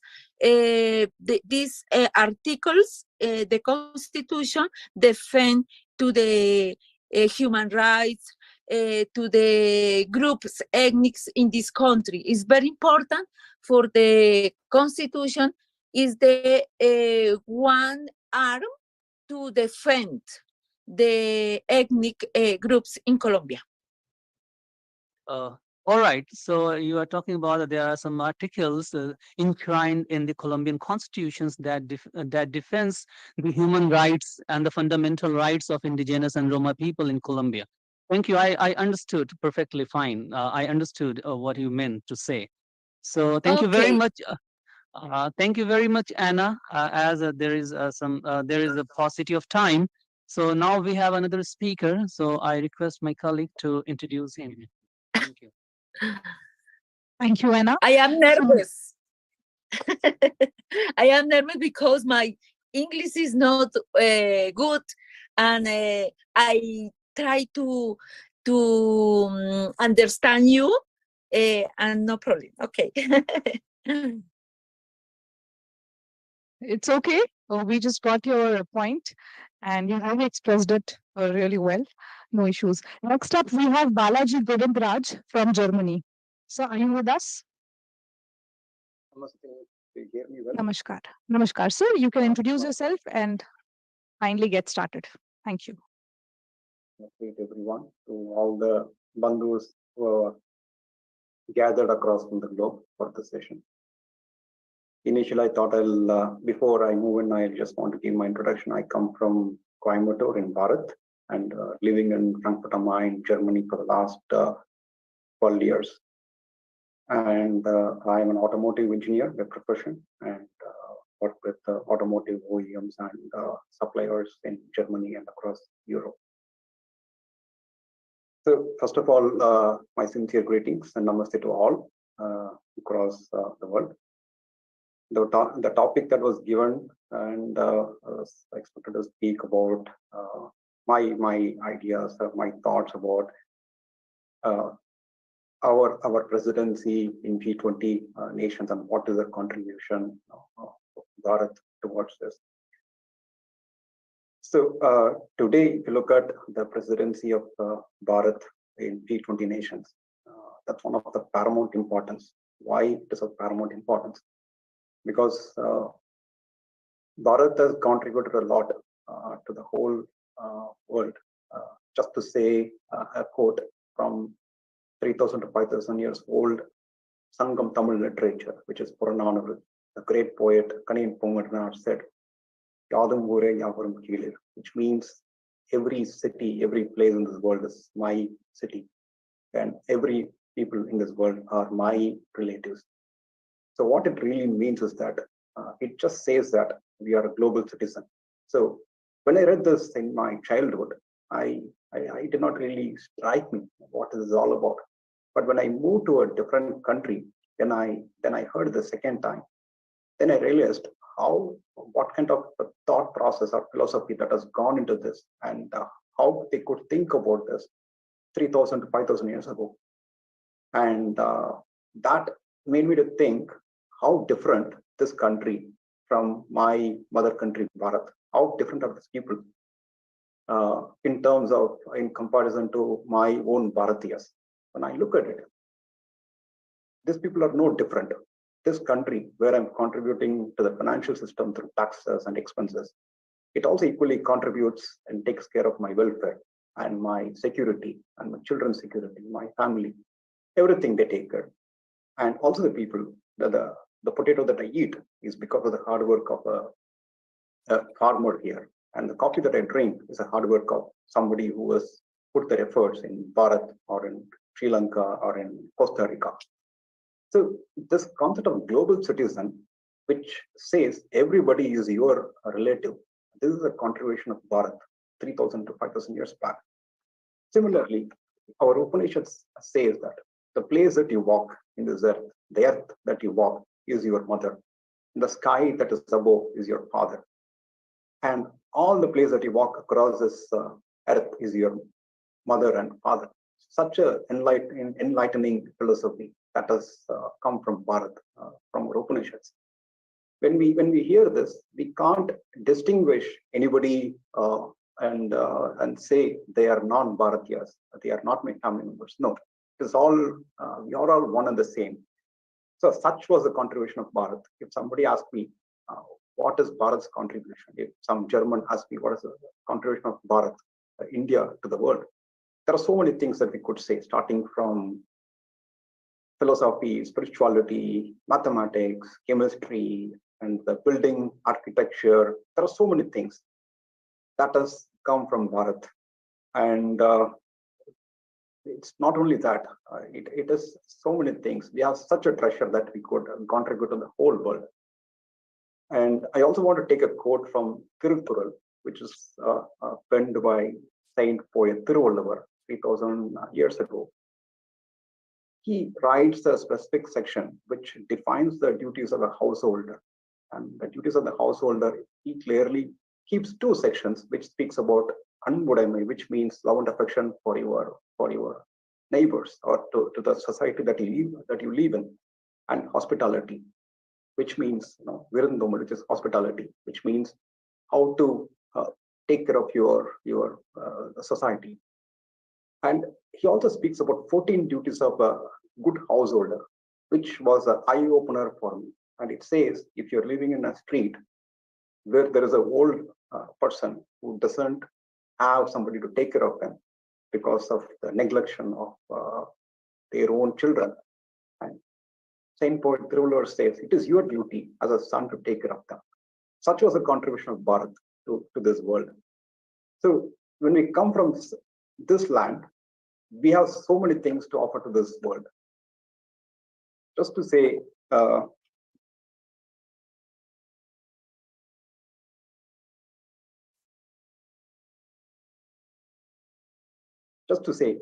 Bharat's theme of one earth, one family, one future is a great contribution at this point of time. I also wish to end my session with just quoting a couplet from a Tirukkural, which says, so there is a specific section about Sutram Thalal, which means how to embrace your own surroundings and your own society. It says, I'll read this in Tamil and give an explanation in English, then I'll explain this. It says, Kakai Karava Karaindunnam Akavum Annanirar Kevala, which means a crow which gets the food doesn't hide the food. It calls the entire community, it calls the entire its own clan and says, hey, I have a food, let's share this and eat. And the same poet Tiruvallur, whose words never go wrong, he says, the community which follows such a pure way of sharing things with others, they are the one who would succeed. So our theme of one family, one earth, and one future, which means I can't succeed in this world by the cost of others. It may be possible. It may be somebody who's in the business may think this is crazy. But if you really look at it, one who succeeds and makes others also succeed, they are the one who are real winners. So our presidency at this point of time is the greatest paramount importance, and we as a country, Bharatiyas, have got so much of treasure in every language in Bharat. If you take whether it's Tamil, Telugu, or Kannada, Hindi, Marathi, wherever you touch, there are so much of treasures, and we all have this legacy of passing this to the next generation and to the whole world. So that's all about I want to say in this, and Jai Hind. Namaskar.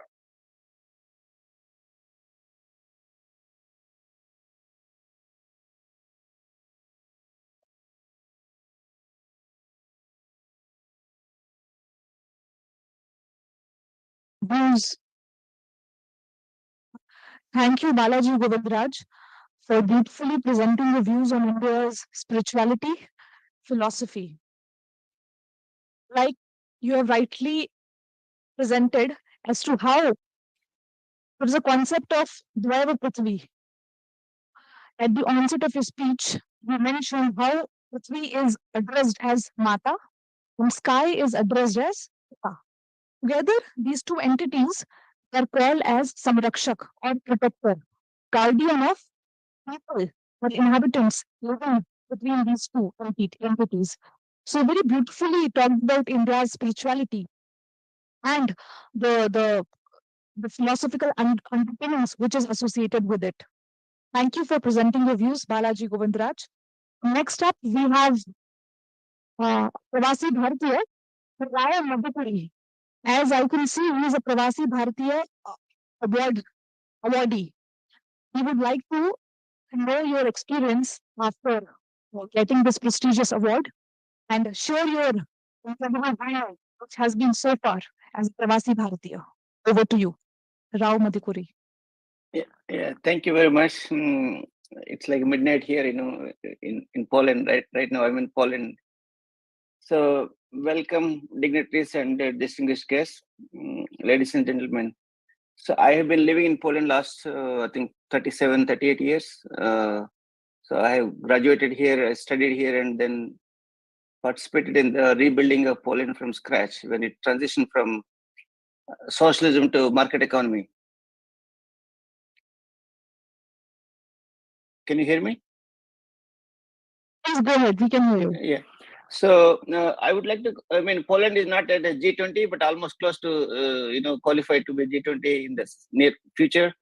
I would like to emphasize on 2-3 things. Right. One is we have diaspora, which is not very bold. We are like first generation people mostly. Right now, when I came in 37 years ago, we used to be like 5 or 10 people, but now around 20,000, mostly the new students who are coming and IT workers. Yes, the community is growing, and then more and more organizations also being formed, right? Every ethnic group, they have their own organization, like Telugu Association or Gujarati Association or the Bengali Association, right? So which which was not there before. We used to represent as one country as Indians, right? But nowadays, yes, more and more people are coming, so more and more organizations are also coming up. But I would like to concentrate on 2-3 things which I think worth to note. Poland as a country, right, and also Eastern Europe, which is transition from almost like nothing in the 90s, right, early 90s, to developed as a market economy, as a developed economy. So I think there is something, which India can learn, the changes which these countries, Eastern Europe especially, has transition. And if India want to be a developed nation by 2047, and there are some certain lessons which we can learn from this part of the world. And the second one, I would like to inform you that, like around 20 years ago, we started building relationships at state to state level, not at the central government.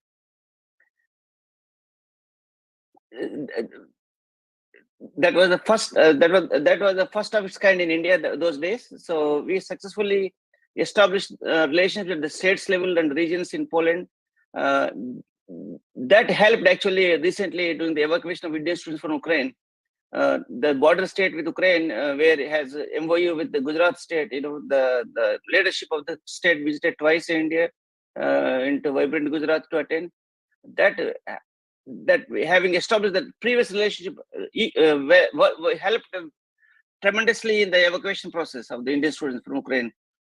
Total around 4,000 students reached India via Poland. That was the biggest contribution what and Poland has done in the recent last 1 year, right? 1 year ago. And then on third, so there, Eastern Europe is not recent. Unfortunately, last 40 years, what is my observation is that India is not paying attention, and then India should pay attention to Eastern Europe. Like war is on the other side of the Ukraine, which is once the war is over, it's going to create a huge economic opportunity to rebuilding Ukraine, and India should participate in that. So these are my comments and my points, right? Thank you, Rao Madhukaraji. A little query. Since you've mentioned that there are various organizations based on language and religion, yes, other identities which are working there. Yes. At any point of time, did you ever realize that these organizations are not traveling in the same boat, or there has certain differences which has risen? It's going to. I anticipate it's going to have a problem, but but at the moment everybody's in rush to create their own ethnic organizations. In abroad, especially when we are abroad, we should represent as India as one country, not like every ethnic group. They have their own, petty organizations, I would call it. Right. Thank you for beautifully putting forth your views on Vasudhaiva Kutumbakam.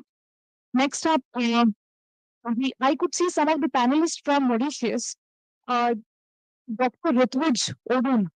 Sir, if you would want to share your experience, given the fact that we have got so much of Indian diaspora, which is migrated from India long before, under the indenture agreement system in 1860, and they have settled in Mauritius, would you like to share their experience or your experience so far in Mauritius society?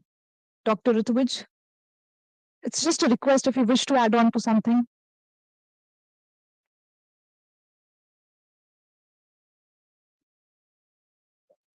As far as I can see, Dr. Ritwij is connected with us. I can see his name there. Okay. You can see him. Anyways, moving. Videos. So Balaji Govindji has shared a video with us. Okay. Can I ask the one question to Rao Madhukaraji? Yeah, please. Sure. I heard your presentation, sir. Thank you very much for very illuminating. I have one query that, as you mentioned, that the Eastern European country.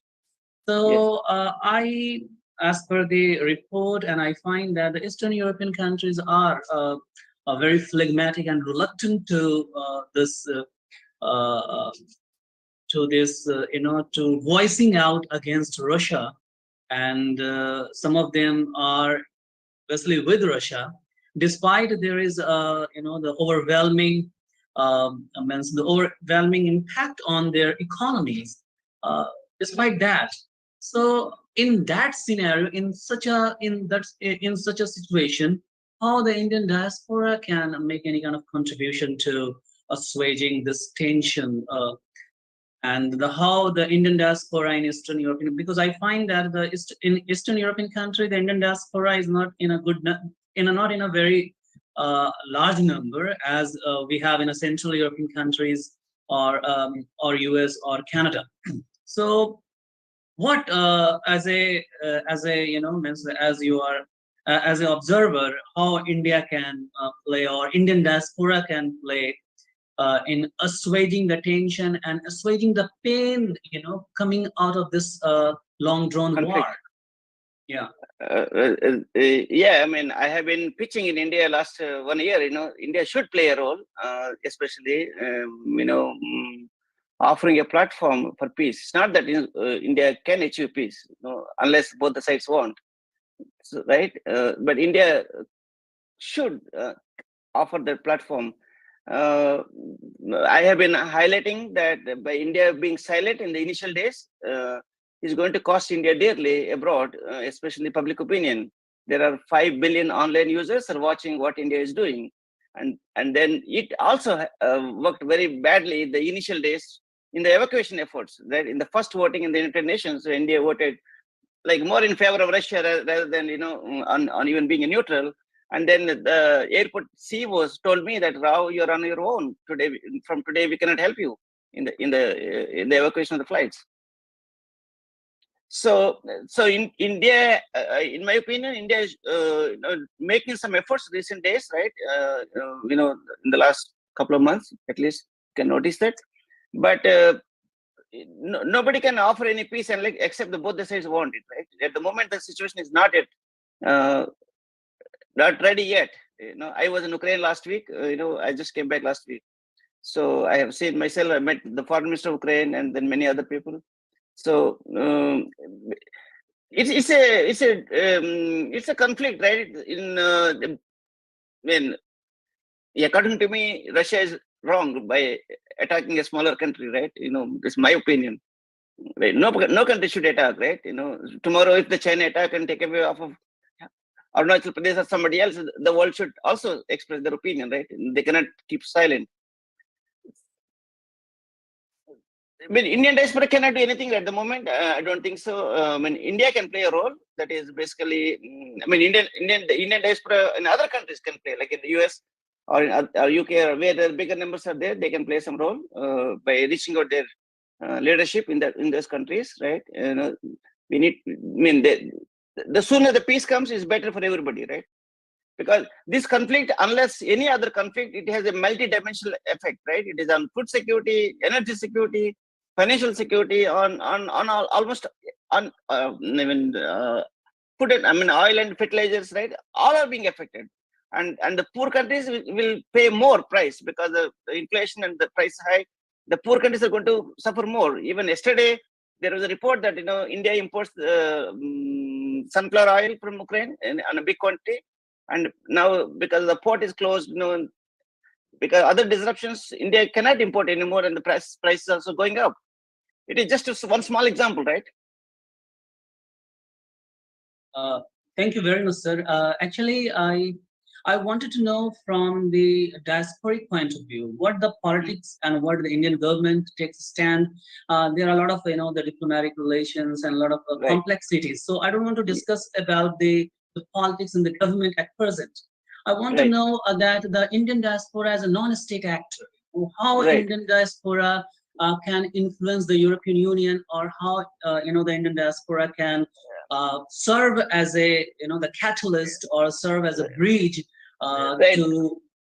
I think right now providing humanitarian assistance can be one of the best things to do, right? And there are some organizations are doing from the World Sikh Organization, something like that from California. They are there. They have boots on the ground. They have been last 1 year, permanently, almost all the time there's somebody from their representative, they're working on that.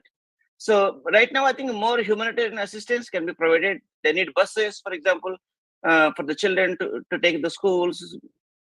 Even small, India is providing some humanitarian assistance, but it can be always more, right? From the Indian days from Europe, right? Especially, maybe buy a couple of buses and donate. That could be one way to take care of one. I was there in the Bucha and Irpin. There are two places where the massacre happened, and everything is completely destroyed. But they're rebuilding. Ukraine is a very special nation. What I found, even though I'm a neighboring country, I never visited before. The only now and last year I did visit. It's very special and very unique country, and also it's going to offer many opportunities. I just given one small example. Okay, what I found out that Ukraine has a 200,000 IT workers, right? Providing outsourcing services. They generate last year around $9 billion exports, right? Whereas in Poland we have 500,000 people employed in the IT sector, and Poland exported around $11 billion. So what it says, they in Ukraine they're offering much high quality, outsourcing services to the world, which is something for me also eye-opening. Thank you very much, sir. Actually, if we talk about the politics, even the 200 kilometers away from Berlin, the war is on, and the Germany as a one of the powerful country in Europe, and even the stand of Germany is a very phlegmatic, and Germany is not in the beginning. Yes. Germany is not, means the voicing out as strongly as it should have, because it's in its vicinity the war is on. So not to speak of India in that situation. But thank you very much. As a diaspora, as a non-state actor, we can provide a lot of humanitarian aid and some another relief materials. Sorry. I was since last year. I crossed into border in Ukraine. In the second day of the war, where millions of people coming to Poland. I crossed into Poland to see into Ukraine to see what is the situation, and situation was very grim and very very harsh. People were already 3 days, without food, without water. But by the way, all these diaspora organizations, BAPs and Art of Living and many others, organizations. They came to help. Without that kind of help, the evacuation would not have happened so smoothly. Also, this is and also here, Antarashtriya organization also, the Seva International, they send some people as well, right? Volunteers. And Indian Diaspora, I think played a very active role in that evacuation. Without that, I don't think so this Operation Ganga would have been successful. Because embassy has 3 people or 4 people, how could they handle, thousands of people, right? It's impossible. And then also the early days of COVID, still COVID was there. So, without diaspora organizations, this also shows that, when the Indian government and Indian diaspora, if they work together, miracles can, can make, and then miracles can happen, and then also relief especially can be provided. But this combination, is not always smooth. I must tell you, right? I'm not here to talk about everything is great. Some people like it, some people don't like it. I will tell the truth, what I feel. Thank you very much, sir. Thank you very much for your valuable opinion and remarks. Thank you. Yeah. Well, next up we have with us Shantilal Sharma from Myanmar. Shantilal Sharma from Myanmar. Someone from Myanmar. So if you would like to put forth your views on this theme. सभी को नमस्कार, प्रणाम। हम Myanmar से है।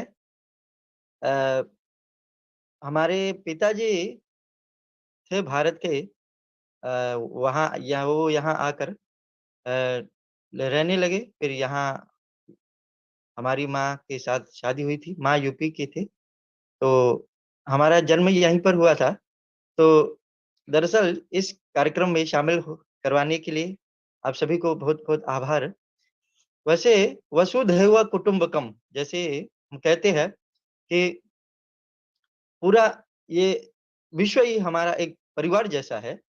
कहने का तात्पर्य ये है कि हम अपने पूरा विश्व को अपना परिवार जैसा मानते हैं और हम अपने परिवार के लिए जो भी कार्य करते हैं उसी के लिए करते हैं। जैसे कि हमने अपना योग और हमारे जो शास्त्र के जो भी है जो पूरा विश्व को दिया है, यहाँ तक कि भगवान श्री कृष्ण जी ने अपना भगवत गीता में कहा है कि यदा यदा हि धर्मस्य ग्लानिर्भवति भारत अभ्युत्थानम अधर्मस्य तदात्मानं सृजाम्यहम् परित्राणाय साधूनां विनाशाय च दुष्कृतां धर्म संस्थापनार्थाय संभवामि युगे।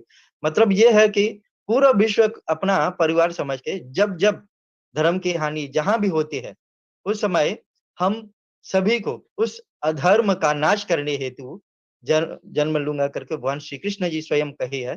तो हम भी उस भगवान श्री कृष्ण जी के ही वंशज के हैं। हम हिंदू हैं। हिंदू हमेशा पूरा विश्व के लिए सोचते हैं।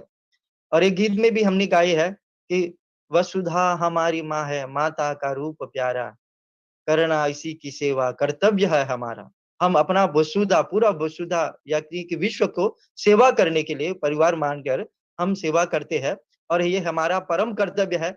ऐसा मानकर हम कार्य कर रहे आ रहे हैं और करते भी रहेंगे।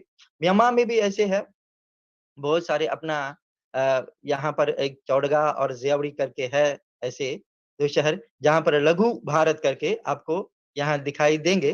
अगर आप सभी आप सभी को निमंत्रण है कि एक बार म्यांमार आइएगा और यहाँ के अपने लोगों के साथ एक बार मिलकर अपना पूरा यही विश्व वसुधैव कुटुंबकम का हम लोग सार्थक करें। और आप सभी को निमंत्रण करते हैं, जरूर आइएगा और यहाँ के हम भी अपना पूरा विश्व को अपना परिवार मानकर जो भी है हम दे रहे हैं कर रहे हैं। बहुत बहुत आभार इतना बोलने के लिए हमें अनुमति दी। बहुत बहुत आभार। नमस्कार जी, धन्यवाद। धन्यवाद शांतिलाल शर्मा जी, आपने बहुत ही खूबसूरती से भारतीय दर्शन को हम सबके सामने प्रस्तुत किया। मैं अपनी टेक्निकल टीम से अनुरोध करूंगी कि जो वीडियो हमारी चल नहीं पाई थी उसको पुनः पूरा आप चलाएं। हाँ, आप उस वीडियो को चलाइए please.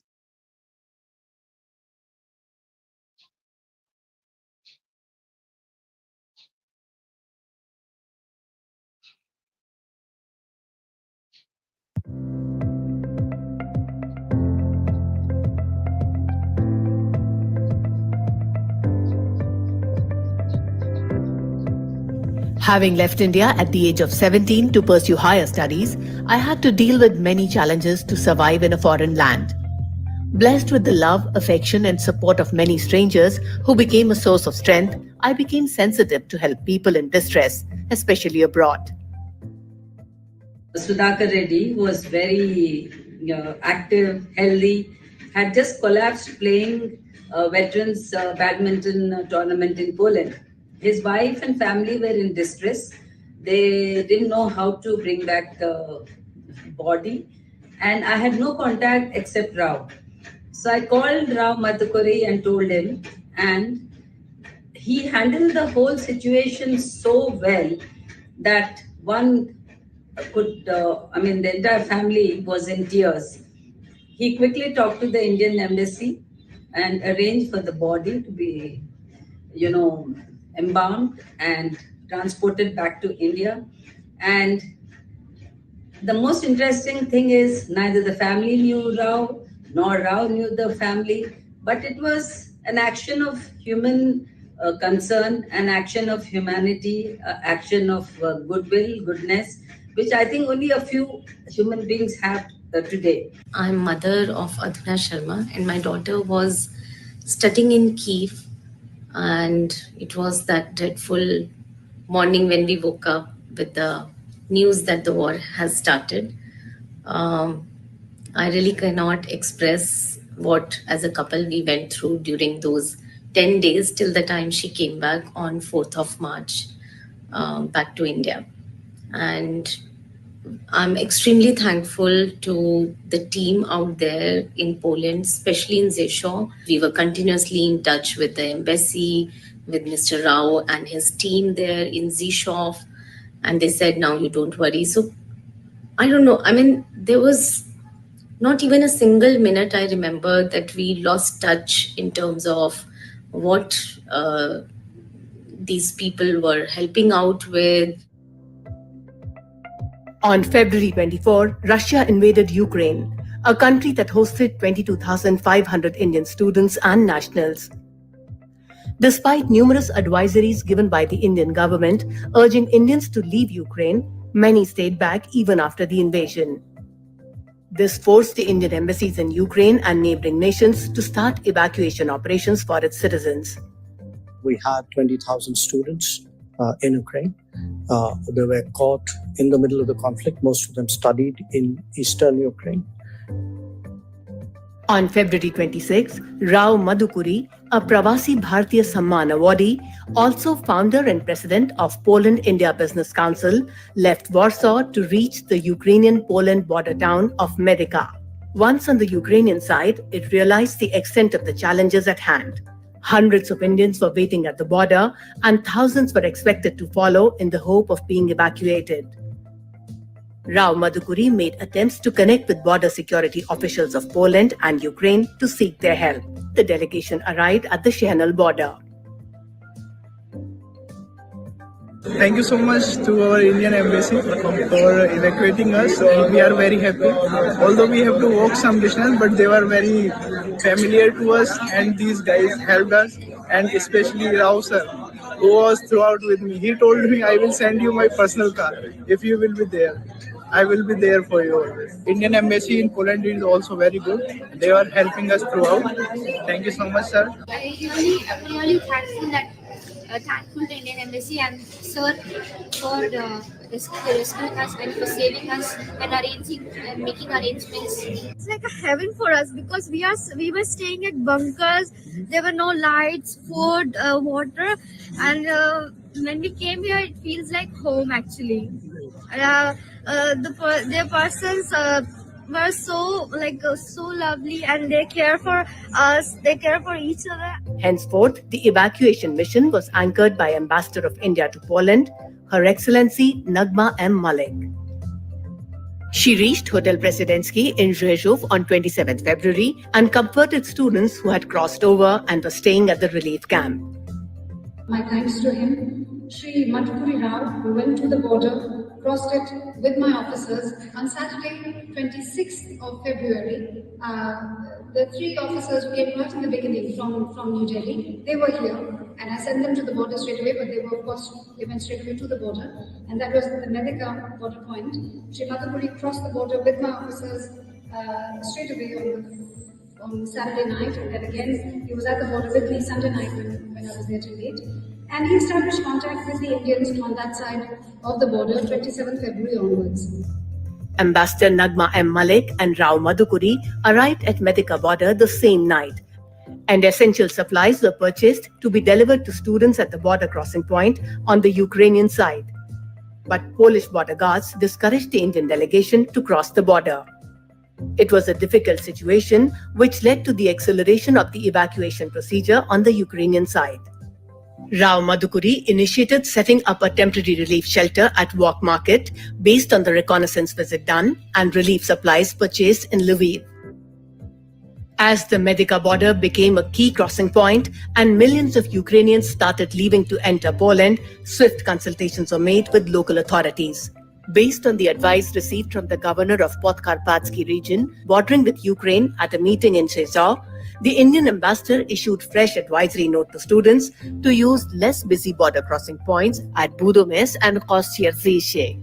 These towns and the airport at Rzeszów were a part of the greater region called Podkarpatsky, which had entered into an MOU with Gujarat state and were eager to help Indians thanks to goodwill built over years. Every passing day was crucial, with students braving the weather without proper food, clothing, and shelter. Thousands of students were received in Rzeszów relief camp and received the hospitality. Prime Minister Modi spoke to President of Poland, His Excellency Andrzej Duda, and dispatched Union Minister General V.K. Singh to Poland as PM's special envoy to oversee evacuation efforts of Operation Ganga. Assisted by Ambassador Nagma Malik and supported by Rao, along with diaspora members, the relief efforts were further boosted by organizations based in Poland and Europe. Evacuation flights started landing at the Rzeszów airport. First Indigo and later Indian Air Force flights started arriving to take Indian citizens back home. Injured people, including an Indian student, were airlifted and flown back to India on March 7. Continuing the rescue efforts deep inside Ukraine, Rao apprised senior officials about the need to organize trains, power banks, blankets, and emergency supplies for Indians still stuck in Sumy, close to the Russian border. In a quick response, the government of India sent officials to Sumy to organize evacuation of remaining Indians via train and brought them to Poland. Rao was continuously alerting the Indian government about logistics challenges and on March 7th raised issues like power crisis. Some points were sent to the Secretary to the Government of India, who communicated the same to senior-most decision makers in the government. This led to a coordinated evacuation of 650 students from Sumy to Poland by train. Since power and internet could go down anytime, he proposed following options. To quickly establish geographic location of remaining Indians by following their social media like WhatsApp and Telegram. Secure fast movement of Indian nationals via train or bus to neighboring countries like Poland, Hungary, and Romania. Supply high-protein dry food and water along with power banks. Negotiate with satellite internet providers like Starlink for free internet for a week till the completion of evacuation. To provide more funds and manpower along with CD cars to Lviv Indian Consulate to facilitate movement of Indian nationals to neighboring countries. Establish centralized command and control center to manage two-way communication between Indian nationals stranded in Ukraine. Negotiate with Ukraine and Russia for safe passage of Indian nationals into Russia or neighboring countries. In a quick response, the Government of India sent officials to Sumy to organize evacuation of remaining Indians via train and brought them to Poland. Recognizing the need of the hour, Rao roped in Dr. Narayan Murthy to mentor project upskilling digital technologies for Ukrainian refugees and underserved learners from neighboring countries. By the first week of March, rescue and evacuation efforts were in smooth execution mode. To recognize government and private efforts for the success of Operation Ganga, Prime Minister Modi held a video call on the 15th of March with key stakeholders, including Rao Madhukuri. With millions of Ukrainians displaced and taking refuge in neighboring countries, mainly in Poland, it is essential to upskill and train them for becoming financially independent and help rebuild Ukraine. Recognizing the need, Rao initiated projects Upskill, mentored by Dr. Narayan Murthy, founder Infosys, and supported by leading US and Central European universities, along with global Indian IT majors. With such efforts and involvement, the journey ahead looks promising. India and Poland, along with the Central and Eastern European region, can play a very important role as close partners for growth and prosperity, while providing healing touch to the Ukrainians.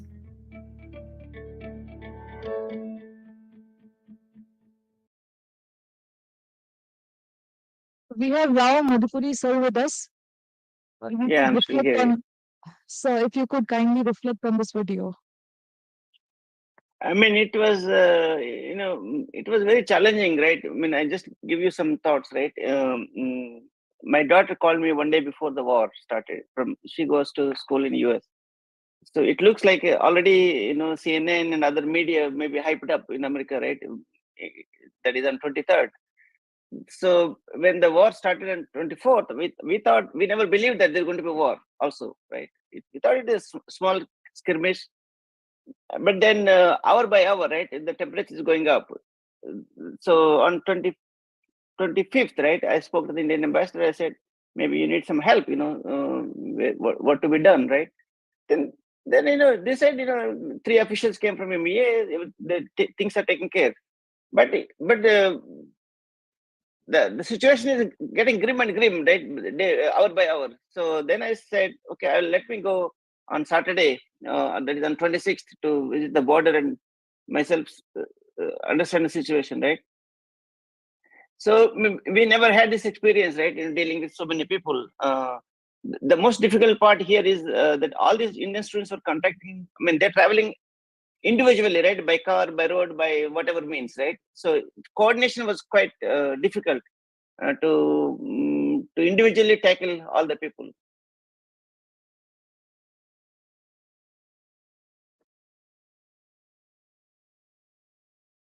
Namaskar, Sabji.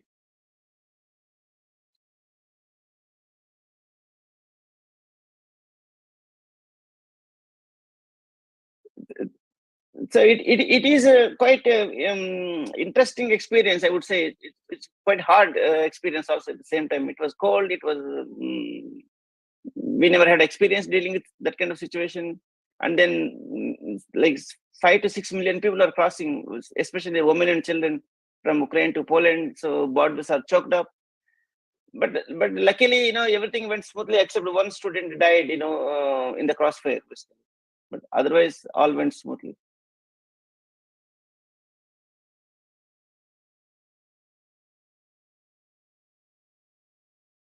Thank you, Rao Madhukuri, sir. It was important to take your views since you were an integral part of this entire operation. Thank you once again. Yeah, and the diaspora organizations, right, from all over Europe, from the BAPS to Seva International to Art of Living, many of them, they showed up, because of that only it was, more manpower and more resources that helped a lot. So, we have with us Kiran Kishore from Germany. Namaste, Namaste ji. Namaskar. Kindly introduce yourself and go ahead. Yes. So myself, Kiran Kishore Gandikota, and living in Germany and France. So yeah, I'm pleased to be a part of this occasion. Yeah, and a short introduction about myself. I work as a product manager for BMW in Munich, and I have been living here in Germany for the last 13 years.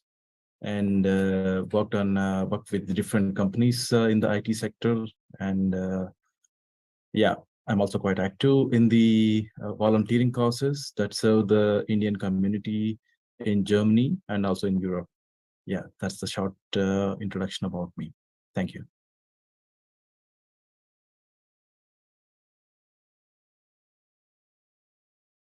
Sir, do you wish to continue? Yes. Yeah, please go ahead. Yeah. So I attended the inauguration session today at that started at 8:30. I think it is Indian Standard Time. So no, sorry, that is time here. Yeah. So the today's topic, that is Vasudhaiva Kutumbakam, is very dear to me. The idea that the world is a family and we are all part of that family, irrespective of our nationality, our race and color, is unique, and unique to only to the that was unique only to India. And it was, I'm really proud that it comes from my from India, and especially the Upanishads. And we as a diaspora here in Germany, I have met many of the Indian diaspora and Indians living here in Germany, and they live this ideal in their real life, and try to live it in spirit and in word. On many occasions, they are very helpful at a time when nations are divided by their own selfish interests. They Indians, realizing the true spirit of it, have implemented or lived these ideals in their day-to-day lives. And as an Indian, I feel very responsible to propagate this ideology to in the place where I live and where I work. Because when it comes to international relations, nations exploit each other, or one race of one country works for its own selfish interests. Whereas if the ideal of Vasudhaiva Kutumbakam is understood and followed in real life, that would really serve not just one country, and we all can live as brothers and sisters in this world and work together towards the world peace and harmony in this world. Nothing is greater than this, the ideal of Vasudhaiva Kutumbakam, which will serve as a solution to all the problems that we are facing in this world today. So when it comes to the real life examples that India had exhibited or demonstrated in the recent times, we have gained a lot of goodwill throughout the world, right from the evacuation of the Indian citizens from the Ukraine to India, be it the evacuation programs that were conducted in the Middle East, and even during the COVID times, where the vaccines were provided to the developing countries and third world countries at no price. So all this serves as an example and sets a precedent to the countries throughout the world to propagate the ideal of Vasudhaiva Kutumbakam. And when I meet my colleagues and my neighbors or my friends, they really appreciate the great work that is being taken up by the Indian government, and also through the other means of or through the Indian diaspora, for example. So yeah, all in all I can say that I'm really happy to be living at a time when this ideal is coming to fruition in our lifetime. So with this, I would like to conclude my speech, and over to you. Thank you. Thanks for giving me this opportunity. Thank you, Kiran Kishore. As you rightly remarked, ours is such a rich and elevating philosophy that it is not possible to provide a sense of it in such a short span of time. Anyways, thank you for beautifully presenting your views. Next up, I hope I'm not missing out any of the panelists or attendees. Everybody has been given the chance to put forth their views.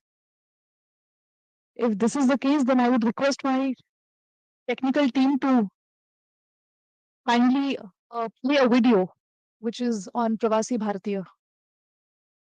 Stadium में 60,000 की भीड़ को संबोधित किया। मेरे प्यारे देशवासियों, मैं आपको विश्वास दिलाता हूं, जो सपने आपने देखे हैं, जो सपने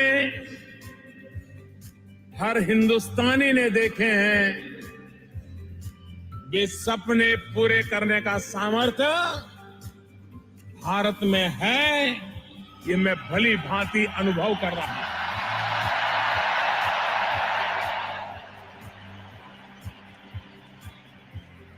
मैं कह सकता हूं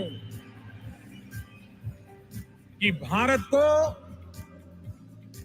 गरीब रहने का कोई कारण नहीं है।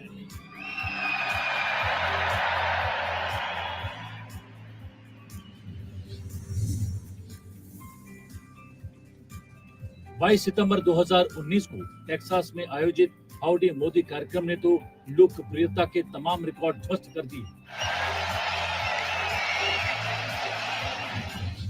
You had introduced me to your family in 2017, and today I have the honor to to introduce you to my family.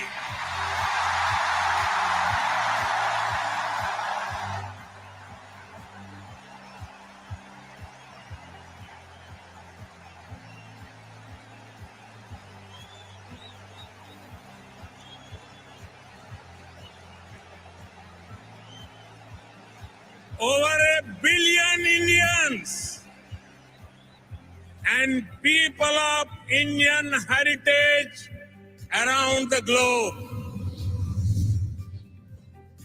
गत 9 वर्षों में प्रधानमंत्री मोदी ने लगभग 45 देशों के भारतीय प्रवासियों से न केवल मुलाकात की है, बल्कि योजनाओं और सुविधाओं की ऐसी सौगात दी कि विदेशी धरती पर भारत माता की जय हो गई है।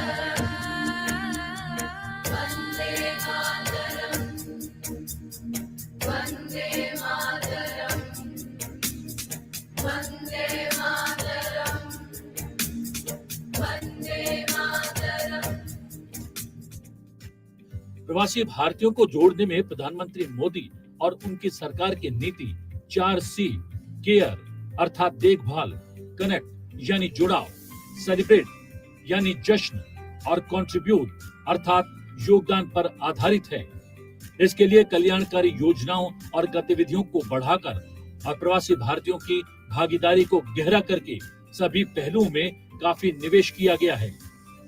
प्रवासी भारतीयों के लिए योजनाएं शुरू करने की बात की जाए तो 8 जनवरी 2017 को बेंगलुरु में आयोजित 14वें प्रवासी भारतीय दिवस सम्मेलन में प्रधानमंत्री मोदी ने विज्ञान और प्रौद्योगिकी विभाग द्वारा वज्र यानी विजिटिंग एडवांस ज्वाइंट रिसर्च योजना लॉन्च करने की घोषणा की।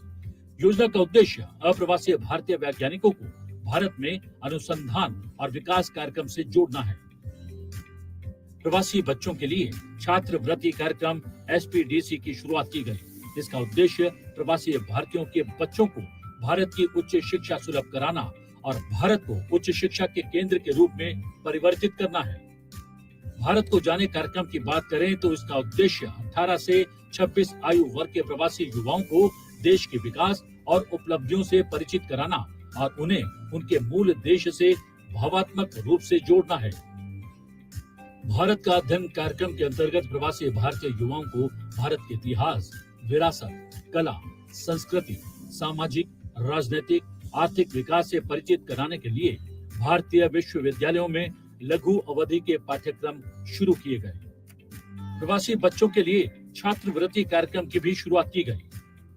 स्नातक स्तर की शिक्षा प्राप्त करने के लिए 100 छात्रों को प्रति वर्ष प्रति छात्र $4000 अमेरिकी डॉलर तक की छात्रवृत्तियां प्रदान की जाती हैं। प्रवासी भारतीय बीमा योजना के तहत विदेश गमन की अनुमति मिलने के बाद रोजगार के लिए विदेश गए प्रवासी भारतीयों की मृत्यु या विकलांगता पर नामित आधिकारिक व्यक्ति को 10 लाख रुपए का जीवन बीमा दिया जाता है। महात्मा गांधी प्रवासी सुरक्षा योजना का उद्देश्य विदेशी भारतीय कामगारों को बढ़ावा देना और सक्षम बनाना है। इसके अतिरिक्त वापसी एवं पुनर्वास की सुरक्षा, उनके पेंशन की सुरक्षा और प्राकृतिक मौत की दशा में जीवन बीमा लाभ दिलाने में सरकार के द्वारा मदद प्रदान करना है। देश से भारतीय प्रवासियों का जुड़ाव और बढ़ता प्रेम सिर्फ योजनाओं और सुविधाओं के कारण नहीं है, बल्कि प्रवासी भारतीयों पर जब जब कोई मुसीबत पड़ी या आफत आई, भारत सरकार ने उनकी बढ़ चढ़कर सहायता की। भारत हमेशा अपने नागरिकों की मदद करने में भी सबसे आगे रहा है, चाहे वो इराक या यमन में संघर्ष क्षेत्र हो या प्राकृतिक आपदा से प्रभावित किसी अन्य देश से हो। कई बार हमने विदेशी नागरिकों की भी मदद करके दुनिया के लिए एक मिसाल कायम की है। पिछले 4 वर्षों में विदेशों में संघर्ष, प्राकृतिक आपदाओं और अन्य चुनौतीपूर्ण स्थितियों से प्रभावित 1,01,337 भारतीयों को सरकार द्वारा बचाया गया है। जब भी C-17 किसी दूसरे देश में उतरता है, लोगों के अंदर एक उत्साह होता है कि भारत आ गया है, भारत की फौजें आ गई हैं, अब मदद जरूर मिलेगी। देखिए, काम सब करते हैं, बट अगर कोई वो भी प्रधानमंत्री जैसा शख्स अगर आकर आपको प्रोत्साहित करे इस चीज के लिए, तो डेफिनेटली आप सबका मनोबल बढ़ता है और आप लोग हमेशा तैयार रहते हैं आगे से फिर से ये काम करने के लिए। एयरपोर्ट से हम वापस आ रहे थे तो हम सबके आंखों में आंसू थे कि हम वहाँ जो लोगों के साथ बॉन्ड बनाए उनसे जुदा हुए हैं, तो उनको छोड़ते हुए हमें दुख हो रहा था क्योंकि हमें लग रहा था कि हमारे बहुत ही करीबी हैं। हमारे एयरक्राफ्ट के ऊपर जो नेशनल एम्बलम लगा था उसके नीचे सब लोग चाह रहे थे कि हमारा सेल्फी हो जाए। प्रधानमंत्री का तो मैं पर्सनली एडमायरर हूँ बहुत ही, उनका जो काम करने का तरीका है, उनका जो जितना वो मेहनत करते हैं, मैं सोचता हूँ कि मैं भी उनकी जैसा मेहनत कर पाऊँ अपने देश के लिए। हम लोगों को देखते ही लोग खड़े होकर के स्वागत करते थे और लोगों के आंखों में जो आंसू होते थे वो नजर आता था कि हम लोगों के जो हमने काम किया है उनको कितना ज्यादा एक्सेप्ट किया है।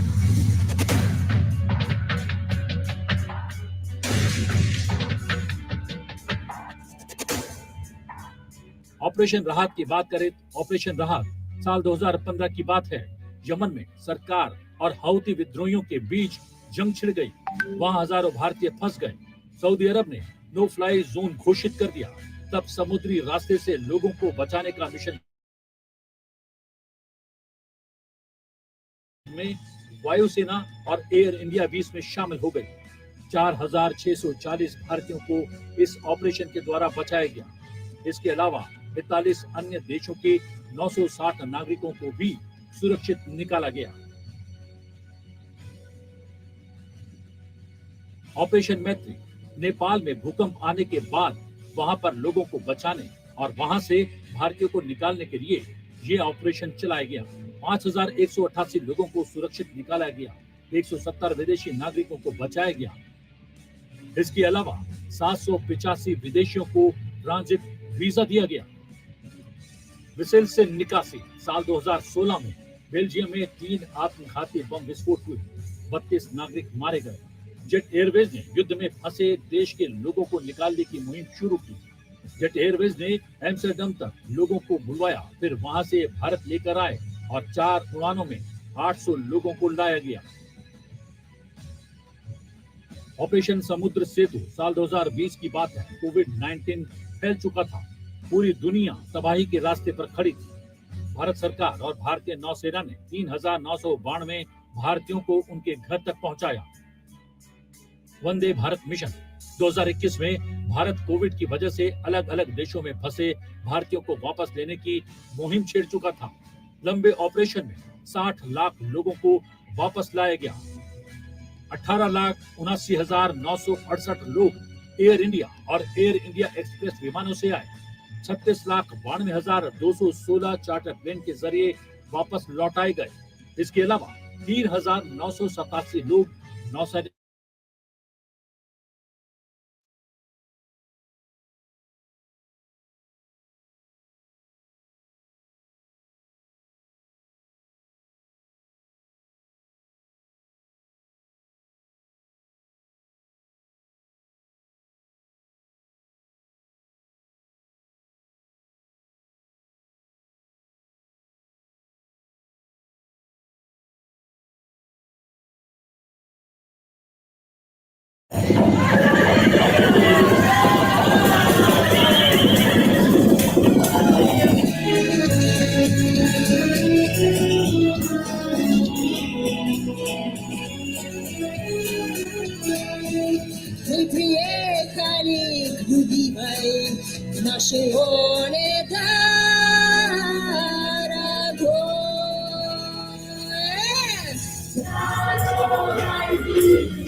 वो कर रहे हैं sir. All right. Thank you very much. Actually, now we had around the 12 and 10 and 12 Romani participants and panelists who spoke about the different aspects of Roma and Romani studies and the India and Roma connection. So this is the reason why we want to show and demonstrate the cultural performances by the Romani artist and the dance performance which is choreographed and performed by Saida Kusum. And she is a Romani dancer, the very prominent Romani dancer based in United Kingdom. And Actually, there is a quite similarities between Indian dances and the Romani dances. So through this performance, we also want to, draw the analogy between the Indian dances and Romani dances. So there is also we have another performance after that. That is a flamenco dance, which is also this dance is also improvised and developed by the Gitano, that is in known as Gitano in Spain, and they in Andalusia, that particular form of dance developed and evolved by the Romani artist, and they have enriched this dance and took this dance to the zenith. This is the reason why the flamenco dance has been accepted and announced by the UNESCO as an intangible cultural heritage. So these two form of dances we want to demonstrate by prominent and renowned dancer, the flamenco dancer Belén Maya. She is based in Andalusia in Spain, and she is also the cultural dance teacher in the United States, in the different universities of the United States and European countries. So, um, the flamenco, as the culturologist and the romologist, they hypothesize that the flamenco dance is very much similar and analogous to Indian dances, especially Kathak and Kathakali and other classical, classical dance form of India.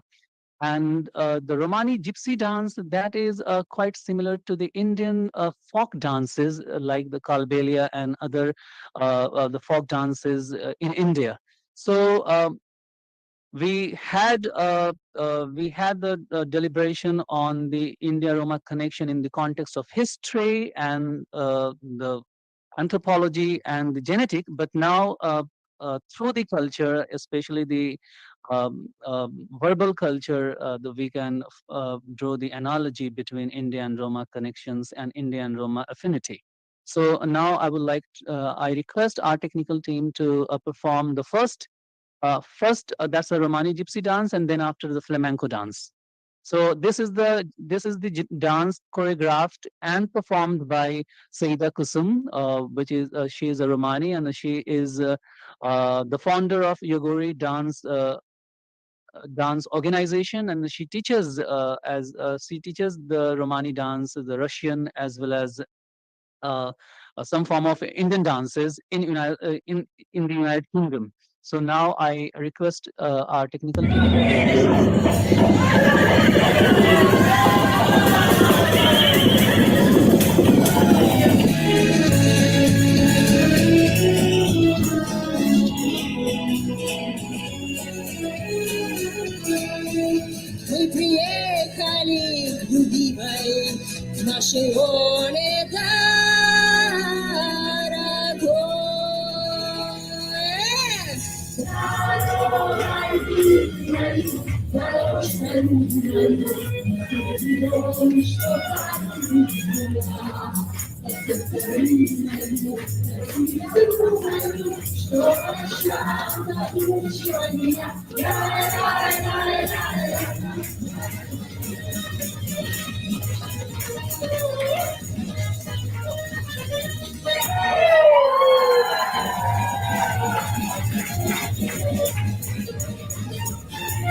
आसमान में सिर उठाकर,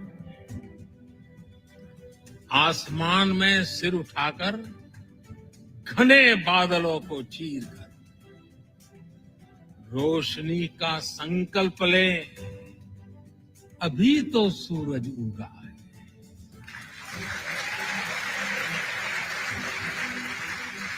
अभी तो सूरज उगा है।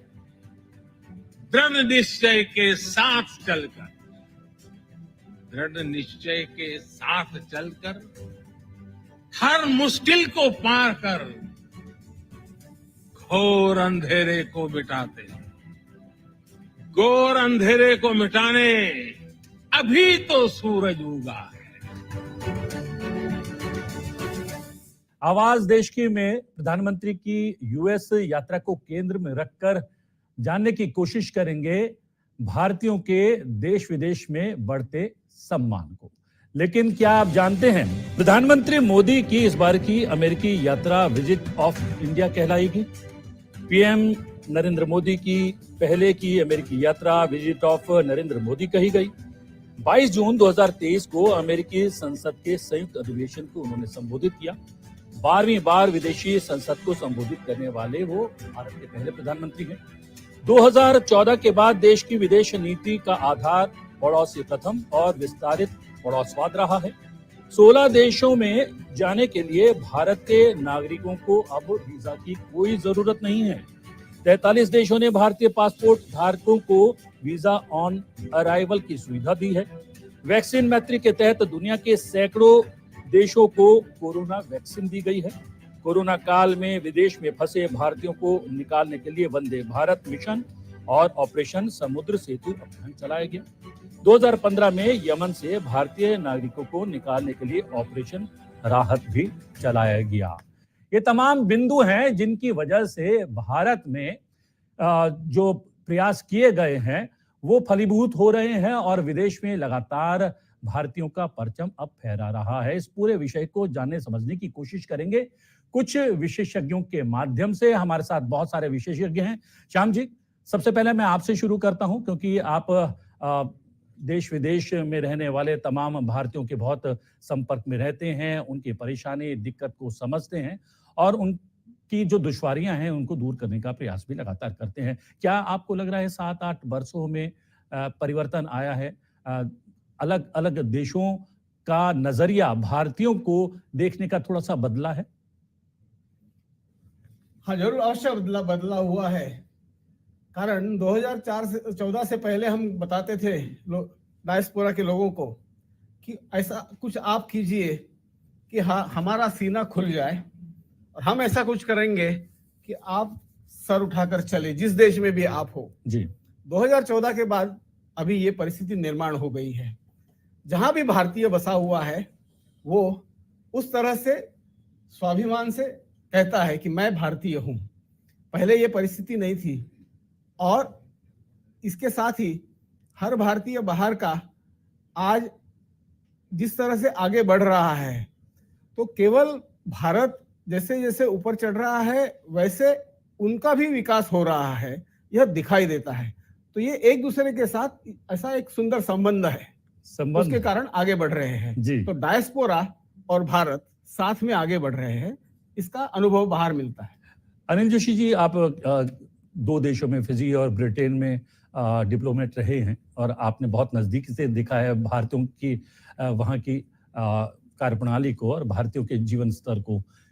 क्या कारण पिछले 8-9 वर्षों में हुआ है जिसकी वजह से अलग अलग देशों का भारतीयों को देखने का नज़रिया थोड़ा सा बदल गया है? धन्यवाद प्रतिबिंब जी। वास्तव में क्योंकि हमें आज़ाद हुए 75 वर्ष से ज़्यादा का समय हो गया, तो हमें ध्यान में आता है कि हमारे राजनयिक डिप्लोमेसी में पिछले कुछ वर्षों से, विशेष रूप से 2014 के बाद कुछ आधारभूत परिवर्तन हुआ। और उसको, जैसे हम ये बात क्या करते थे कि समय कोल्ड वॉर की बात थी तो नॉन अलाइनमेंट की बात थी, परंतु राष्ट्रीय और रणनीतिक ये मुद्दे हमारी प्राथमिकता में आए, उस दृष्टि से 2014 के बाद शुरुआत हुई। और मैं समझता हूँ कि अगर जब हम बात करते हैं इतनी सफल जो अभी यात्रा जा रही है, तो 3 चीज़ें बहुत ध्यान में आती हैं। आदरणीय श्याम जी अंतर्राष्ट्रीय सहयोग परिषद के माध्यम से लगातार प्रवासियों से जुड़ने का काम कर रहे हैं। मोदी जी, अटल जी, सब लोगों ने काम किया और प्रवासी भारतीय दिवस प्रारंभ हुआ, तो प्रवासी भारतीय हमारी जो रचना थी उसके केंद्र में आ गए। अब कहीं भी दुनिया के अंदर, जैसे आपने पढ़ा भी कि कोई भी वीजा मिलने की बहुत सारे देशों में आवश्यकता नहीं है। कहीं प्रवासी भारतीय फंसते हैं तो उनको देश में लाने की, चाहे हमारे विद्यार्थी हों, और अभी अमेरिका में जो बात हो रही है उनके वीजा की भी बात हो रही है, जो हमारे लोग वहां पर हैं। और दूसरी बात, भारत रणनीतिक दृष्टि से चीन की जहां तक बात आती है कि चीन के साथ हमारा सीमा विवाद है, तो अमेरिका और भारत के संबंध जो है उस दृष्टि से भी महत्वपूर्ण हो जाते हैं कि हम जेट उसकी बात कर रहे हैं, उसके डिजाइन की बात कर रहे हैं, उसकी टेक्नोलॉजी की बात कर रहे हैं।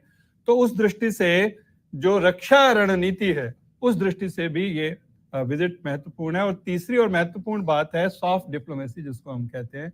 तो ये जो अंतर्राष्ट्रीय योग दिवस है, आज भी बता रहे थे जो हमारे पुराने यूएन में एम्बेसडर हैं कि शायद ही दुनिया के अंदर कोई ऐसा दिवस हो जो संयुक्त राष्ट्र संघ मनाता है जो इतनी सफलता और लोकप्रियता के साथ मनाया जाता हो जैसा अंतर्राष्ट्रीय योग दिवस। और हमने देखा भी कि संयुक्त राष्ट्र के कार्यालय में जो योग दिवस के अवसर पर प्रधानमंत्री ने, तो 180 देशों के रिकॉर्ड प्रतिनिधि उस कार्यक्रम में सम्मिलित थे। ये भी अपने आप में एक रिकॉर्ड है। मनन द्विवेदी जी, आप CSIR से लगातार जुड़े हैं। CSIR की क्या भूमिका है उसको थोड़ा सा स्पष्ट करते हुए, जो भूमिका भारतीयों की लगातार बढ़ रही है वैश्विक पटल पर, उस पर प्रकाश डालेंगे। सबसे पहले मैं अपना धन्यवाद प्रेषित करना चाहूँगा प्रतिबिंब जी को और संसद टीवी को कि वो ARSP के भवन में आए और यहाँ पर आकर हम लोग डायस्पोरा के ऊपर बातचीत कर रहे हैं। और ये जो कार्यक्रम किया जा रहा है, इसको जो ऑर्गेनाइज किया जा रहा है, ये ARSP अंतर्राष्ट्रीय सहयोग परिषद और CSIR, that is centre for studies in international relations, जो करीब 12-15 वर्षों से चल रहा है। और हमारा जो ध्येय है वो ये है कि इंडिक पर्सपेक्टिव, जो भारतीय पर्सपेक्टिव है अंतर्राष्ट्रीय संबंध का, इंटरनेशनल रिलेशंस का, भारत की विदेश नीति के कॉन्टेक्स्ट में, भारत की कूटनीति के कॉन्टेक्स्ट में, उसको कैसे आगे लाया जाए।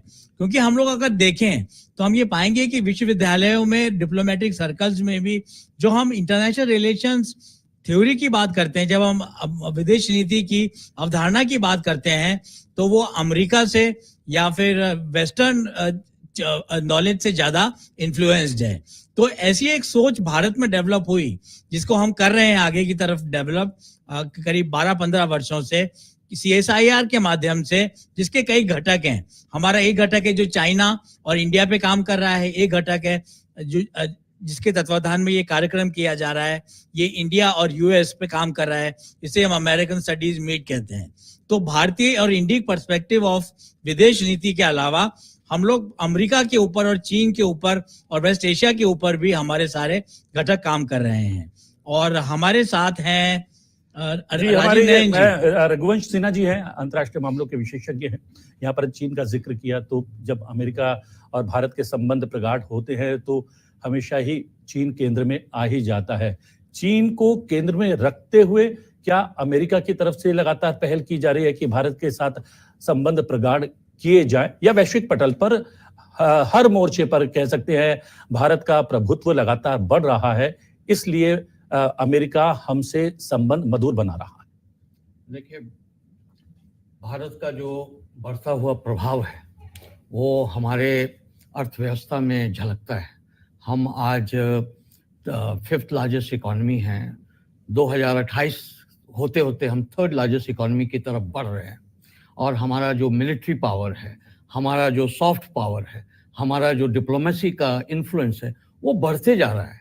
और इसी के कारण ये है कि आज अमेरिका ये देखती है कि अगर पूरे विश्व में शांति रखना है और चीन जिस तरह से अपना प्रभाव बढ़ाने का विस्तारवाद नीति के अंतर्गत वो अपने नेबर्स के प्रति और अपने दूसरे एरियाज में भी प्रभाव बढ़ा रहा है, तो अमेरिका ये देख रही है कि भारत एक बहुत ही अच्छा उसका पार्टनर है। और भारत को भी आज ये बहुत ज़रूरी है कि चीन को अगर हम किसी भी तरह से टक्कर देना चाहते हैं तो आज एक हाइब्रिड वॉरफेयर का ज़माना आ गया, तो हमें टेक्नोलॉजी की ज़रूरत है, हमें अपने इकोनॉमी को और दुरुस्त करने की ज़रूरत है, हमें साइबर सिक्योरिटी पर ध्यान देने की ज़रूरत है, टेक्नोलॉजी ट्रांसफ़र की ज़रूरत है। तो ये सभी चीज़ में जितनी हमें अमेरिका की ज़रूरत है उतना ही अमेरिका को हमारी ज़रूरत है, क्योंकि हमारे जो नेबरहुड है, हमारे जो इंडियन ओशन रीजन है, इंडो पैसिफिक रीजन है, ये सभी एरियाज में भारत एक प्रभावी देश है। तो अमेरिका का भी एजेंडा है, अगर भारत को साथ लेके चला जाए तो शांति मेंटेन किया जा सकता है और चीन को बहुत हद तक कंट्रोल में किया जा सकता है। जी, राजीव नयन जी भी हमारे साथ मौजूद हैं। 2014 में जब प्रधानमंत्री ने शपथ ली थी तो उन्होंने कहा था कि हम किसी भी देश के साथ ना झुक कर देखेंगे, ना उसको आंखें मिलाकर देखेंगे, बल्कि आंखों में आंखें डालकर देखेंगे। हमने देखा पिछले दिनों जिस तरीके से रूस जो है लगातार युद्ध में घिरा हुआ है और सारा पश्चिम ये चाहता है कि हम किसी एक पक्ष की तरफ खड़े हुए नजर आए, तो साफ तौर पर हम लोगों ने कह दिया था कि हम अपनी ज़रूरतों के हिसाब से अपने संबंधों को बनाएंगे। और हमने गैस लिया, फ्यूल लिया और अमेरिका की खुद की धरती पर हमने स्पष्ट कर दिया कि हम जो चाहते हैं वही करेंगे, किसी एक पक्ष के जाने के पक्ष में हम लोग नहीं हैं। ये दिखाता है कि हम लोग किसी एक धड़े के साथ ना तो जुड़े हुए हैं और ना जुड़ना चाहते हैं। हम अगर जुड़े हैं तो हम हमारे देश के लिए, हमारे देशवासियों के लिए क्या कुछ बेहतर हो सकता है, उसी आधार पर हम अपनी विदेश नीति का निर्धारण कर रहे हैं। बिल्कुल सही आपने बोला। देखिए, जब हमारे प्रधानमंत्री गए तो उन्होंने एक बहुत बड़ा बयान दिया जी। वो बयान बहुत सारी भ्रांतियां जो चल रही थी, हमारे जो बार बार हमारा जो एक पोजीशन आता था, हमारा एक पक्ष जो यूक्रेन के और रूस के संघर्ष के बारे में होता था, तो कई बार लोग कहते थे कि न्यूट्रल है।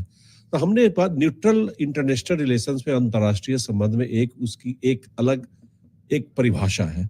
तो कई बात लोग समझ नहीं पाते थे। हम न्यूट्रल नहीं थे, हमने मेरिट बेस्ड सारा का सारा अपना एक निर्णय लिया और हमने देखिए उन्होंने कहा हम शांति चाहते हैं, और ये बहुत बड़ा वक्तव्य था और बहुत ही गहरा वक्तव्य था। बहुत लोग समझ नहीं पाए, जो समझे उस बात को, जो अभी तक हमने लगातार जो कंसिस्टेंट पोजीशन रहा है भारत का, उसको उद्धृत करता है।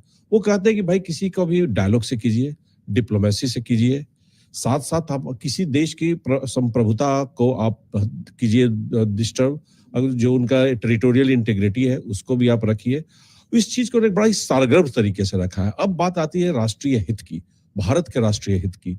देखिए, आज जब पूरे का पूरा विश्व संघर्ष कर रहा है कि किस तरह से अपने आर्थिक स्थिति को बचाए रखे, अपने लोगों का कल्याण करे, ऐसे स्थिति में किस तरह से उन्होंने भारत की अर्थव्यवस्था को एक सुचारू रूप से आगे चलाया। और हमने देखिए शुरू में पकड़े गए वो लोग जो झूठ बोलते थे। जो तेल आता था वह केवल हमारे लिए नहीं आता था, वो यहाँ आता था परिष्कृत होकर और यूरोप जाता था। यूरोपियंस लेते थे, लेकिन आरोप हमारे ऊपर लग रहा था। हमने तो बहुत बाद में अपने लिए, हमारे जो पब्लिक सेक्टर अंडरटेकिंग्स थे उसने लिया, हमने बीच के क्षण में थोड़ा टैक्स लगाया, तो ये हमारा आर्थिक मदद हमें वही मिली थी। उसके अलावा खुद का जो हमारे ऊपर आरोप लगाते थे उसको हमने एक्सपोज किया, और एक्सपोज कर देखिए अब खामोशी हो गई। जो कल तक चिल्ला रहे थे जो लोग, आज खामोश है, क्योंकि भारत ऐसा कुछ नहीं करता है जो एक तरह से पैरोकियल नेशनल इंटरेस्ट को प्रमोट करता है। चाहे वो आप वैज्ञानिक देखें या कहीं भी देखें, वो कहीं ना कहीं से अंतर्राष्ट्रीय जनहित, अंतर्मानव कल्याण के लिए कार्य करता है, जो हमारा सिद्धांत भी है। जो अभी मन्नन जी ने कहा, centre for studies international relation, और श्याम जी जो अंतर्राष्ट्रीय सहयोग परिषद के सेक्रेटरी जनरल हैं, दोनों के दोनों डायस्पोरा को हमने कभी भी एक पैरोकियल रूप से नहीं उठाया, दोनों को जोड़ा, विश्व कल्याण के लिए जोड़ा। मुझे याद है आज से करीब 17 साल पहले श्याम जी पांडे न्यूयॉर्क में एक बैठक में बोल रहे थे। उन्होंने वहां के प्रवासियों कहा कि आप अपने देश के कल्याण के लिए बात करो। तो वहां जहां प्रवासी, जहां की होस्ट कंट्री जिसे कहते हैं, और हम अपने आप को जब परिभाषा में डायस्पोरा का बोलते हैं, होम कंट्री जिसको कहते हैं, वो कभी नहीं कहा कि हम होस्ट कंट्री के खिलाफ जाओ। और यही जो हमारी भारतीय परंपरा है, और भारतीय परंपरा इसी तरह से जोड़े रखती है, और इसी परंपरा को, जो हमारी सनातनी परंपरा, भारतीय परंपरा चल रही है, वो कभी भी किसी से संघर्ष के लिए नहीं कहती है। मिल के काम करो, उनका भी कल्याण करो, हमारा भी कल्याण करो। और इसी सिद्धांत को लेकर प्रधानमंत्री जी वहां पर एक डायस्पोरा को जब करेंगे, वहां पर जब चलिए, आर्थिक पक्ष जो है बहुत महत्वपूर्ण है और पूरे विश्व की नजर भारत पर टिकी हुई है। जब स्लो डाउन है लगभग सारी दुनिया में, ऐसे में भारत की इकोनॉमी लगातार गतिशील बनी हुई है।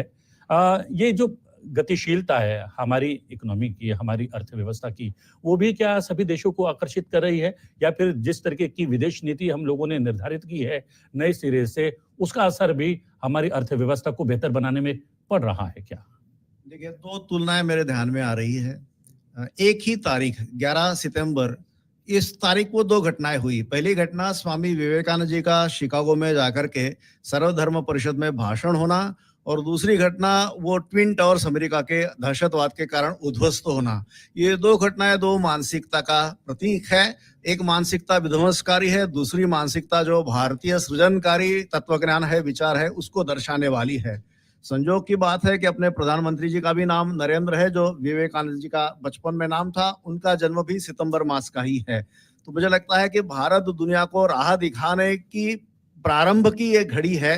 भारत का भाग्य सूर्य उदय होना, इसके ये लक्षण सारे दिखाई दे रहे हैं। इसके अलग अलग आविष्कार है। योग का पॉपुलर होना, भारतीय अर्थव्यवस्था का सुधारना, भारत का दुनिया के नक्शे में स्थान ऊंचा होना, ये सारे लक्षण उसी भारत के भविष्य की दिशा को सूचित करते हैं, ऐसा मुझे लग रहा है। जी जी, ये पीछे यहाँ पर कुछ जो है अंतर्राष्ट्रीय विषयों को पढ़ाने वाले हैं, और भारत और अमेरिकी संबंध को पढ़ाने वाले कुछ शिक्षक भी यहाँ पर मौजूद हैं। खड़े होकर जरा अपना परिचय के साथ शुरू करें कि ये जो बदलाव आया है भारत को देखने का विश्व की ओर से, वो किस चीज का परिचय है? क्या हम लोगों ने एक सॉफ्ट डिप्लोमेसी की यहाँ पर बात की, यहाँ पर अर्थव्यवस्था की भी बात की जा रही है। साथ ही साथ हमने देखा कि कोरोना काल में जिस तरीके से हमने एक तरीके से चिकित्सक जो परामर्श या फिर सहयोग और सहायता हम लोगों ने पहुंचाई विश्व को, बिना किसी जो है लोभ के, क्या वो भी कहीं ना कहीं कारगर सिद्ध हो रही है? इसलिए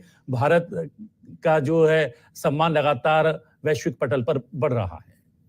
नमस्ते, my name is Umesh Chandra Ajmera. Ji, the way India has transformed its image world over, all over the world, being apart from being both India and US being democratic countries, both are technologically advanced nations. India and US recognize the significance of technological advances in various sectors like defense, space, cyber security, and quantum computing. This particular visit will aim to foster partnership and exchange expertise in harnessing the critical technologies for mutual benefit. If you look at Prime Minister's meetings with top American CEOs like Elon Musk and CEOs of General Electric and Micron Tech, this shows Prime Minister's commitment towards bringing investments and innovations in helping make in India and digital India that drives India towards the vision of TechAid, the term coined by the Prime Minister. So this technology has transformed India's image, and we have to see the significance of technology in the development, and as the vision of Prime Minister Modi, we should all work towards taking India towards TechAid. 75 बरस हो गए हमें आजाद हुए। इन 75 बरसों में सबसे ज्यादा विदेशी निवेश भारत में इन दिनों हो रहा है, और अगर इस तरीके की बड़ी कंपनियां और भारत में सेटअप बनाती हैं तो रोजगार की समस्या का निदान भी कहीं ना कहीं होगा। आप milestone in many senses, from as our Secretary, Honorable Secretary General Shyam Pandey said about the sun never sets on Indian diaspora, from Fiji to Hawaii Island and from southernmost, that's from Denmark to Canada. So the most important part of this government is which was left over, like the relationship with the diaspora. Now this, the Honorable Prime Minister redefined the significance and the relation with the Indian diaspora, and he has won the heart and mind of Indian diaspora. So as our Secretary General rightly said that, now the India is puffing out their chest and they are proudly saying that they are of Indian origin and they are Indians. So it is an overwhelming change in the perception and mindset of Indian diaspora across the world. So I find that now our Antarashtriya Sahyog Parishad that is also looking after the historical diaspora of India. We are trying to connect those who migrated or those who were dislocated from India 1,000 years ago. So now we are working on to bringing the link between Indian community, Indians, as well as the historical diaspora like Gypsy and Roma community. So I find that this the visit of Honorable Prime Minister to the United States of America is primed to plug the holes that coming down the road of international relations. I think that the Honorable Prime Minister this visit further consolidating the India-US ties. And now we are in position to make the relationship with the hardcore negotiation. Earlier, it was not such a situation. We were succumbing to the pressure of United States of America. But now India is in position to negotiate its national interest. जिसका जिक्र मैंने अभी किया भी था कि 2014 के बाद जब प्रधानमंत्री से पूछा गया तो उन्होंने कहा कि ना झुक के देखेंगे, ना आंखें उठाकर देखेंगे, आंखों में आंखें डालकर देखेंगे। उसका जिक्र कर रहे हैं। ताली होनी चाहिए इनके लिए। और यहाँ पर क्या हम हर भारतीय के पासपोर्ट का वजन भी लगातार बढ़ता जा रहा है, जिसका जिक्र मैंने किया है कि वीजा ऑन अराइवल और बहुत सारे देशों में वीजा की जरूरत नहीं है, आपका पासपोर्ट ही आपका वीजा बन जाता है। वो किस बदलाव का परिचय है? बिल्कुल बिल्कुल 2014 के बाद हमने बहुत ज्यादा बदलाव देखा और आज जो हमारा पासपोर्ट है one of the strongest passport in world है, ऐसा बोला जाता है। 17 कंट्री में बिना वीजा के हम जा सकते हैं और मोर देन 45 कंट्रीज में वीजा ऑन अराइवल की फैसिलिटी भारतीय पासपोर्ट धारकों के पास है। और 2014 के बाद बहुत सी बदलाव आई, जिसमें खुद फॉरेन पॉलिसी पढ़ाता हूँ दिल्ली यूनिवर्सिटी में, और ऑप्शनल पेपर है। अभी बच्चों को फॉरेन पॉलिसी बहुत इंटरेस्ट है, बच्चे सामने से आके फॉरेन पॉलिसी का पेपर ऑप्ट करते हैं और पढ़ते हैं, बड़े इंटरेस्ट के साथ पढ़ते हैं। तो काफी पॉजिटिव बदलाव देखा। और कल ये जब अंतर्राष्ट्रीय योग दिवस पे प्रधानमंत्री आदरणीय नरेंद्र मोदी जी का जो भाषण हुआ, भाषण बहुत इंपॉर्टेंट बात कही जो भारत के नेचर को दर्शाता है, वसुधैव कुटुंबकम की बात को दर्शाता है। जो योग है, योग को हम पेटेंट नहीं कराते, हम सबको योग को ऐसे देते जो हमारा भारत का नेचर है, भारत के लोगों की प्रकृति है।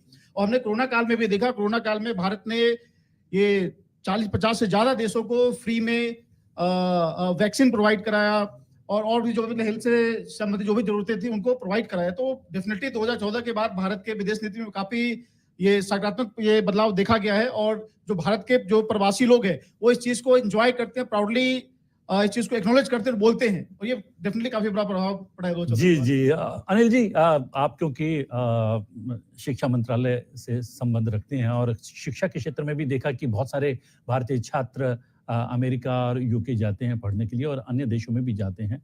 अब उनके जाने की संख्या लगातार बढ़ रही है और उनको दी जाने वाली सुविधाओं में भी इजाफा हो रहा है। इसके साथ साथ अब भारत में भी विश्व की अलग अलग बड़ी शैक्षिक संस्थाएं जो हैं, यूनिवर्सिटी जो हैं, अपने कॉलेजेस भारत में खोल रही हैं। ये किस तरीके का बदलाव?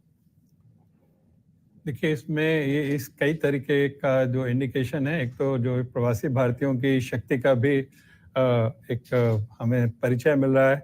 अभी जो यूएस की जो उपराष्ट्रपति हैं वो भी भारतीय मूल के हैं और भारत से संबंध रखती हैं गहरे। अभी जो ब्रिटेन के प्रधानमंत्री हैं वो भी भारतीय मूल के हैं। तो भारतीयों की शक्ति में निरंतर इजाफा हो रहा है और भारतीय शिक्षा संस्थाओं का स्तर वैश्विक स्तर पर उसको मान्यता मिल रही है।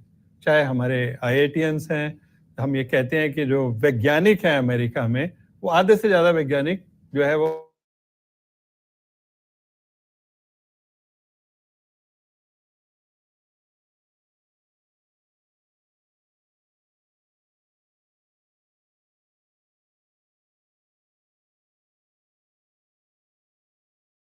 इसलिए बहुत बड़ी संख्या में मेमोरेंडम ऑफ अंडरस्टैंडिंग भारतीय विश्वविद्यालयों के साथ हो रही है और हमें ध्यान में आया कि चाहे हार्वर्ड हो, चाहे स्टैनफोर्ड हो, वो भारतीय संस्थाओं के साथ काफी उनकी इस तरह के मेमोरेंडम ऑफ अंडरस्टैंडिंग चल रही है।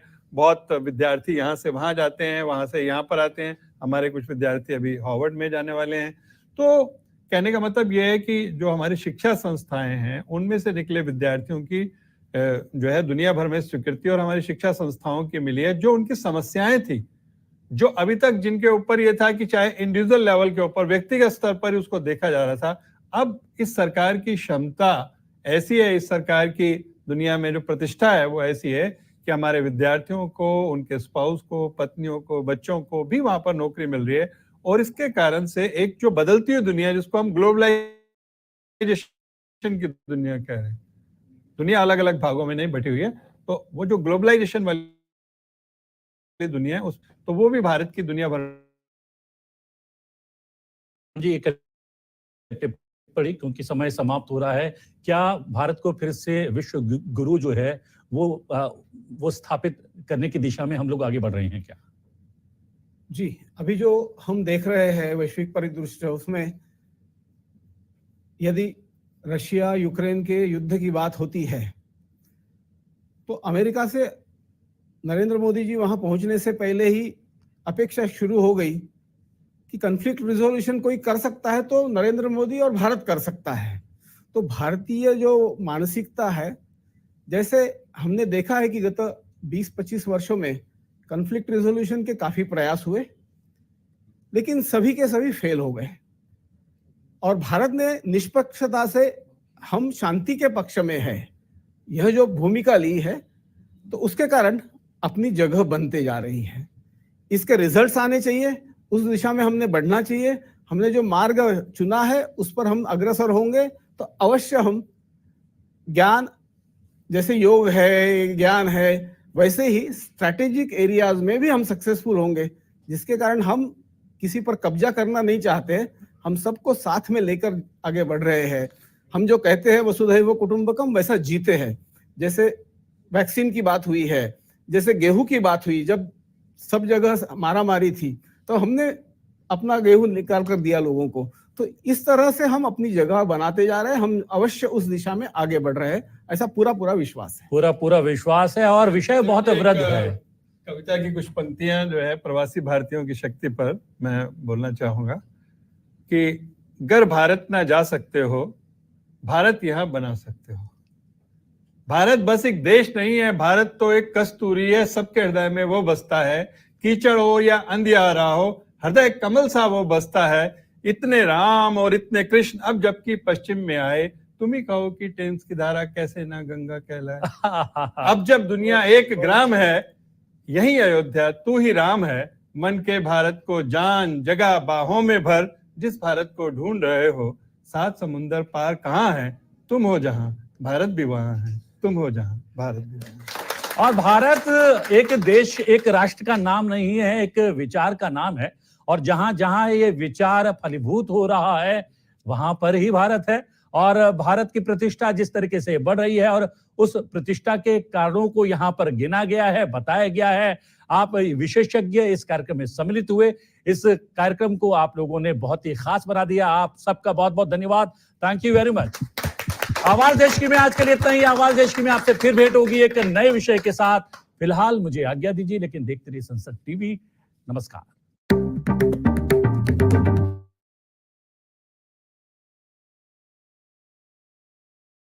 आज के इस तीसरे सत्र के हम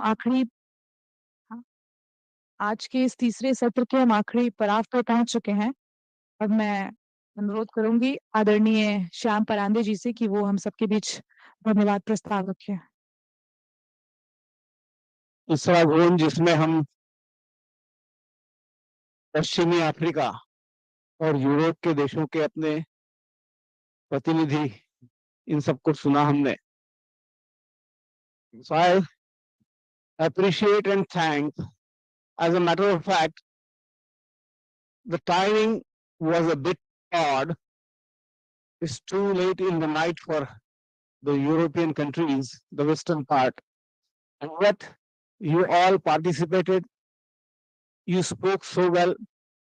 You performed so well that we appreciate and thank you all. Namaskar.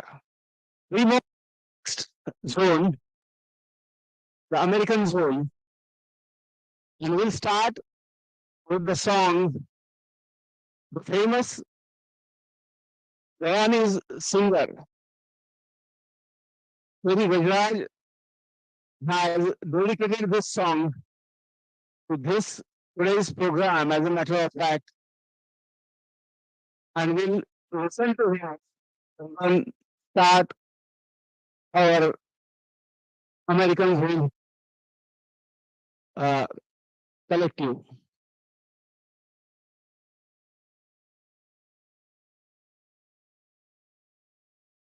तो ये नहीं तेरी गजराज.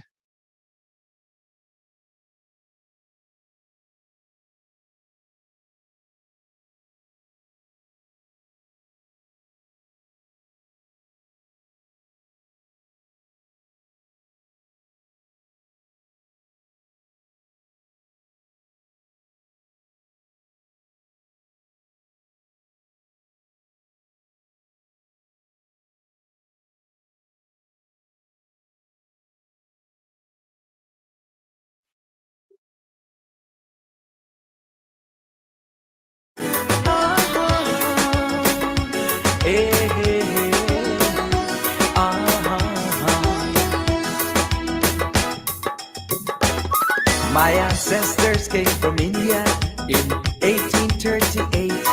They came to British Guyana as Jahajis or shipmates.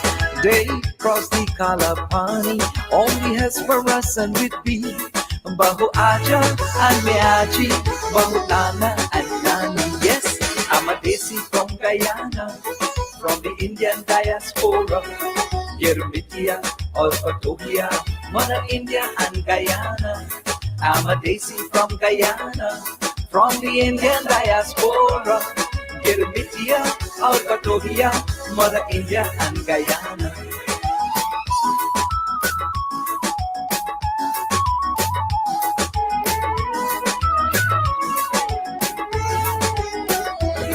$240,000 came down to this land.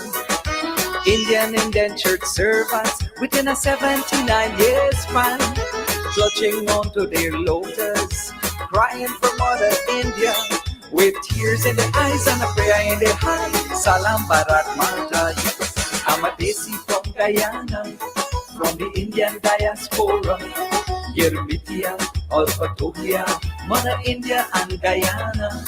I'm a Desi from Guyana, from the Indian Diaspora, Yermitia or Patobia, Mother India and Guyana.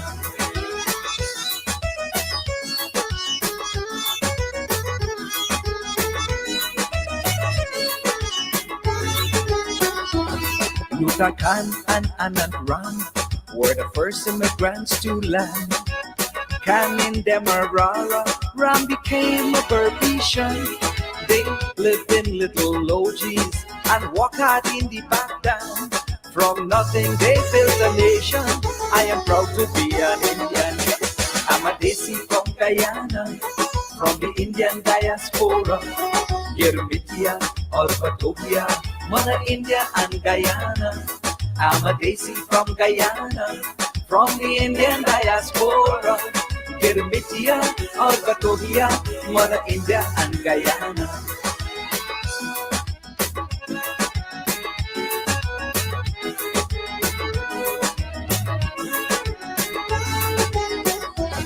They incorporated the cultures of Africa and India, Hindu, Muslims and Christians to build a better Guyana. Everyone celebrate Eid al-Azha. We all fly kites for Easter.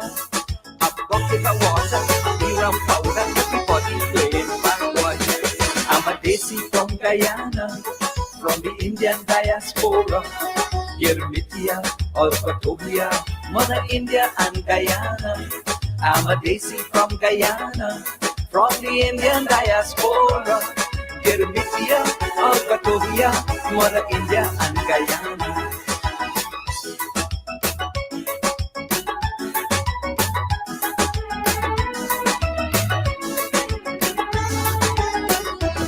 Sonny Gajraj, my Aja, he was a true Indian. He taught bhajans and Hindi classes to all the little children.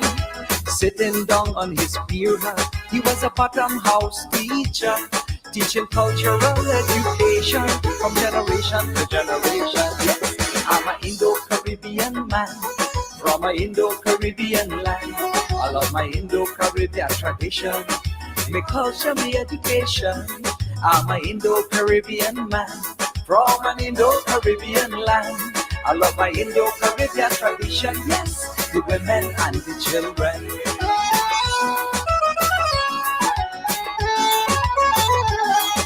Shakti Strings, Terji, dedicated to all the Jahajis.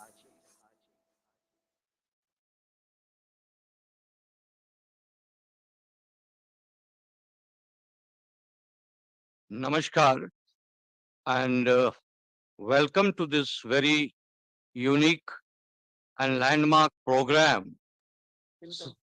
Sunset,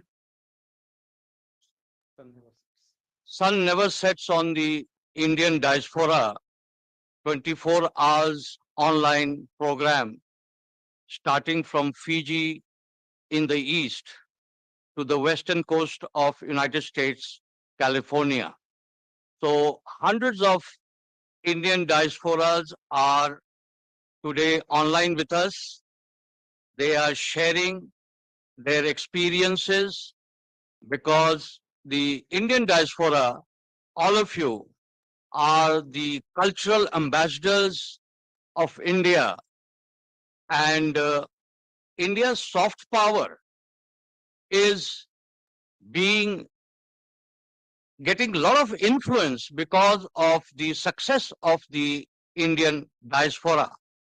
And today we have number of these very successful Indian diaspora, people of Indian origin, NRIs, who are joining us, and we have number of speakers lined up.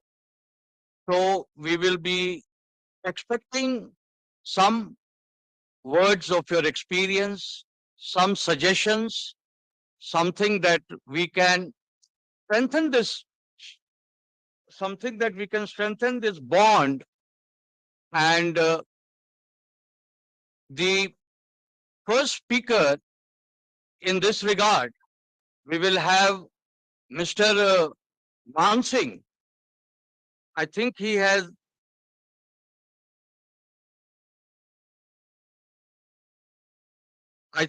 joined us.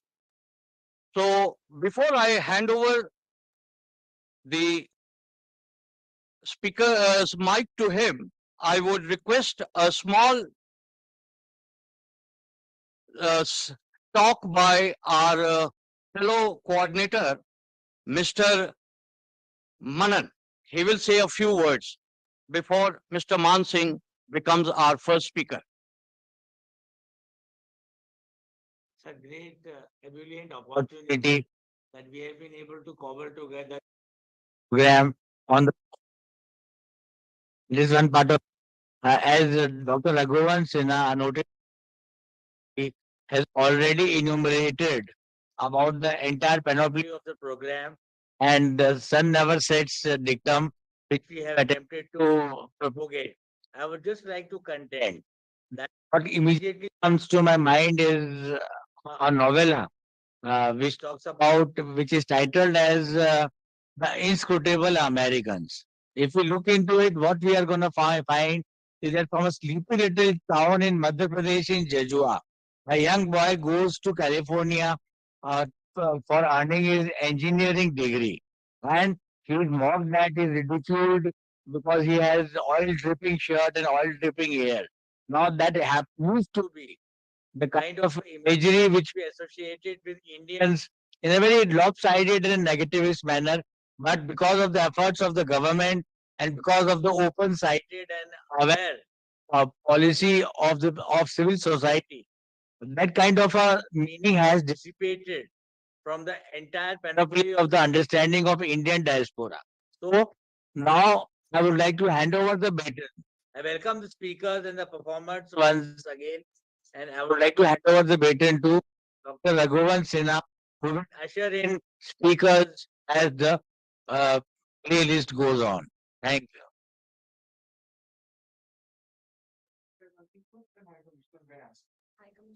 So, first speaker today from Zone 4, consisting of the South America, Caribbean, and Canada, and the United States. Today we have our first speaker, Mr. Dr. Akshay Singh. He will be our first speaker, followed by the High Commissioner to Jamaica, Dr. Srinivas, Guyana.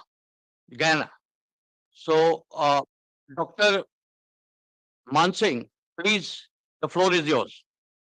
Thank you very much. I'm hoping you can hear me.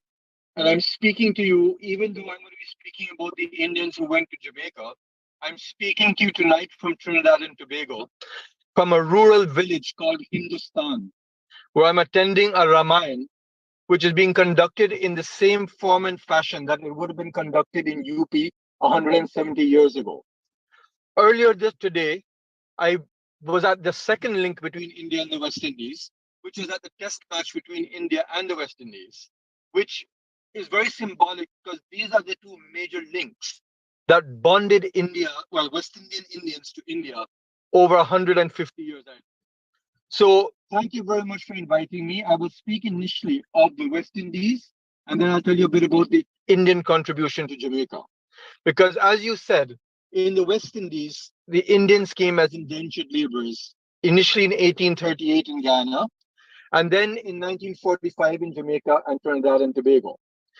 Unlike what your previous introduction was about the young man who went to California, the connections between the West Indies and India go far, far before engineers and professionals started coming to North America. These were a set of indentured laborers who the British called unskilled, uncouth, illiterate, backward.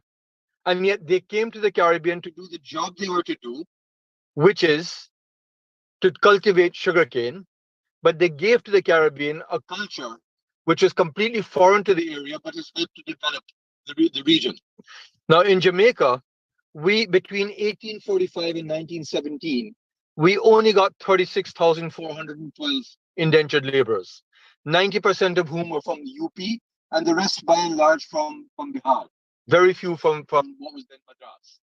This is only 2% of the population. Unlike the population in Guyana, where you heard this song a while ago, he spoke about 240,000 people coming and ultimately comprising almost half of the Guyanese population, or in Trinidad, where almost half of the population is Indians as well. In Jamaica, the indentured laborers made 2% of the population, but they contributed immensely to society because they were never a political threat. So from day one, when the Indians came, the newspaper of 1845 describes that the newly freed African slaves went into their homes and brought out whichever foodstuff they had to offer to these people from a far and foreign land. And that was the start of a kinship, of a bonding between the Afro-Jamaicans and the Indo-Jamaicans, which led to the contribution of the indentured laborers. How? Sugar production went up as soon as the Indians came up and remained very high, just because of the skills that the Indian indentured laborers brought. Rice cultivation was started by the Indians where it had failed in the past and continued until the 1970s in a big way. Cottage industry, vegetables, etc., were cultivated and sold. Jewelry of the most intricate design using the most basic tools, were used as a cottage industry. The confidence of a culture that was not that of the masters was passed on to the Africans, so much so that the religion of Rastafarianism, which is a very Jamaican thing, was heavily, heavily influenced by the Indians who were there and their practices that they had on the village plantation. And the list goes on and on. But because I only have 5 minutes, I also want to make reference to the fact that apart from the indentured laborers, between 1910s going on, we had the Sindhi businessmen who came, who contributed more to the economy of Jamaica than they did to the cultural fabric. And from 1970s going forward, we had a lot of professionals who continue to come and who continue to provide the basis of our progress in Jamaica through their skilled laborers, skilled jobs as doctors, high-level managers, accountants, etc., etc. But the real credit goes to those original indentured laborers who were able to withstand all the pressure. They were not given medical coverage if they did not convert their religion. They did not receive education if they did not convert their religion. Yet it was the inherent strength of their culture that allowed them to maintain what allows me to observe today in Trinidad, Ramayana being carried out in the most purest form, with the most divinity and devotion, a lesson for people even in India right now, because of the strength of the culture that these people brought. So, in my 5 minutes, what I'd like to say is that what the contribution of India was in the past was because of its inherent culture. What the contribution of India can be in the future is because of its soft power, as Pandeyji says. There is the feeling that India needs to assert itself more in a soft way by promoting not only their diaspora, but the history and culture that comes behind it. And when I say that, I'm not talking only about Hindu history, I'm talking about all of the history of India, which is Hindu, Muslim, etc., and how it has contributed to the home societies and how it links back to India right now. Because the success of diaspora outside of India has been on the strength of those people who left with the culture. I will part with one last point. And that last point is that after 7 generations, I still ask people in the Caribbean, what is the strength that you have in you? That after 7 generations, you still call your parents Papa and Amma, you say Aja and Aji, Didi and Dada, and yet you're the descendants of what people call were uncouth. And yet within 1 generation, the educated people who went to North America cannot convince their children to go to Indian cultural activities or call them by the names that they'd left behind. What is the strength in you? And that's what we've got to unearth out of the Caribbean. Thank you very much. Thank you. Thank you very much, Dr. Akshaman Singh, for giving us this very brief but detailed background about the Caribbean and the indentured laborers who went there. Now, with the Commissioner to Guyana, Mr. Dr. K. Srinivas, and you will be taking the floor and addressing the audience and giving us his views about the Indian diaspora. Thank you.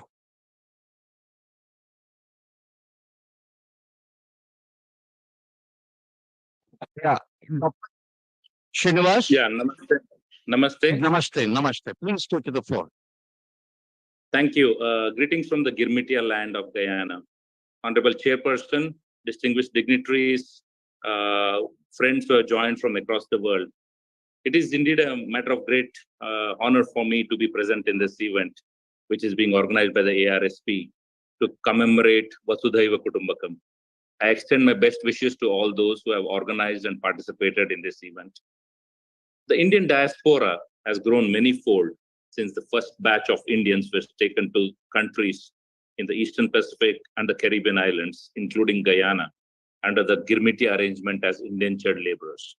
Today, Indian diaspora has settled in over 180 countries, numbering over 35 million, becoming one of the biggest diaspora presences across the world. And we have Indian diaspora becoming the cultural ambassadors of Bharat, spreading the Indian culture and philosophy across the globe. I join all of you in paying our honored tribute and homage to those who came to the Girmitia countries and other countries across the world, commemorating them, recognizing the journeys, the hardships, the travails, and perseverance of these people. we should indeed take lessons from that unique history of journeys and take bold and pioneering steps, same as those who came to these lands with just a promise, lots of hope and determination, and they built better futures for themselves and their descendants.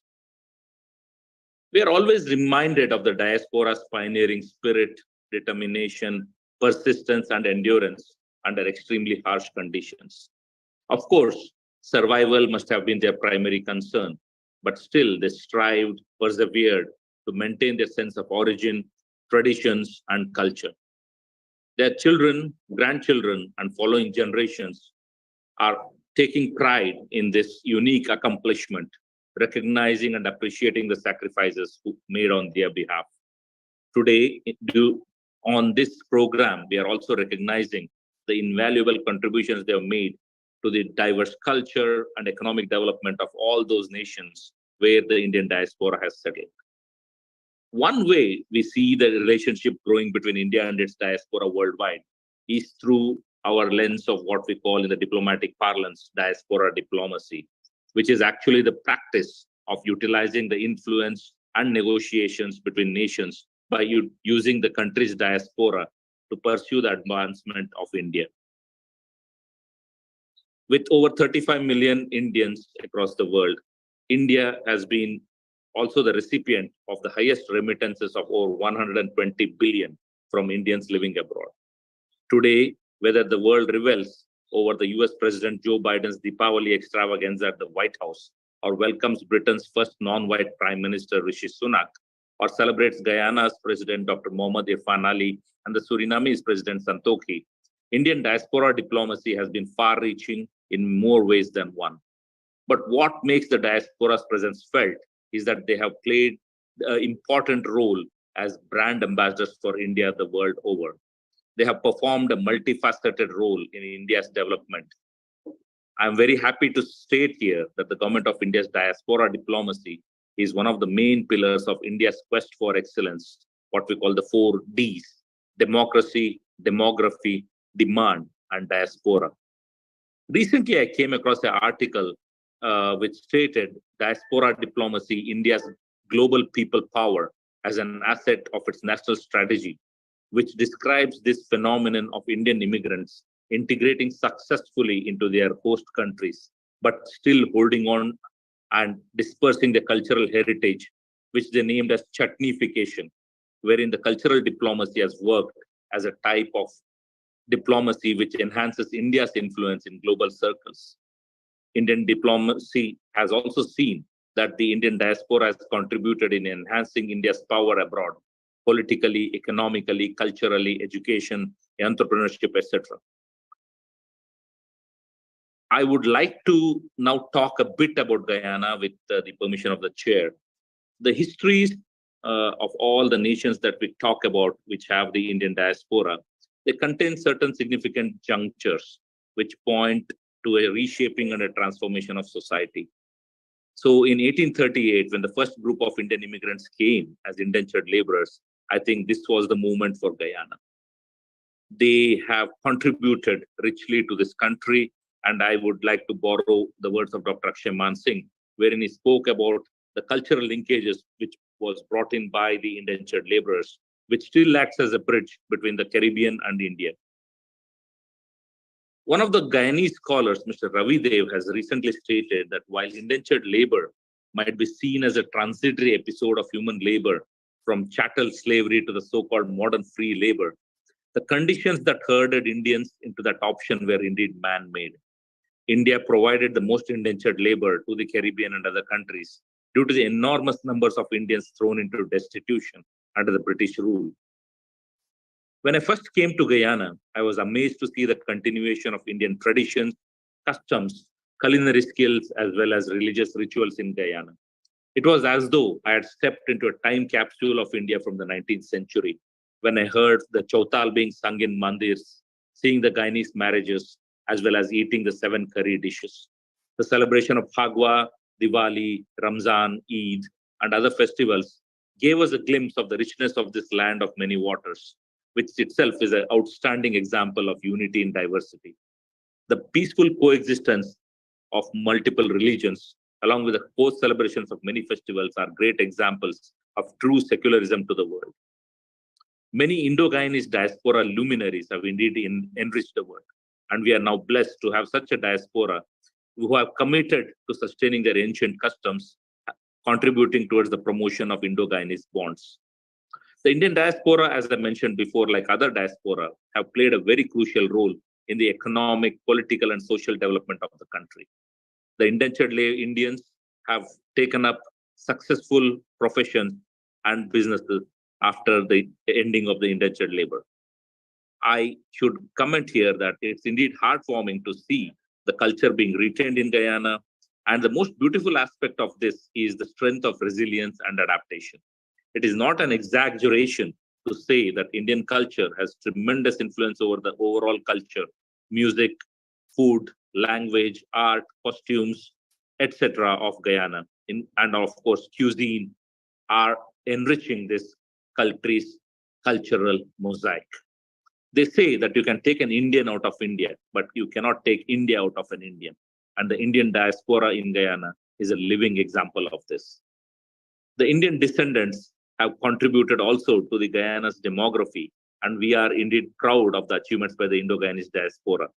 I feel immensely happy to mention that many luminaries have held esteemed positions in Guyana, politically, culturally, sports, economic, etc., be it that of the president, prime minister, vice president, luminaries in each of the fields.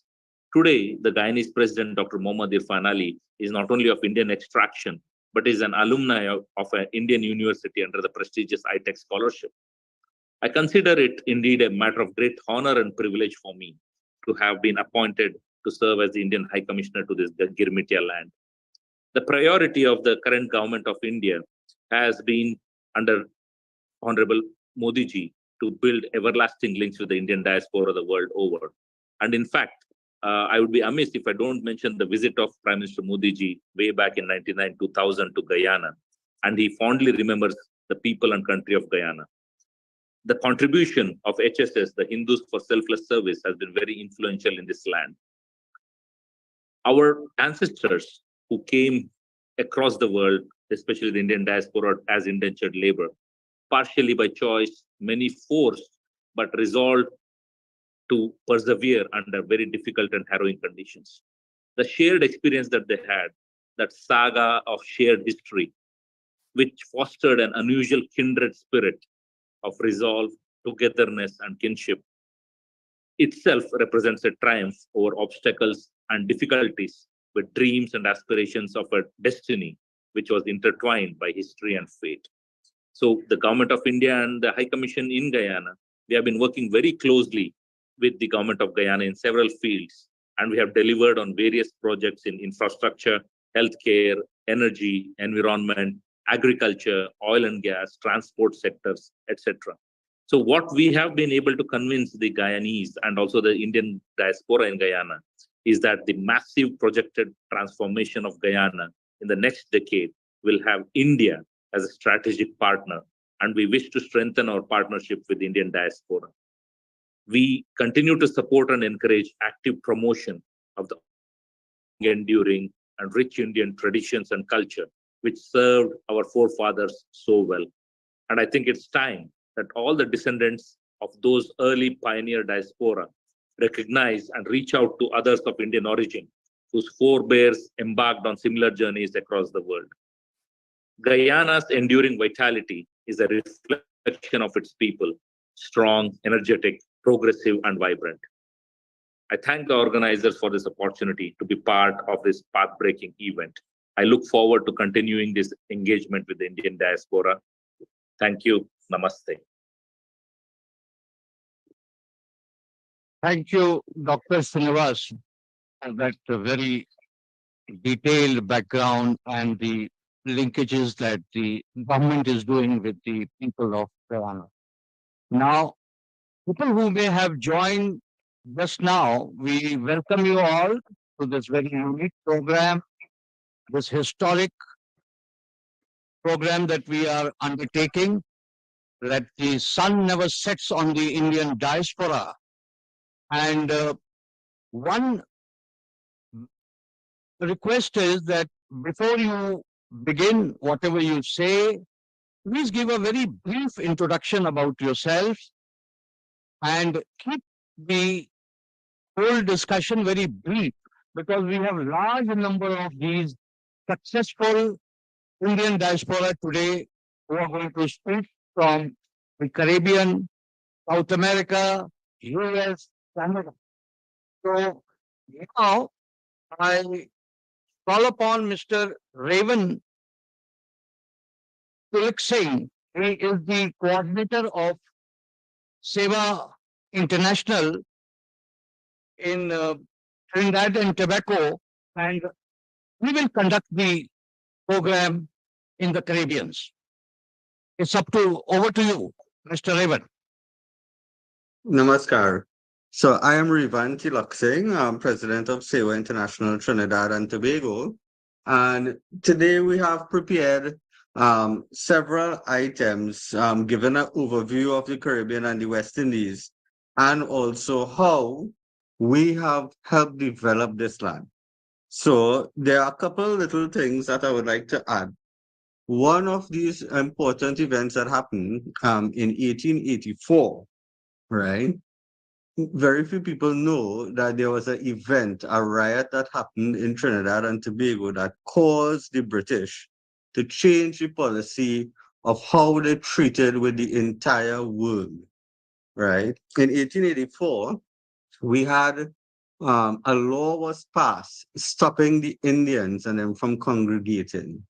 And this law basically said that we could not celebrate Diwali, we could not celebrate Eid, we could not celebrate any of the festivals, because when we came together to celebrate these festivals, we were becoming organized.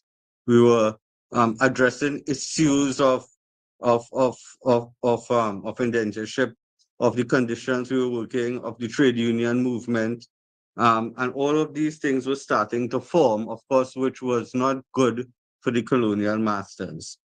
In this whole struggle at that time, the British organized the police officers to come and stop the Indians from congregating, and they were to congregate for a very special festival in Trinidad, which we celebrate, called Husay. It's actually a hybrid between Hindu and Muslim festivals. And during that time now, as the Indians were gathering, right, the British had a battleship outside and they openly fired on the Indians, killing 22 of them, injuring over 124 others. And coming out of that, a commission of inquiry was held, right, which led to sweeping changes in how the British managed the Indians and how they managed their colonies. So that was just one piece of information that I think that is not well known, but a major contribution of the Caribbean to the actual entire world and how we, in terms of policy and how things were operated. So we have a few videos prepared for you. I would now hand over to one of the coordinators who would play the first video. It will be an overview of the Caribbean and how we arrived here, and then we'll go to Mission to the Caribbean, a song which is actually tells us, you know, how we feel about Indians being in the Caribbean.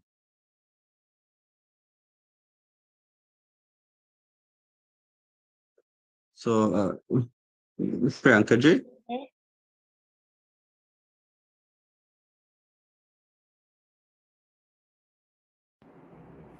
Namaskar. I am Rivan Tilak Singh from Trinidad and Tobago in the West Indies. And today we'll present how people of Indian origin came to the West Indies, the impact we would have had, and how we view ourselves and how others view us.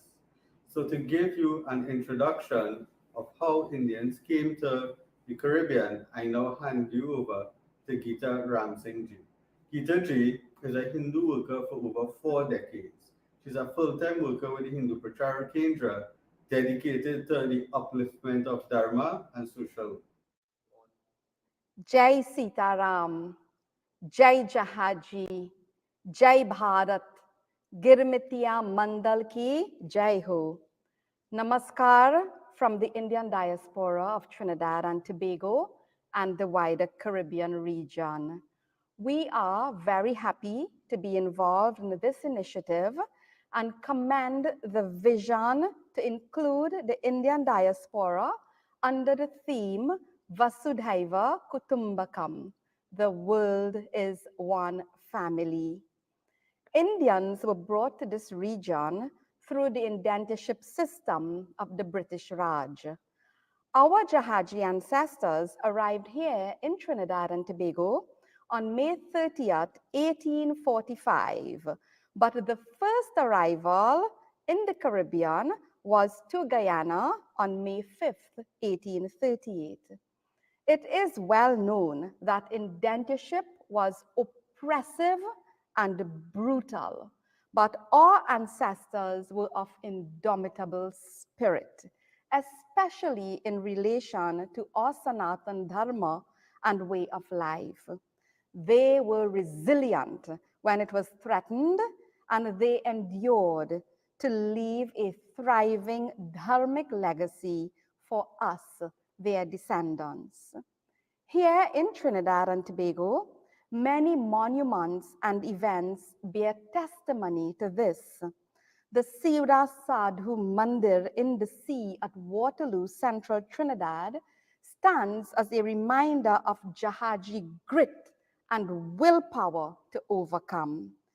Siura Sadhu was abused and jailed for attempting to build his kutia on land, and it was bulldozed, but he found a way. If I cannot build on the Queen's land, I will build in the sea. Ganga Mata will provide a space for me. Sadhuji started his journey to build his own Ram Setu, riding on his bicycle, carrying stones and boulders daily, bucket by bucket, until his dream of building a kutia to worship was realized. We also celebrate another mandir facing similar circumstances, which was built across the seas from mainland Trinidad, the Shakari Sanjeevani Mandir. It is an inspiration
Make the leap.